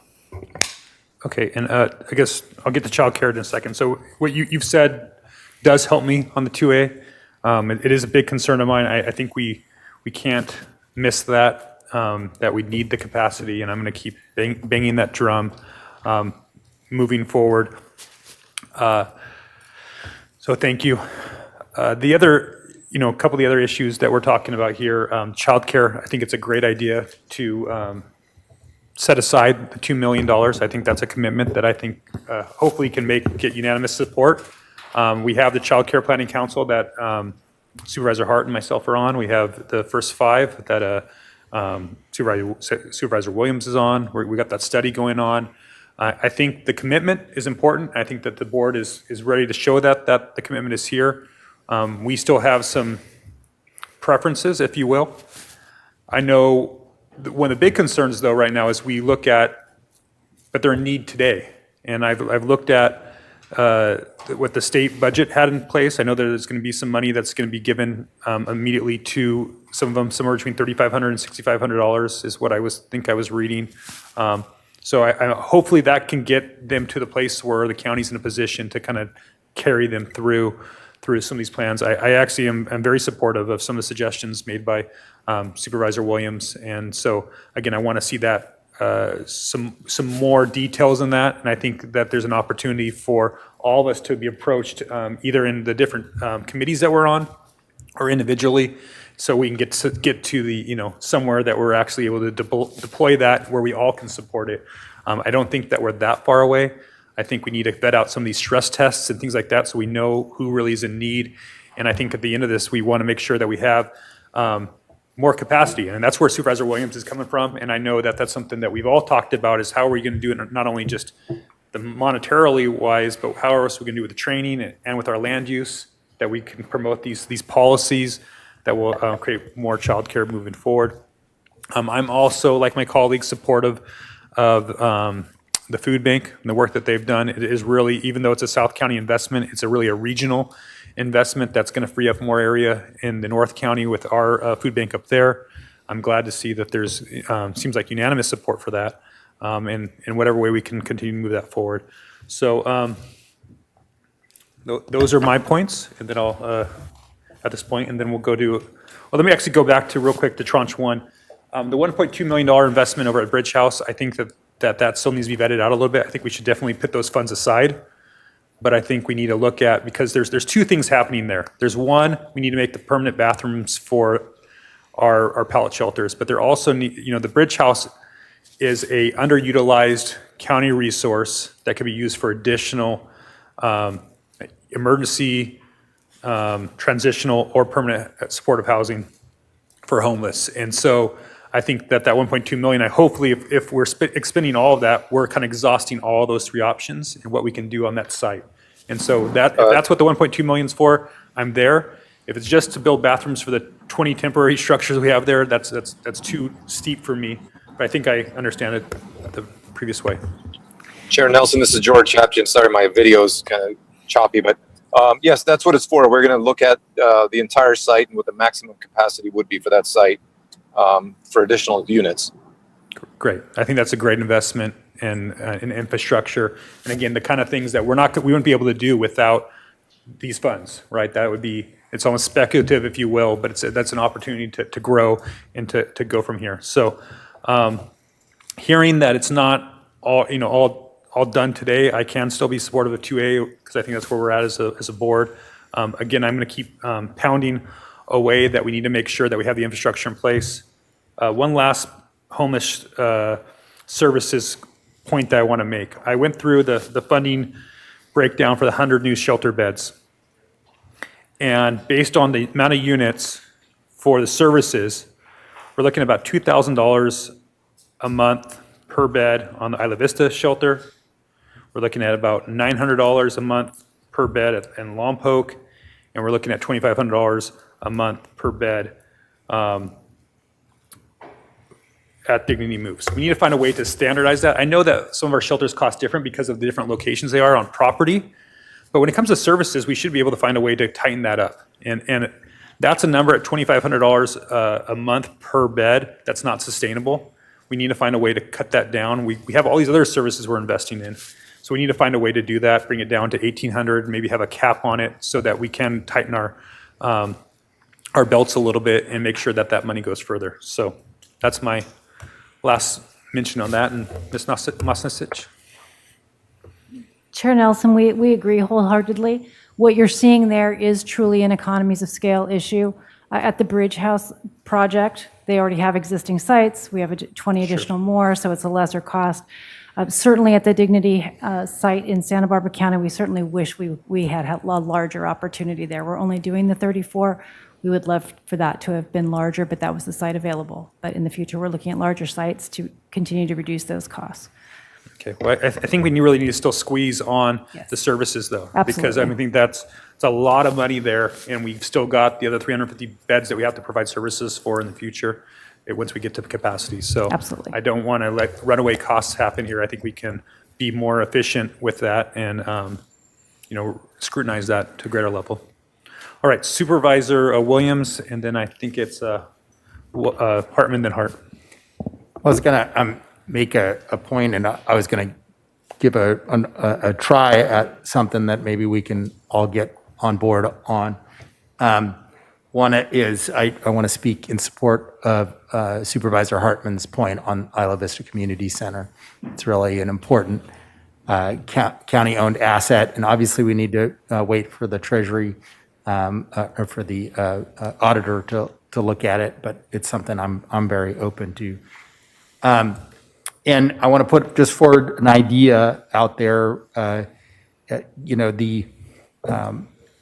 Obviously the difficulty of the hero pay issue is like who deserves, who doesn't, and because there's two different proposals on that. So I'm going to put out a sort of a different idea, and maybe we could look at it at our next round of this in April, which is the idea of for certain professions like grocery workers that interact with hundreds of people per day, maybe we should be looking at a beefy vaccine incentive. So that's just an idea that I'm putting out there because we can't all talk about this legally between now and the next hearing. So for you to chew on. So just as an attempt, I would move staff recommendation on 1, 2A, add the food bank, and as Supervisor Hart's staff has suggested, designate the $2 million for childcare, but ask the CEO's office to work on the proposal with ECCI. And I think coming back to June is too late. I mean, I think, I feel like if you can reach an understanding on what the proposal in time for the April hearing, we should bring it back in April. And if we can reach an understanding before that, let's bring it back beforehand. So that would be my attempt at a motion. Okay, so we have a motion. Second. Okay, there's a second from Supervisor Hartman, and before we get there, we'll go to CO Miyasato. I'm just looking at Ms. Anderson. I just want to make sure if she needs any clarification for other requirements before the board votes.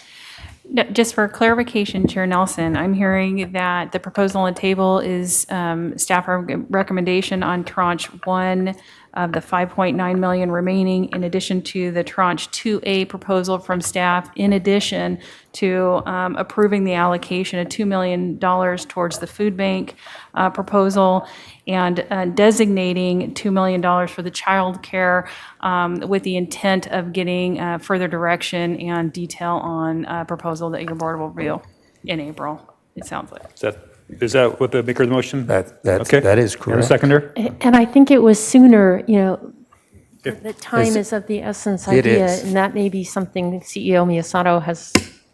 Supervisors, so we can come back at the April workshops. You also have an opportunity in December if you want to use your discretionary money for any of these things. But again, we'll come back in the April workshops with whatever information you have, but just to let people know, again, the food bank, everything in tranche 2A, the designation for childcare wouldn't be available to be spent until the Treasury gives us the money, which is not going to happen until next fiscal year, and you put it in your budget, which again is not going to happen until July 1, 2022. All right. Let me just process that for a second. Okay. Supervisor Hartman, then Supervisor Hart. Yes, well, I appreciate the focus that Chair Nelson has put on services, and I didn't really understand that as that there are economies of scale. So it suggests that we want to get larger facilities rather than smaller facilities. But I also wanted to say that at least in Isla Vista, we had a controlled experiment where we had the pallet villages with intensive services, we had the People's Park without. And until we came in there with the interdisciplinary team, it didn't work. So you have to have both. And there's no way to really have success without both. But the services are, we can't fund that out of our general fund. So we've got to find other ways of dealing with that. I did have a question about the 350 beds and how we get that number. If we think, these temporary beds at least are temporary. So we have people going through. I think at the pallet shelter we had 20 pallets, but it must have been 50 or 60 people, I think, that actually went through. So given that, I just would like to understand more about that 350 that we still need, if that's possible. Yes, Chair and Supervisor Hartman, I know that George Chapchin's also on. The 350 I'm referring to is the number that was identified as part of the community action strategy in the homeless count. And we applied the numbers that we've achieved thus far, the numbers that have been achieved thus far, and then I subtracted the 100 from that, leaving the 326.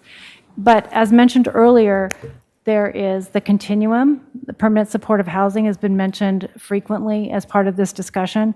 I should say that that is our focus for the home key funding. So obviously we'll look to get additional temporary housing in. That's a primary need. Or the bridge housing, as we've indicated, with those modular units and other approaches. And then we're also consistently looking at those opportunities to get the permanent supportive housing in places. But the numbers that we're quoting were directly from our plan, and we're tracking carefully what we're achieving each month. Good. Supervisor Hart. Well, I think this discussion's been really illuminating, really helps clarify a lot of the great questions that my colleagues asked, make this tighter and give us the time to evolve a strategy. But the thing that I think is really important to recognize is that we're setting, we're preserving the capacity to provide the services over time. The capital for the one-time infusions that might come from state grants, or even I'm excited about the possibility of community organizations and coming forward with capital investments on the housing side, that we can then say we have the supportive services in place already. We budgeted that. So there's capacity here that can expand. We can't do it all. We're going to need help from our other local government partners. Chair Nelson has made a point of that repeatedly. We do need our other jurisdictions to help us on the capital side with sites and things. But the fact that we're laying the groundwork to make sure that the services are going to be there if those things happen is really the best way, I think, to sell that to our other partners. One thing I'm a little bit concerned about, I don't think it's been resolved in our conversation, is the urgency of the investment in childcare. I appreciate that we're given direction, to set that money aside, and very supportive of the motion. But I think there's some really important conversations that need to be had about are the state dollars being aimed at only subsidized slots? Because we have this, private sector need, and if that's not the case, then that's helpful for me to, understand this. But if the state dollars are not going to private providers, there's a critical need now to keep those folks, in business. And I don't know that if our timetable for, next budget cycle meets that. So these conversations will continue, and we'll hear more directly. The CEO staff will be working directly with the child care advocates to find out, what can we do, under what terms, and if it has to come back to the board, to clarify that and move that forward. I think there's great support for that. Yep. And we have time in December set aside, so that's a great opportunity. And then I just want to make, again, another pitch for the things that I was talking about earlier. This isn't the last time we're going to visit these issues, and I'll be there advocating for those projects, and I support the Isla Vista Community Center investment too, because that's another unique, specific county-owned facility that we get tremendous utility out of in that community that needs some love and attention. Right. Thank you, Supervisor Hart. Supervisor Lavanino? You good? I'm good, except I will just say that I also support the Isla Vista Community Center as we move forward. 5. So one last question, and I don't want to beat a dead horse. You know, we talked about the 100 beds that we're providing, but those are still going to be available for everybody in our county, whether you live in a you're unsheltered in a municipality or in the unincorporated area. Am I not wrong on that? That is correct. We Okay. utilize the HMIS system to place and consider, and that's a countywide approach. So, you know, we're gonna have beds to serve our unincorporated, unsheltered, and other people's, and it's gonna keep falling down on us, unfortunately. You know, I hope our jurisdictions within the county can hear this and make and start talking about what kind of investment they can make in that as well. I think that's really important. I think there's some partnerships that can be gained here, and I hope when we look at allocating resources that we focus it on places that want to partner with us first. And so I will be talking to my cities and continue to push on that, and hopefully that we can actually begin to move the needle. So I just want to ask a question of the maker of the motion. Did it also include E, that it's exempt from CEQA? That's right. And that's what, okay, just want to make sure that's what was in there. All right, any further discussion from the board? Okay, seeing none, Madam Clerk, will you please call the roll? Supervisor Hart? Aye. Supervisor Hartman? Aye. Supervisor Lavanino? Aye. Supervisor Williams? Aye. And Chair Nelson. Aye. Motion passes unanimously. All right, so just for the general public, I know this has been long, but spending this amount of money should take this long. So I really appreciate everybody's ability to stick in with us. Before we go to read out for closed session, CO Miyasada? Chair Nelson, if I could just say thank you again to my staff, Nancy Anderson, Nicole Parmalee, Terry Nisich, and Lindsay Walters. And I just want to say Lindsay and Nicole are new to our office, and you can see what incredible staff work they did. And I thank you, Supervisor Hart, because Nicole came from the city of Santa Barbara. And Jasmine came from Lompoc. Okay, so with that, Madam Council, could you please let us know the items that we'll have for closed session? Thank you, Mr. Chair, members of the board. On closed session today, we've got conference with legal counsel, anticipated litigation, one case. We also have anticipated litigation, significant exposure to civil litigation, one case based on facts and circumstances. We've got conference with real property negotiators, and that's for 1964 Las Canoas Road in Santa Barbara. Agency negotiator is Jeanette Pell, General Services Director, and negotiating parties is Radius Group on behalf of P3 Santa Barbara LLC. And we have conference with labor negotiators, and that's for employee organizations Santa Barbara County Deputy Sheriff's Association and SEIU Local 620. And the estimate is about 1 hour. Okay, so we're already way behind, so let's try to be back in an hour at 2:50.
welcome back.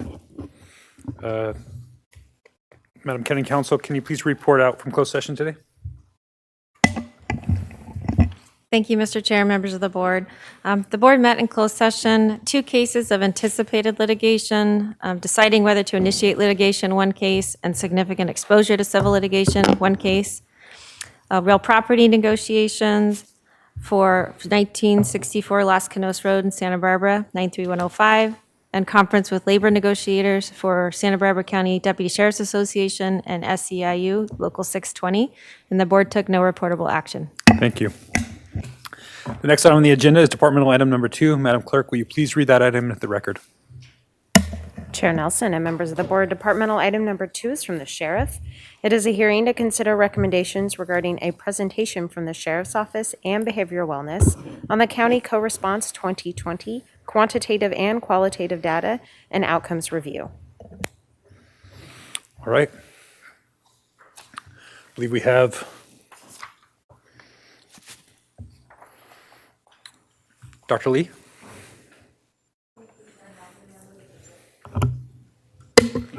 Thank you, Chair Nelson, members of the board. I believe Chief Bonner would like to make an introductory statement. Welcome.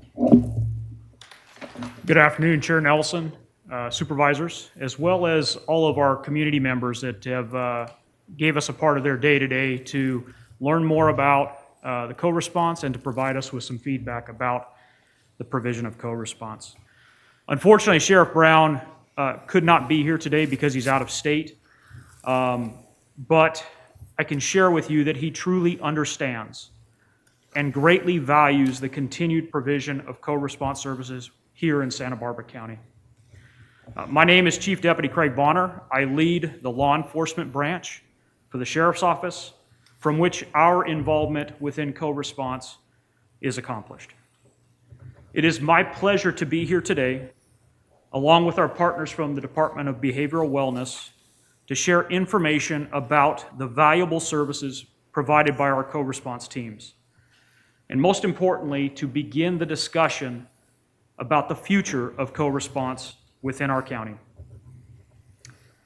I'm going to try to keep my intro as short as possible to allow our Behavioral Sciences Manager, Dr. Lee, and Division Chief John Winkler from Behavioral Wellness to share as much as they can about the success of the co-response model within our local communities, along with that continued need. I know that each of you are well-versed in the co-response concept, but for the benefit of any community members that may not be, co-response pairs a clinician from the Department of Behavioral Wellness with a specially trained law enforcement deputy, creating a single resource that responds together to calls for service involving community members in crisis. The availability of co-response teams has greatly cut down on the length of time that it takes to get a trained clinician on scene, and it significantly expands our collective ability to serve these community members and their families, connecting them with the services they need and avoiding the unnecessary use of the jail as a temporary Band-Aid. So 25 years ago, it oftentimes took hours to get what was at the time called the mental health assessment team onto the scene of a person in crisis. And the net result at the time was a heavy reliance upon using criminal violations to temporarily solve the problem at hand and to move the person to a safer location. And quite frankly, that was usually the jail. So in the years that followed, we have collectively worked together to get better in our handling of these crisis calls. But the timely availability of the clinician has continued to present a significant challenge in our collective ability to connect our community members with the right resources and to not use the criminal justice system to temporarily plug gaps. The co-response program tackles that challenge head on. It directly provides for the timely response of a clinician to work with the person in crisis, and it allows law enforcement to focus on scene safety and to support that clinician. Over the past couple years, Santa Barbara County was fortunate in that we were able to leverage grant funding to get our local co-response program off the ground, and we have seen noticeable improvements in our handling of crisis situations, and most importantly, their outcomes. As I close out, I just want to leave you with a very simple anecdote that I have repeatedly heard over these past couple years. And that is that whenever I ask our patrol teams how our co-response services can be improved, they tell me two things. The first is that it is an awesome resource, and the second is that they wish that it was available on a 24/7, 365 basis. And with that, I'm going to turn it over to Dr. Lee and Division Chief Winkler. I'm going to stay here and will be available to answer any questions, but I do appreciate your time. Thank you, Chief Bonner. Dr. Lee? Thank you, Chief. Chair Nelson, members of the board, CEO Miyasato, it is my pleasure to present to you, along with my colleague John Winkler, information related to our innovative County Co-Response Program, a partnership between the Department of Behavioral Wellness and the Sheriff's Office. My name is Dr. Sherilyn Lee. I'm a licensed clinical psychologist, and I am the Behavioral Sciences Manager for the Sheriff's Office. In this capacity, I manage the program from the sheriff's side, and I directly supervise the deputies that are working in the field with our clinicians. It's my honor and pleasure to showcase their work today, so thank you for the opportunity.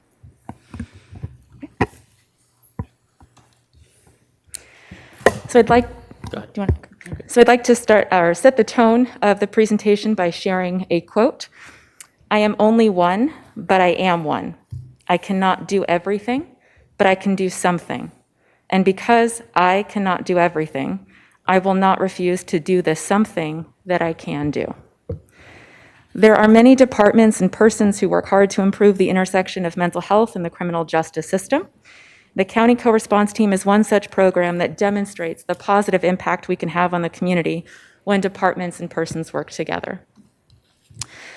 So I'd like to start with a story, and we will be sharing a few stories throughout the presentation. And for anybody watching, please know that all the information has been changed to protect the person's identity. So in October of 2020, we received a phone call from a young man who was concerned about his best friend. His best friend had sent him a text message saying that he wanted to end his life. So this friend went ahead and called 911, which the call was received through our dispatch center, and our co-response team immediately started to deploy. When our co-response team arrived to the scene, they found Nicholas off of the 154 in a remote area off of the 154. He was sitting atop a tree branch, and he had a noose tied around his neck. So pretty serious case for the team to come upon initially. Immediately, our clinician started engaging in conversation with Nicholas, trying to get him to communicate, to talk, and our deputies recognized that this individual was extremely committed to the act of ending his life, and so they immediately started to engage and have additional resources come on scene. So they called fire, they called AMR, who began to stage while our clinician was talking to Nicholas. After about an hour and a half of conversation, unfortunately, Nicholas made the decision to jump from the tree. Within less than 4.5 seconds, our deputies had slid down the hill and were able to cut the rope from his neck. Within less than a couple of minutes, Nicholas was walked up to where fire and AMR had been staged and was on his way to the emergency department where life-saving measures were performed. Nicholas did survive the encounter, and I will read a statement from his parents in just a moment. The brush that was so thick around where Nicholas was that fire had to use chainsaws to get to where he was, which they were able to do during the time the clinician was having that communication. So Nicholas' life was saved that day because our co-response team was available and were able to get to him in real time. Had our co-response team not been available, typically what happens on these calls is that we would have received a call through 911. Our deputies would then be dispatched to the scene. So our deputies would have arrived on scene, saw Nicholas in the position he was in, and started to communicate with him. Once they gathered enough information that indicated that he might be in a mental health crisis, they would then call our partners over at Mobile Crisis, the Department of Behavioral Wellness. The clinicians at Mobile Crisis would then look up his information on a computer, should they have any existing information on him, and then they would get in the car and drive to meet the deputies out on scene. All of these processes take time, and because of the location of where Nicholas was, we're not confident that the clinician would have been able to arrive on scene. Similarly, had the clinician not been available to communicate with Nicholas, our deputies would have not been able to contact fire and AMR in the manner that they did to get them where they needed to be in the moment. So truly, because our co-response team was active and working that day, we believe that's the reason Nicholas's life was saved. I'd like to share with you an email his parents shared with us after the encounter.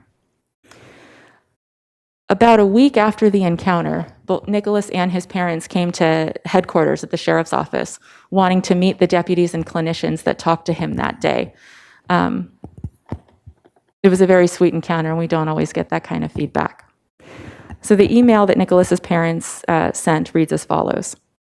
The outlook for our son's future is so much brighter than it was this time last Friday.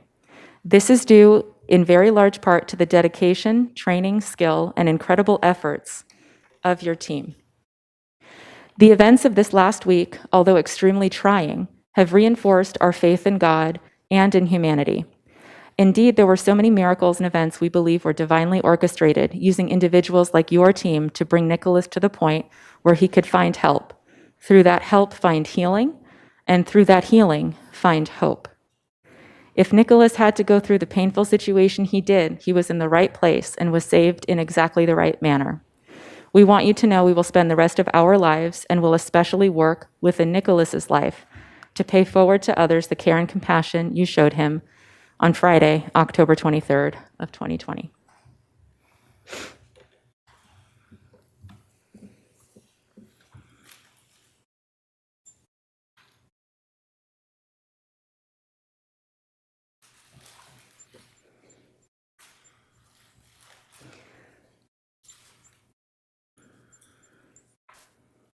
So now we'd like to present to you a video that highlights the work of the teams.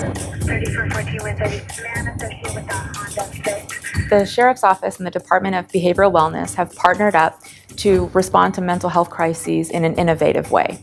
We currently have 3 mental health co-response teams, which includes a CIT deputy, so a deputy that's trained in crisis intervention, and a mobile crisis clinician responding together in an unmarked vehicle to mental health crisis calls with the objective of de-escalating the situation and diverting the person from the criminal justice system if and when it is safe and appropriate to do so. We often get calls at the sheriff's office for folks that are in a mental health crisis because there's nowhere else to call or they feel like there's nowhere else to go. One of the advantages of our co-response program is it allows myself and my clinical partner to have a working relationship. She has obviously the clinical experience that she brings to each call, whereas my role is primarily focused on public safety as well as ensuring that she remains safe throughout the call. Are you going to want to talk to him? Yeah, I just Okay. want to ask him a couple of questions. That call was initially reported as a disturbance call. However, one of the involved parties was someone who we've had some history with before, and we know that they suffer from mental illness and have been erratic and violent in the past. So my partner and I decided to go and see if we could help patrol. The deputies in Santa Barbara are amazing because they're always first and foremost concerned about our safety and the safety of the community. One of the benefits of co-response is that they work as a team. So oftentimes when they get on scene, the CIT trained deputy is working with the individual, helping to de-escalate them, while the clinician's able to get a better clinical picture of the entire situation, maybe get some collateral information, look up information in the electronic health record, so they're better able to get the individual the best services they need in that moment. Once we got there, we learned that he had been following school children around as they're getting on the bus. And so based on what information we got today, my partner determined that he needed to go on a 5150 hold to have that 72-hour psychiatric evaluation at the hospital. This was an example of why we like having the clinicians coming with us in the vehicle, is it allows us to get that mental health provider on scene very rapidly. Prior to the co-response program, if While on scene, that deputy determined that the person met criteria for a psychiatric detention or a 5150 because they were either a danger to themselves, a danger to others, or gravely disabled. They would call our partners over at the Department of Behavioral Wellness and ask for them to arrive on scene. That can be a very time-consuming process. It can add easily an hour to an hour and a half to the call. And so we thought there was a way that we could do this better. And the way that we could do this better was pairing behavioral wellness clinicians with law enforcement deputies that have specialized experience and training in mental health response, working together to arrive to the scene to help that person. And a lot of times that's actually safer, because if a person is acting erratically and violently, the longer we wait around before we make that decision, the more dangerous it becomes. As an example, say there's somebody who is feeling suicidal. While the deputy is en route to the call, gathering information from the radio, the clinician is looking up the history of that person, and so that eliminates time where that person would have been waiting for a response. Now we're able to arrive to the scene much quicker and address the clinical issues much quicker. It's extremely helpful having that partner right then and there with you, and I think it's working out really well. We're learning a lot from each other. She's an essential tool to my ability to do my job. The co-response team does follow up on a lot of the mental health calls that patrol deputies or even the CIT deputies may go out on, and that's been really beneficial to engage the individual sometimes after they've been in crisis. Hello, my name's Deputy Kirk. This is my partner. We're part of the co-response team. Sometimes initially there may be a little bit of fear about why a cop is at the door. 2 weeks ago, he looked forward to the shot, but right now he's super paranoid, won't do anything. Okay. You guys might already have this is the access line. You can give that to him. Okay. If anything else comes up, be happy to come back and talk to him. But once they realize that this is a co-response team that's there to help them and provide some resources and other information, they feel a lot better about it, and they're actually appreciative that the team showed up and is there to help them. Every single interaction I've ever had with the Santa Barbara Sheriff's Office has been thoroughly professional. Outstanding. You guys are great. It's good to hear. I like hearing that. Thank you. So in 2018, we started our pilot program, and we had our CIT deputy and a caseworker from behavioral wellness 1 day every other week responding to mental health calls. And we started to gain a lot of traction. We got a lot of good feedback from NAMI, the National Alliance for Mental Illness, who works directly with families of people that are experiencing these crises. So 1 day every other week turned into 4 days a week, and that pilot continued until the Sheriff's Office and the Department of Behavioral Wellness were able to secure grant funding to not just continue this team full-time, but to expand the unit and have 3 separate co-response teams, 2 of which work in South County, and then our North County mental health co-response team covers Santa Maria and also covers West County, including Buellton, San Ynez, and Solvang. So what we find with doing these follow-ups, it's lowered the number of calls and allowed deputies more time to do other things instead of responding to these. So we give it the attention that it needs, and it lowers the amount of times deputies have to go out there. So it's been very effective. In the year 2020, the Santa Barbara Sheriff's Office had a total of about 3,000 mental health crisis calls. Out of those 3,000 mental health crisis calls, a co-response team covered about 1,600, which is about 54% of all crisis calls for the county. Out of those 1,600 calls, only 11 persons went to jail. And so what the teams did with the rest of that group that they were working with is figured it out. And sometimes that meant a safety plan. Sometimes that meant taking that person to their clinician they were already set up with. Sometimes that meant a psychiatric hospitalization. And sometimes that just meant talking for a little while. That call initially started as a family disturbance, but one of the individuals involved is someone we've had several interactions with before, who suffers from chronic mental illness. Once we got there, we found that during some sort of disagreement, she threw a glass bottle at a juvenile who was on scene, striking the juvenile. And so based on her history of mental illness, her erratic behavior, and assaulting a juvenile, my partner decided to place her on a 5150 hold, which means we're going to take her to the hospital for a 72-hour psychiatric evaluation. What we have found is that oftentimes the folks in mental health crisis are not needing necessarily to go to jail, but are needing immediate support and treatment.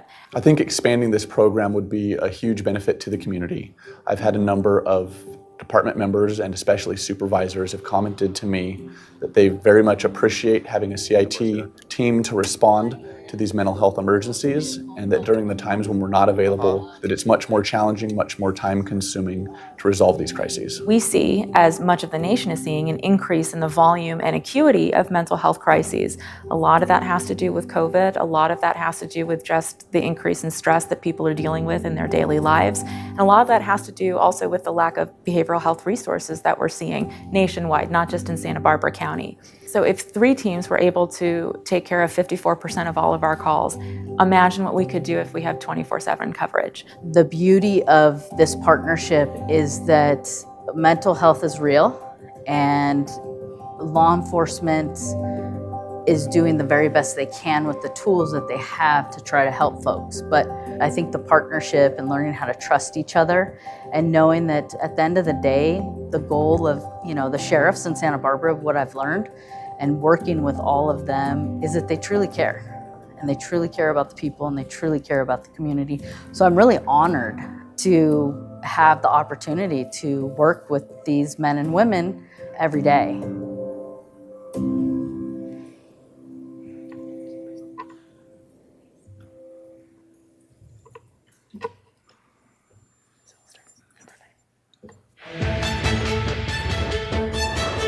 Industry secret. Your house was almost blacklisted. Caught on camera. This woman's not just here.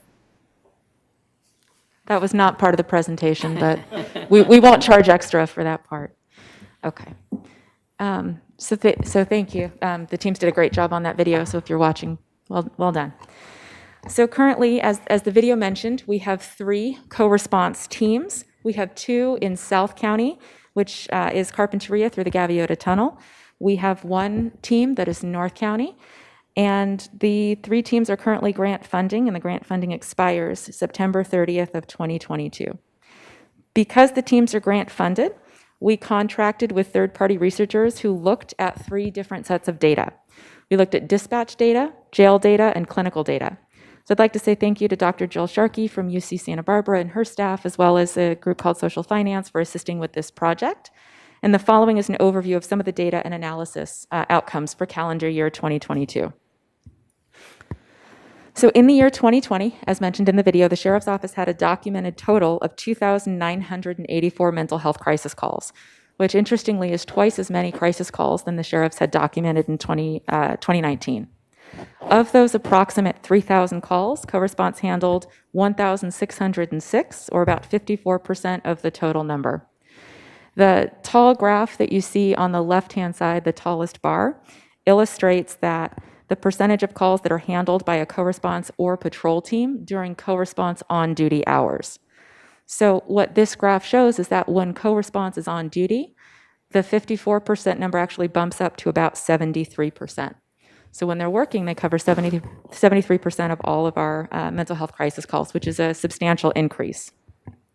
On the right-hand side, you'll see a graph that indicates the time of day that we see most of the mental health crisis calls come out. We schedule the teams based off of the volume of mental health crisis calls that occur. So we look at dispatch data and we see when people are calling with these sorts of problems, and we orient the teams based on that. So right now the teams are scheduled between 8 a.m. and 6 p.m. And as you can see on the right-hand side of that graph, those are hours that the co-response team does not work currently, but that is our next highest volume of calls that we receive for mental health crises. 24% of the calls of the problem types that you see, so suicidal subjects, check the welfare calls, or persons crimes, 24% occur when the co-response team is not working. So there is a relatively large unmet need. Yeah, and just to add that when it is patrol only, that doesn't mean there is no mental health response, because we do have our traditional mobile crisis teams that are operating 24/7. So in those cases, it would be what we've explained, where the deputy would get on scene, realize this is a mental health crisis, and call our mobile crisis teams to come in. But obviously that has some issues that we're trying to resolve too with co-response. So there are 3 types of calls. You've heard these terms mentioned. The first is a crisis call, which is somebody who is actively in crisis and needs an immediate response. The team also handles what's called follow-up calls. So that would be after a crisis, so checking in with somebody after they've either been on a 5150 or the team engaged with them, ensuring that they're connected to services. And there's also proactive engagements or proactive calls, which is pre-crisis and prevention. So we might get a call from somebody's clinician saying that that person is likely to be in crisis shortly. And so we try to get ahead of the crisis and meet that person where they're at and talk them through that. So in 2020, the majority of the calls that were handled by the co-response teams were crisis calls and not the proactive or follow-up engagement. So that's the split that you see on the bar graph on the left-hand side. Now, the data that we're discussing related to the cohort. So out of the 1,606 calls handled in 2020, 716 of those encounters were documented in the clinician's records. And of those 716 encounters that were documented, there were 496 unique persons. So when looking at this data, we're talking about a subsection of the group that co-response worked with, 496 persons. So the average age of the client was 38. 57% of the cohort was male, 49% was white. 56% of the cohort identified that at the time they did not have a permanent residence. 82% of the cohort were triaged for mental health treatment, and 20% also accepted substance abuse services. 74% of the cohort had one co-response encounter during 2020. 19% had two or more encounters, so on two separate occasions, the co-response team responded to assist that community member. And 8% of the cohort had three or more encounters in calendar year 2020. Yeah, and we didn't break out health insurance coverage in this percentage, but we can do that. I think it's important to point out that while behavioral wellness's primary responsibility is providing specialty mental health services and SUD services to folks in the community who are uninsured and have Medi-Cal, our crisis services teams, including the co-response teams, provide crisis services to everybody in the community regardless of health insurance coverage. And in some of the data that we've looked at, that's roughly about 40% of the interactions we have are folks with private insurance. So the co-response teams and crisis services teams benefit the entire community, not just the uninsured and Medi-Cal that behavioral wellness primarily serves. So perhaps the most valuable statistic is the number of arrests related to the number of responses from the co-response team. So less than 1% of the calls that the co-response team handled in 2020 ended with a community member going to jail. Approximately 18% of the individual persons encountered by co-response had an arrest in 2020. So that's speaking to this graphic over here. So what does that mean? So it means that when co-response is engaged, that person is less likely to go to jail. It means that perhaps the person had an engagement with patrol prior to co-response getting off the ground, which they did at the end of February of 2020. Or perhaps there was another event where co-response was not involved and patrol was, and the event was not related to a mental health crisis or rose to or escalated to the point where the person needed to go to jail. So if there is an encounter and no arrest, well, what does that mean? What is it we're doing to help that person? So you can see the breakdown of what the teams utilized to help the community in 2020. So that includes providing mental health services, which could be a 5150 or 5585. 5585 is the designation for psychiatric detention for juveniles. So our co-response teams work both with adults and juveniles. Transportation, social services, substance abuse, and housing services. Our teams, if somebody needs a driver's license to get into a homeless shelter, our teams will meet that need. And so in the video, I believe not to quote myself, but I'm gonna quote myself. They do whatever it takes, and that's the beauty of this team, in that they're not tied to the radio, and the regular duties of a patrol officer.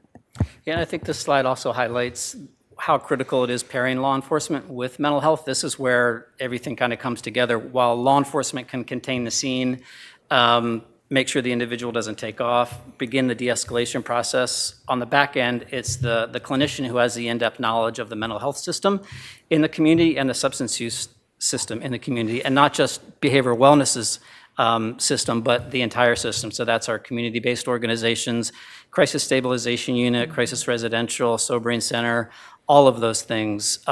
They know how to assess a person and what they need. They also know how to get that person into those particular types of programs and facilities. They also have access to the electronic health records, so they can look up the client, see what services they're currently getting or had previously. They can call their current clinician and get an appointment scheduled next day for the individual. So they're able to really link that person following the crisis if there isn't a hold that's written on them. So although arrests or lack thereof may be the most impactful outcome or one of the most impactful outcomes of the co-response team's work, there are several additional trends that should be noted. So co-response on average spends about 1/3 of the time on mental health crisis calls when compared with patrol. So on average, a co-response encounter with a community member in crisis is about 42 minutes, and with patrol, we see 126 minutes. And that's in man hours. So if both John and I are deputies and we're both on the same call and I spend 10 minutes and John spends 10 minutes, that would be counted as 20 minutes. So that's how we calculate that number. And again, we think that this is the case because of the time that it historically takes mobile crisis to respond to the scene of a mental health incident. There was a gentleman at the Santa Barbara airport a few months back who was escalated, who was yelling, who was walking around intimidating some other community members. And so the community members called 911 and called law enforcement. It is not illegal to be yelling and shouting or bothering other people. It's not a crime. So law enforcement arrived on scene, and as co-response was en route, the patrol officers were relaying over the radio what they were noticing occurring on the scene. So as the co-response team is coming in, the clinician looked up that individual's information on her laptop and was able to get enough context and history that she was able to determine that this person was going to go on a 5150 hold. So what that meant is that gave law enforcement the ability to go hands-on and contain the individual before he started walking in and out of traffic, and before he became physically violent with some other individuals that were closely around. Now, had co-response not been available, again, our deputies would be on scene assessing the situation, would need to call out mobile crisis, and there would be a time delay. And in that time delay, persons that are in mental health crisis may escalate, and that's where sometimes we see some of the news stories that we do involving law enforcement and community. Co-response, responding to a mental health crisis on average is 1.6 units. Patrol on average is 2.6. So there are less persons on scene or less deputies on scene. Because we only have 3 teams across the county, it does take longer for co-response to arrive on scene than patrol. So co-response might be on a call in Carpinteria and receive a call in Goleta. And so there's going to be a time delay there that patrol does not have. Our data is showing us that on an individual basis, persons who have had a proactive engagement with co-response are less likely to have subsequent crisis calls or arrests and are much more likely to be utilizing treatment services. So when we do proactive work, we're preventing crisis that sometimes lead individuals to custody. Our data is also showing us that after any co-response encounter, whether that's a proactive engagement, a follow-up call, or a crisis call, persons trend less jail days after the encounter and more time in treatment. More than half of the cohort from 2020 had both mental health and substance use needs. Most, more than half had both. Yeah. And there are many stories, we've heard a couple from Sherilyn, there are many stories that kind of highlight the data of how the co-response team has been successful in getting individuals linked and making sure those individuals don't go into further crisis or jail or other things. I'll share quickly one such story. This is a story of a young girl who was threatening to commit suicide at home. She was telling her mom she was going to stab herself. Mom did the correct thing by calling 911. Due to the seriousness of the event, the co-response team was able to get on scene very quickly, sirens and lights, which traditional mobile crisis doesn't have. While the deputy was on scene, securing the scene and making sure that the young girl didn't hurt herself, the clinician was talking to the mom, gathering collateral information, and had learned that this young girl had recently attempted suicide by stabbing so bad that she needed 20 internal and external stitches to heal the wound. So this young girl was placed on a 5585 hold. She was placed into an inpatient psychiatric unit. While in the inpatient psychiatric unit, the co-response team continued to follow up with the mom, check in with her, see how she was doing, see how the girl was doing, offer resources and suggestions. Based on that, the mom was able to get this girl into a residential treatment program for young kids that have significant mental health issues. And in further follow-up, we've learned that she's actually doing really well. She's about to step down to outpatient services, no longer has any type of suicidal ideation, and hopefully will be returning home soon. So just one story that highlights the data and the numbers. Like we said, there are many of those.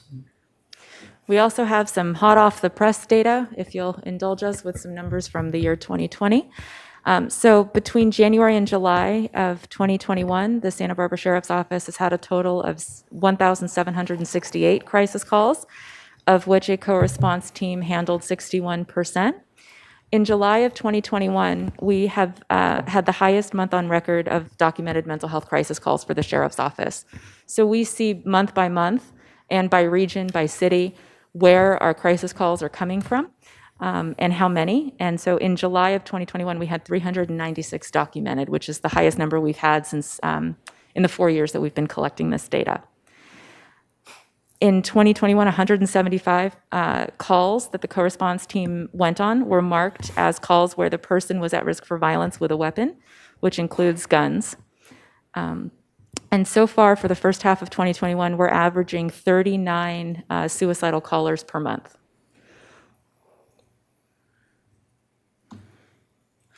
So some additional benefits of our co-response team. Our co-response team has assisted with several SWAT and hostage negotiation callouts in both county and city areas. The teams have assisted with CIT, or crisis intervention team trainings, and de-escalation trainings for community organizations, including the Santa Barbara Rescue Mission and CALM. The teams have assisted detectives with several cases, including potential mass shooters. The teams are the department's experts on gun violence restraining orders, of which we are a big fan. The teams have assisted with evictions and our CRT program, that's a partnership with probation. So there are times when we know that somebody has mental illness and we know that they're going to be evicted. And what our civil unit will do is they'll ask our team to stand by so that if that person goes into crisis, our team is right there. And our team has already pre-planned resources for that individual so that person does not have to move into homelessness or move into crisis.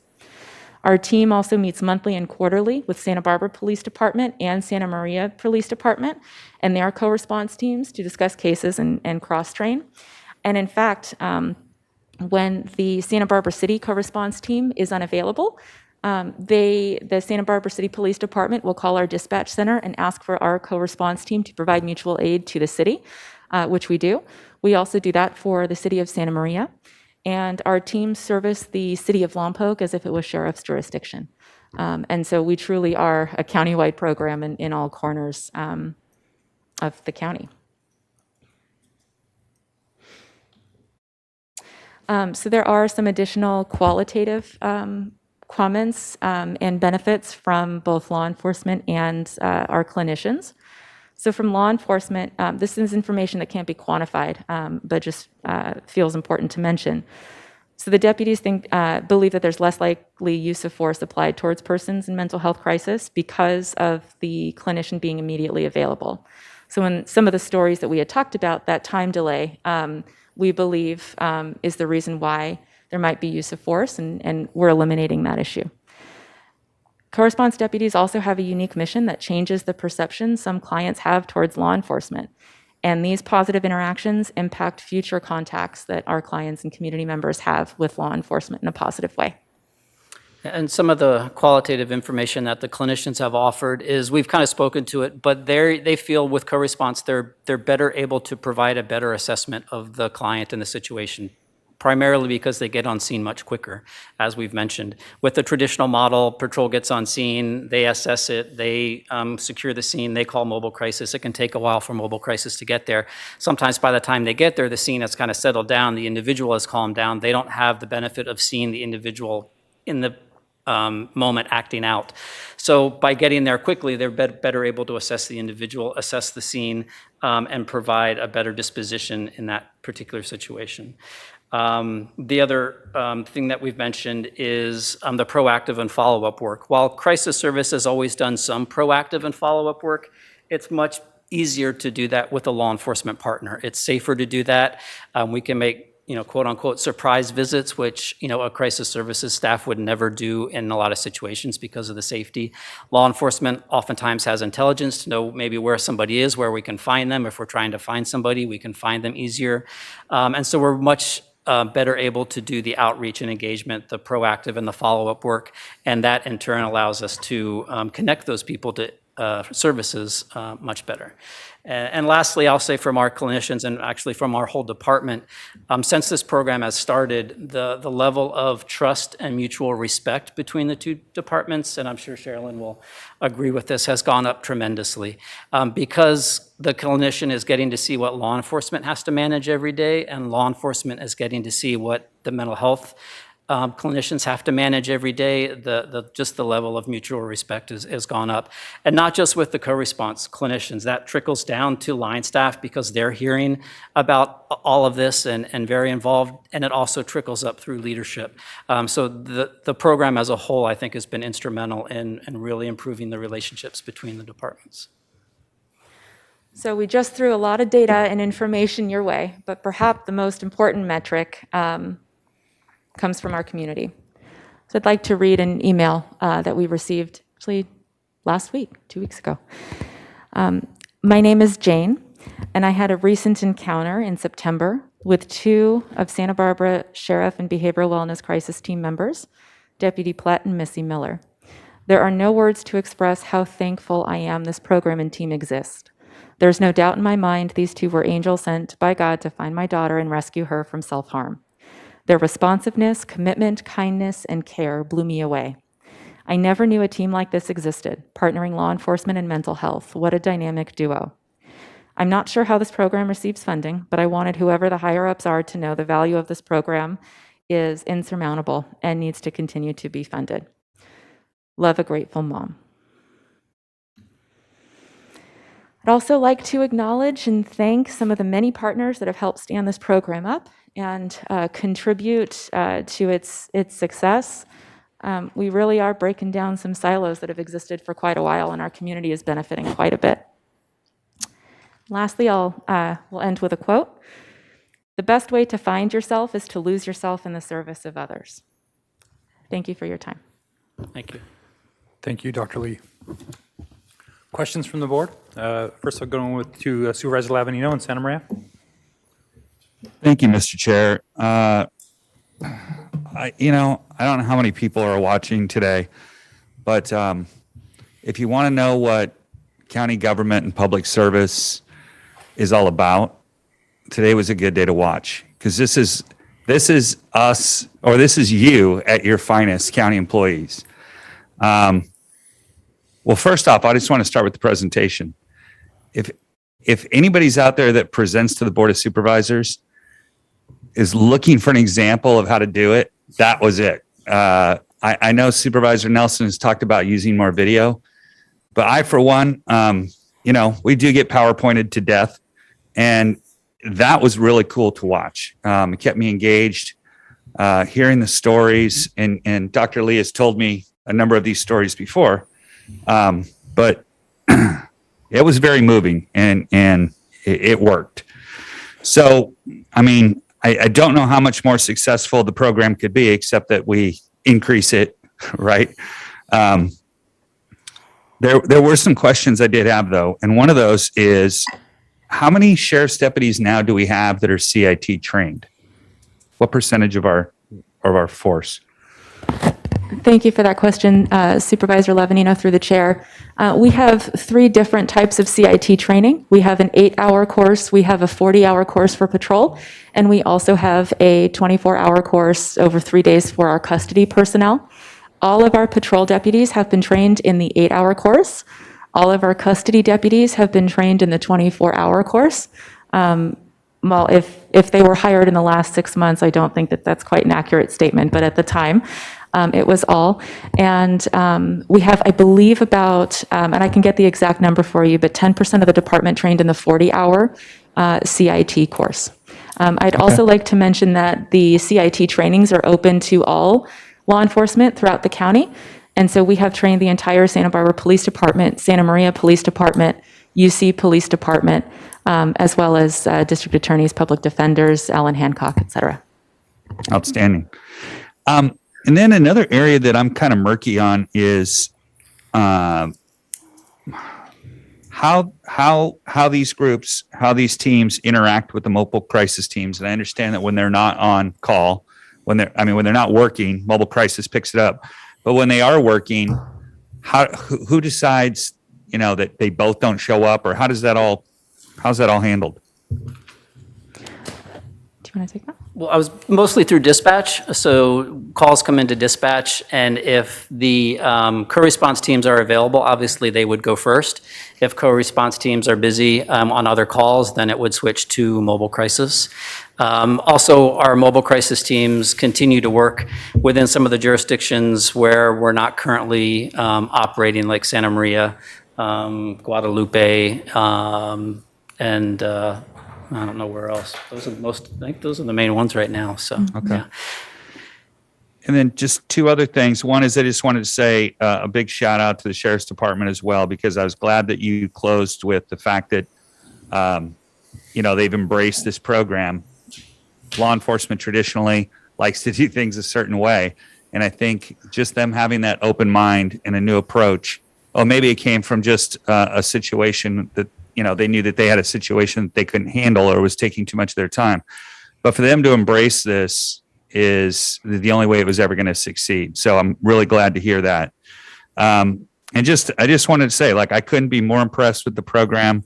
And I know at some point we're going to be making decisions about funding down the road. So this is really going to help me with that. Thank you. Thank you, Supervisor Lavanino. Supervisor Hart. Yeah, I agree 100% with Supervisor Lavanino. This is a great presentation that really explains the program succinctly and emotionally. And it is such a win-win. I don't know what other information that you could need to justify the grant funding as a pilot basis, to get these programs going. It's a home run on every level. So the question I did have, though, was on slide number 6, you had the bars that showed, the times when the co-response units are not working and the volume of calls. But I don't have a sense of the volume of calls that occur when you're working. So just to understand a relative scale, is it twice as much as what we're seeing in the times when you're not covering the?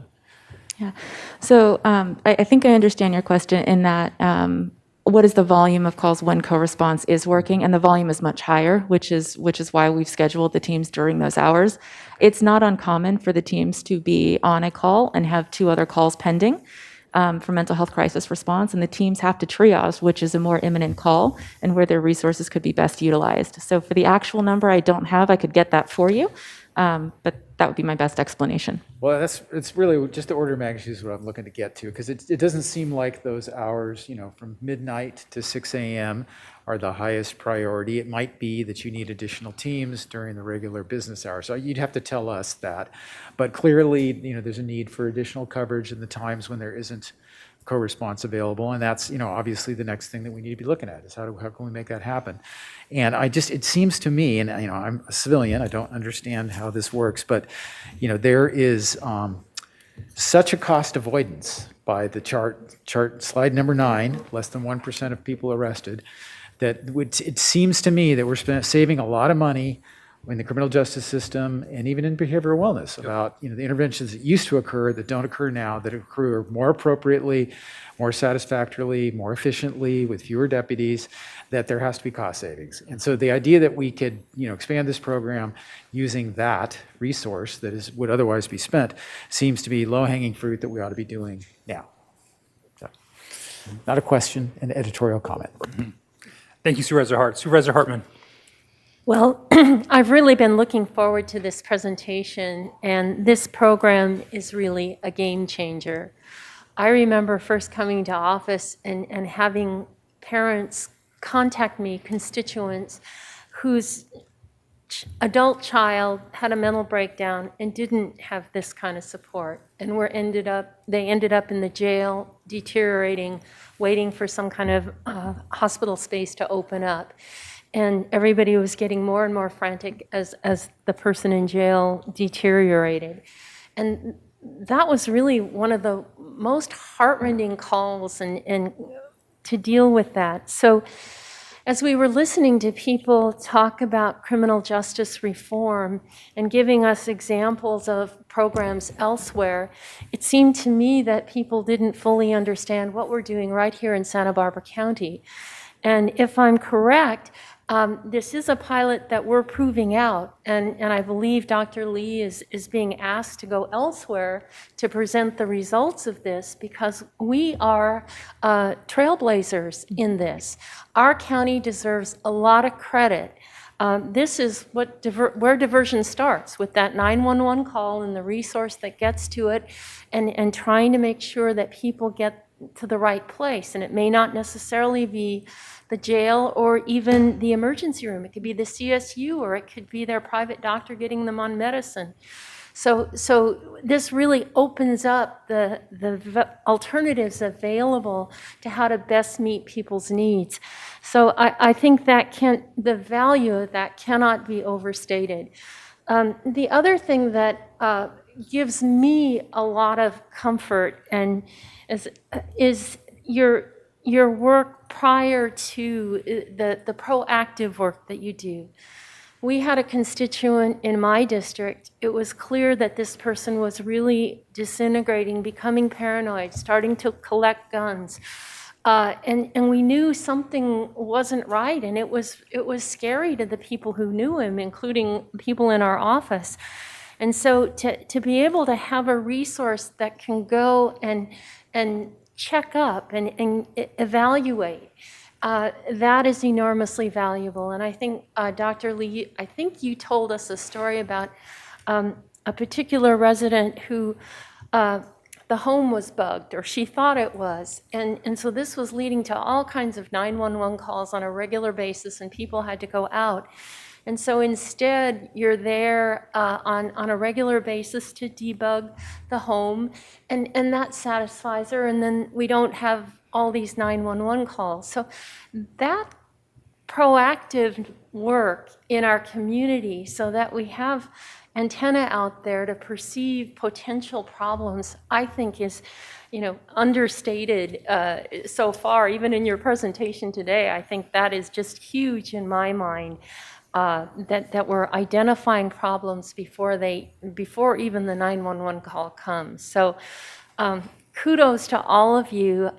It's not easy to break down silos. It's not easy to different cultures, different working styles, different vocabulary, and coming together and figuring out how to improve the results for all the citizens of our county. So thank you so much. Thank you, Supervisor Hartman. Supervisor Williams.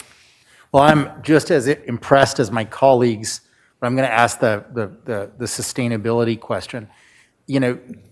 Some of these clients end up being Medi-Cal. Some of these clients end up being people that if we saw in a clinical setting, we would get reimbursal. Does that work? Is that part of this model? And, can it be? It's not, unfortunately. Because of the constraints around Medi-Cal billing, the only thing we can really bill Medi-Cal for, if the individual is a Medi-Cal beneficiary, is the actual crisis evaluation. We can't bill for any of the proactive work or the follow-up work unless the individual signs a consent for treatment, goes through an assessment process, and we determine that they meet medical necessity for our services. So unfortunately, most of the services provided through co-response are not reimbursable. And that's purely the question of proactive versus, consent to offer services. It's not because of a setting that's outdoors in the community versus in a clinical setting. Right, yeah, we can bill for services out in the community if we meet all the constraints of the Medi-Cal billing requirements. So it's not the location, it's the whether or not the client has consented to treatment. Without consent to treatment, the only thing we can bill for is the actual crisis evaluation. Well, I think that what's really interesting to me about this and the bigger picture is that I think when people are suspicious of law enforcement involvement in social services or in things where there's a gray area between what's law enforcement and social services, I think usually what people really want is not law enforcement not to be involved. It's that they want a deeper connection between law enforcement and the community, and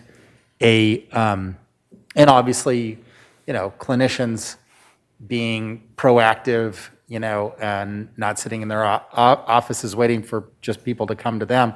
And it's ironic, of course, that our system of billing, isn't really set up very well to incentivize what the body politic really wants, which is people to go out and make sure they're there for the people proactively. So that's a challenge, but I'm looking forward to trying to meet that challenge with you and meet the challenge of sustainability with you. Thank you, Supervisor Williams. And again, another fan up here on the board on this program and the work that you're doing, Dr. Lee, not only with the co-response team, but the training to the public as large, the other municipalities. So, kudos to you all. Quick question about just how it was decided where the teams would be and allocated. We have 2 down in the south, we have 1 in the north. Just can you talk us through how that's worked to where we are today? Would the next team be another one in the north? Would it be an evening team countywide? As you start to work out those logistics, what does that look like? Yeah. So Chair Nelson, I'm happy to answer that question. So currently, as I mentioned, the teams are 8 to 6, and 2 in South County, 1 in North County. The reason that we have 2 in South County is because the volume of calls for mental health crises shows us that those occur almost twice as much in our South County. And I believe the information from the Department of Behavioral Wellness and who they serve in crisis also illustrates that most of those calls happen in South County. So that's why we have 2 in South County at the moment. In North County, our team twice a week operates out of the Lompoc Station and twice a week operates out of the Santa Maria area, so that they're able to do proactive work and follow-up in different regions, but be available for crisis calls throughout. So to Supervisor Hart's point earlier about the 6 p.m. to midnight or midnight to 6 a.m., we've started to talk about what that might look like if we were to onboard additional teams. So when we say full-time, what that might mean is between the hours of 2 a.m. and 6 a.m., we would not have a team. We can't do proactive and work and knock on people's doors at 3 a.m. And so we also see the lowest volume of calls at that time. So we would stagger the teams. So we might have a team that's 6 a.m. to 2 p.m. and then a team that's 12 to 8 or 4 to midnight or some variation thereof. But we would do that based on the data that we're seeing to meet the needs of the community. As for where the teams would, the next need might be, I would say North County. Our one team is not able to do as much of that proactive and follow-up work as we would like them to, because they have to commute and travel from Lompoc to Santa Maria or from Buellton to Santa Ynez, and we want to reduce that travel time for the team, and so we would want to onboard another North County team. And then can you speak for a moment about, mental health and our immigrant communities there's different stigmas, and how that approach, feeds into some of the issues that they might face? Yeah, thank you for asking that question. So part of what we've weaved into the program is ongoing training for the teams. And so I was talking to Public Defender Makuka earlier today about cultural competency training for the teams. So we want to do more of that. And so in that training, we want to make sure that we're meeting the needs of North County. And you're right, there are less persons that reach out for this kind of assistance. And so what we would like to do is have the manpower to do more outreach, and to meet those communities where they're at, explain what our mission is, how we accomplish that mission. I know that NAMI, the National Alliance for Mental Illness, recently set up family sessions or groups up in North County. So there's some education that's starting to happen that wasn't as robust as before. And so I think all of these different moving parts are going to allow us to better serve that population. And I think getting back to what Supervisor Hart had said about cost avoidance, it seems to me, things like this, there are people that's their responsibility within behavioral wellness to do these outreach, but now it's being done by the co-response team. Same thing with some of the allocation we did this earlier this morning with homelessness, right? So we have these multidisciplinary teams. We have staff members. These aren't new concepts. These are already charges on the county to accomplish. So, I'm hopeful that we can get creative in some of our funding streams and go, okay, now because we have more co-response, we need a little less here, so we can bring that funding into co-response. It may not be billable hours, but they may be other dollars that we get that are appropriate for that funding that are a little bit more discretionary in nature, because I'd really like to see them feed it more into these outreach programs. What you guys are doing, what we're doing with the multidisciplinary teams, outreach teams. I want to pay for people who aren't sitting behind a desk in a cubicle, but actually out in the public, reaching people where they're at, because just like you said, because I think that's where we're going to see the most benefit with people in crisis. Sir, I agree, and I'd like to add to the comment that I made earlier in response to your question. We have worked out that in order to achieve that full coverage minus 2 a.m. to 6 a.m., we would need 8 total teams for the county, and so that's the big number, if you will. Oftentimes I have a magic wand in my office. It's not a real magic wand, but it has glitter and stars. And sometimes I walk into our human resources department after a critical incident and I say, here's what we need to do for our people, and this is my magic wand wish.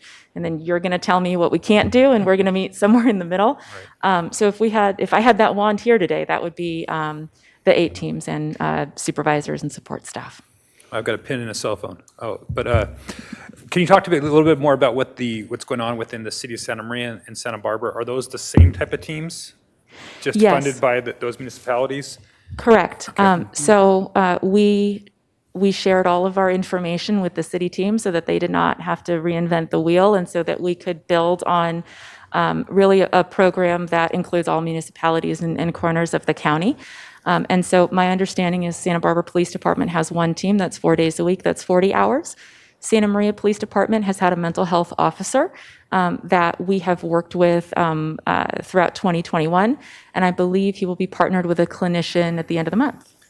Yeah, we're working on the MOU. County Council's kind of finalizing that. I think that MOU will come to you for approval. I think it's docketed for the November meeting. So we're hoping the day after that's signed, we will start co-response with Santa Maria PD. We've currently got one clinician working with Santa Barbara PD, and those are not grant-funded positions. We're just using existing crisis services staff and pulling them to do that. So it's kind of how we started in the very beginning, was just using our existing crisis services staff until we got grant funding. So, Well, I think that's where the proof is that this is a system worth investing in. The cities who don't often have this as their charge is seeing that it's necessary for the overall benefit of their program, and so I mean it's really powerful.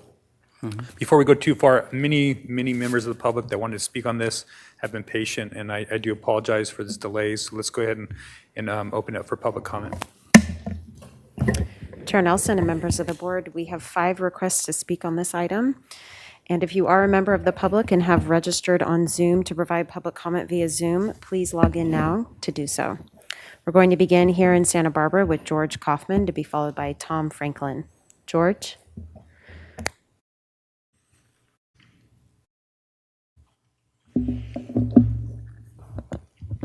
Chair Nelson, Supervisors, we're here this afternoon to basically congratulate you guys. You've said everything that I was going to say.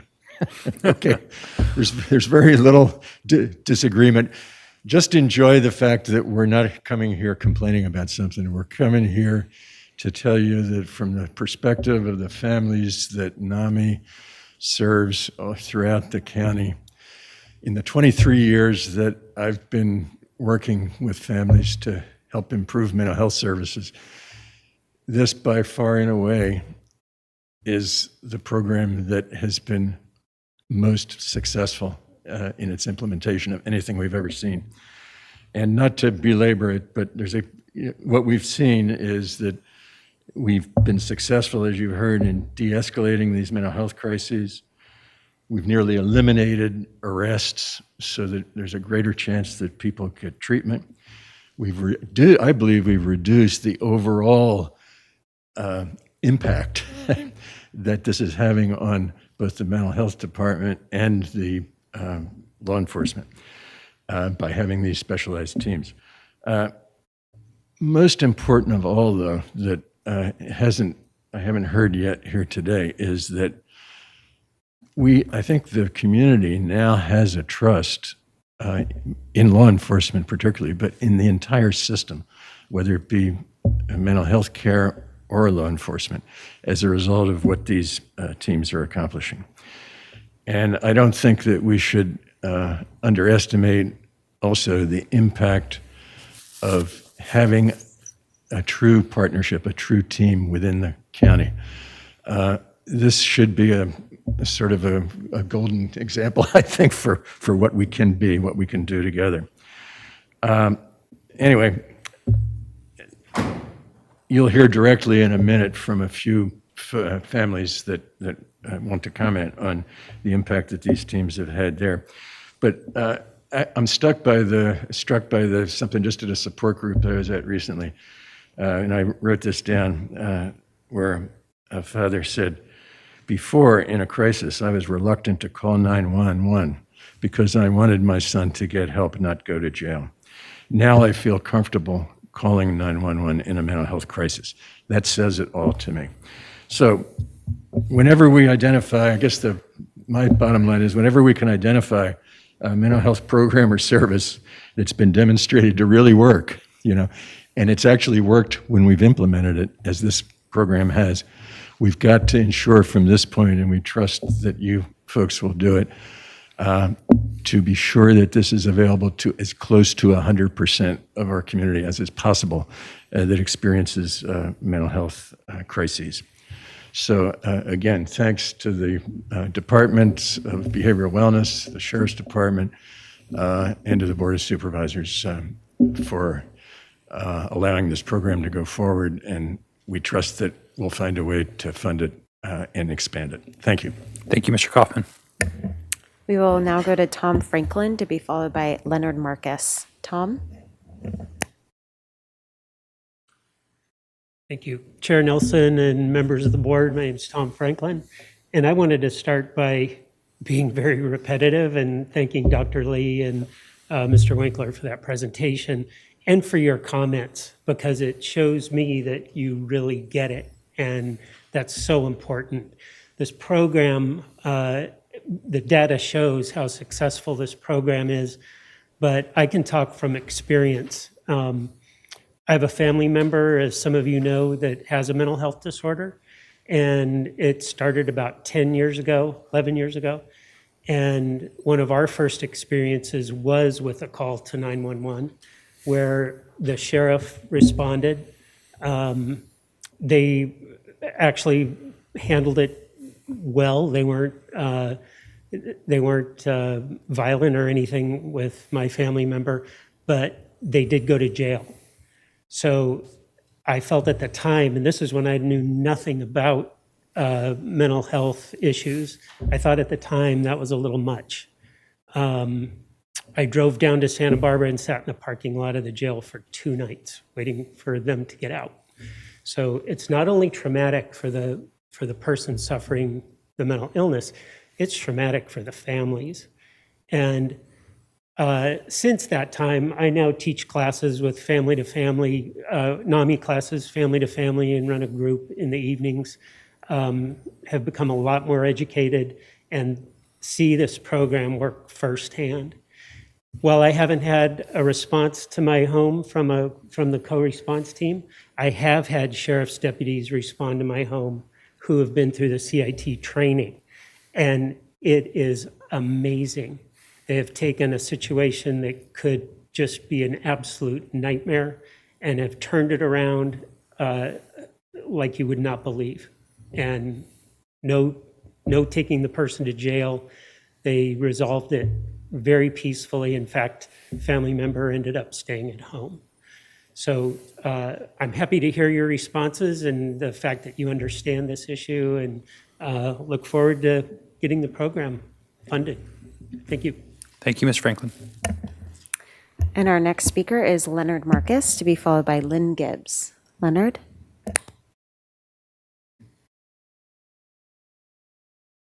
Okay, my name is Leonard Marcus. I just want you to know that I find this program to be extremely important. I have a mentally ill son who's had many run-ins with the law, had real problems when he was young, and we had the sheriff's department come to our house before the co-response team, and it was not a pretty sight. It was, my wife was really scared of us calling the sheriff's office. We live out in Goleta, so the sheriffs would respond. And I remember the time that I called after when we'd learned about CIT training through, I'm a graduate of family to family, and both Tom and George were my teachers. They did a great job. They informed me that there was CIT, and I specifically asked for a CIT trained team. They came to the house and they dealt with the situation so much better than I could have. They totally diffused everything, and to me, it's the best thing that's happened to the sheriff's department, at least. And I just want to thank you all. I took a day off today to come here because I think this is so important. And I just wish there was more that we could do for my son. But at least I know that if things really go south, I can call the sheriff's department and feel safe about it. Not worried that my son's going to be shot or, he was really bad when the sheriffs came, and they were able to totally diffuse the situation. We've had the CIT team come probably a half a dozen times, so I'm intimately aware of what they do, and they do it really well. It should be, like other people have said, it should be a 24/7 kind of a program, because everyone deserves to have someone who understands and doesn't overreact and can talk the situation down. So thank you. And thank you. Thank you for being patient and taking the day off to speak to us. And we will now go to Zoom with Lynn Gibbs, who is our final speaker. Lynn?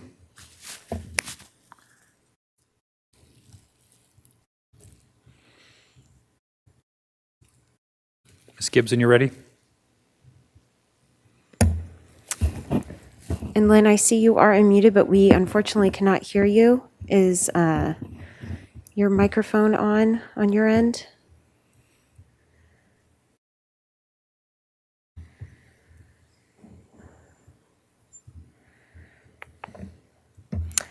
Lynn, if you can hear me, which I believe you can. Can you hear me now? There you are. there Yes, you we are. can. Thank you. Thank you. I had to switch to a different microphone. I didn't know I had to. I'm a NAMI member, and I serve on the Families Act Advisory Board, among others, but here I'm speaking as a mother. When we in NAMI advocated to save the pilot co-response program a few years ago, I didn't know it would serve my daughter. But not long after that, When my daughter suffered a setback and became gravely disabled, the co-response team looked for her in the community. They had to climb through a window of the home where she was found to get her safely to the hospital. But for co-response and CIT, she might have been arrested instead because she was frightened and she was combative. And they were pretty big guys. I don't think it was easy for them to climb through that window. She then spent time at the psychiatric health facility with the good discharge planning process. Her new ACT case manager visited regularly with her there to establish a relationship. She was able to step down to a 30-day stay at Crisis Residential and then was able to go back to her own apartment with intensive ACT services. While she was still at the PUF, I was invited to meet her treatment team, her ACT team. My daughter and I have been included in every step of her treatment, and we've been really fortunate because this is the continuum of care that we so need, but that it's far too often not secured for people. It works, and it's kept my daughter out of the hospital for most of the past decade. And it begins with a diversion from arrest that co-response provides. Please support a sustainable and expanded co-response program. It's done the county and our families so much good, and we know we can build upon this program to effect lasting recovery for more of the most vulnerable among us. Thank you. Thank you, Ms. Gibbs. And that was our final speaker on this item. All right, before I go back to the board, anything else, Dr. Lee? All right. No, sir. All right. Supervisor Lavanino? Thank you, Mr. Chair.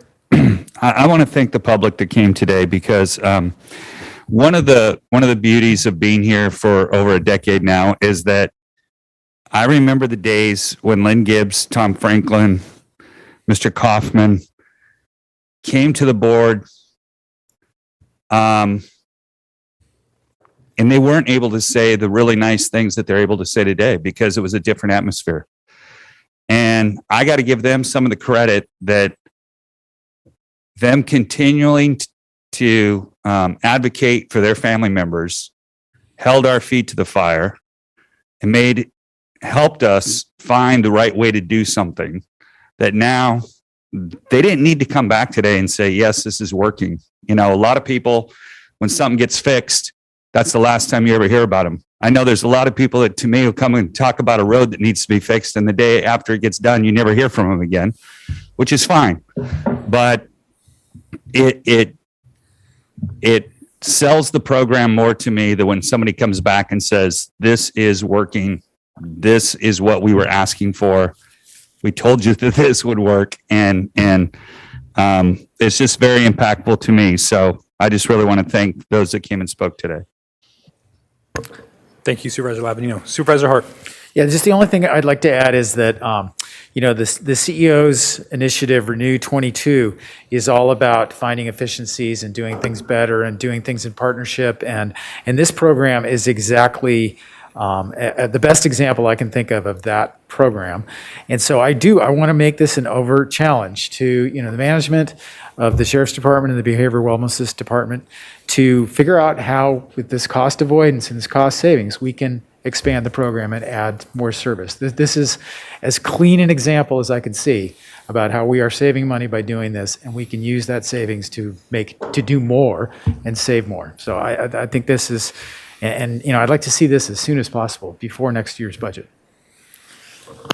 I'm going to jump in. I got a question because it seems that the obvious, maybe most cost-effective solution towards trying to fill that gap is making sure that we have the other 90% of our deputies CIT trained with the 40-hour training. So maybe, I don't know, Chief Bonner, I mean, what is our timeline on that? Is there a goal with making sure that, that when somebody like Mr. Franklin calls, that the public can ask for a CIT trained team, and hopefully that's ultimately all of our teams at some point in the future. So we absolutely try to get as many of our personnel as possible. The challenge that we have is that we have I know you guys are probably tired of hearing about it, but we have a structural staffing deficit. And it's particularly critical within our patrol ranks, whereby I have multiple squads that are running below minimum safe staffing. And that's why we're using overtime on a continuous basis to maintain that minimum safe staffing level. And every time I take somebody off to send them to training, I have to backfill behind it with overtime. And so we're trying to balance out that fiscal responsibility along with trying to get them the training that we know they need to have. And to date, what we have done is focused on those individuals who are most receptive to the training and who are most likely to utilize that training effectively out in the field. Dr. Lee has been an absolute boon to us in helping to prioritize that and use that money responsibly. But that is the underlying challenge that's present as we talk about getting those higher level of training for everyone. We're working on it, but it takes time, and unfortunately, it's taking money in the form of unbudgeted overtime. Understood. Thank you, Chief Bonner. Supervisor Williams? Well, just one other question on potential sustainability is there some logic to use, especially since my general sense is you're not sort of nitpicky on mutual aid, right? Is why not design it for interlocking teams to bleed with the cities, right? So that we try to achieve more complete coverage staggered with the city personnel and just have city, county essentially respond to each other's calls. Supervisor Williams, through the chair, that is exactly what we're trying to accomplish, in that when a city team is not available, they're welcome to call our dispatch, and when we need support, we also call their dispatch. What we're finding in 2021 is that, as I mentioned earlier, the team will be on a call, and there will be 2 or 3 other calls pending in the county area. And so that is our intention. We want to provide that support, and there are times when we do, and we're extremely effective when we do. But we're in the midst of a mental health crisis, and just resources, we can't do it as much as we would like. But that is our intention, and that is the goalpost we're trying to set. Thank you, Supervisor Williams. Thank you, Dr. Lee. Other questions or comments from the board? Okay, again, thank you. Oh, Supervisor Hartman? Well, the thing that really stands out for me is something Supervisor Williams said about people don't have negative reactions towards law enforcement, except that they need a deeper connection. I think that's a pretty profound statement. And then we heard people talk about trust, that this program has built the trust. It is the deeper connection. And I just think there's really profound lessons in that to consider. Yes, thank you, Supervisor Hartman. Agree. All right, well, again, thank you for the presentation. I think this was very valuable for the board and for the public. We have, this I believe is a receive and file. Can I get a motion for recommended actions A and B? So moved. All right, any further discussion? Madam Clerk, will you please call the roll? Supervisor Hart? Aye. Supervisor Hartman? Aye. Supervisor Lavanino? Aye. Supervisor Williams? Aye. And Chair Nelson. Aye. Motion passes unanimously. All right, thank you all for being here. And again, we are now adjourned to our Tuesday, November 2nd, 2021 meeting in Santa Barbara. Have a good night.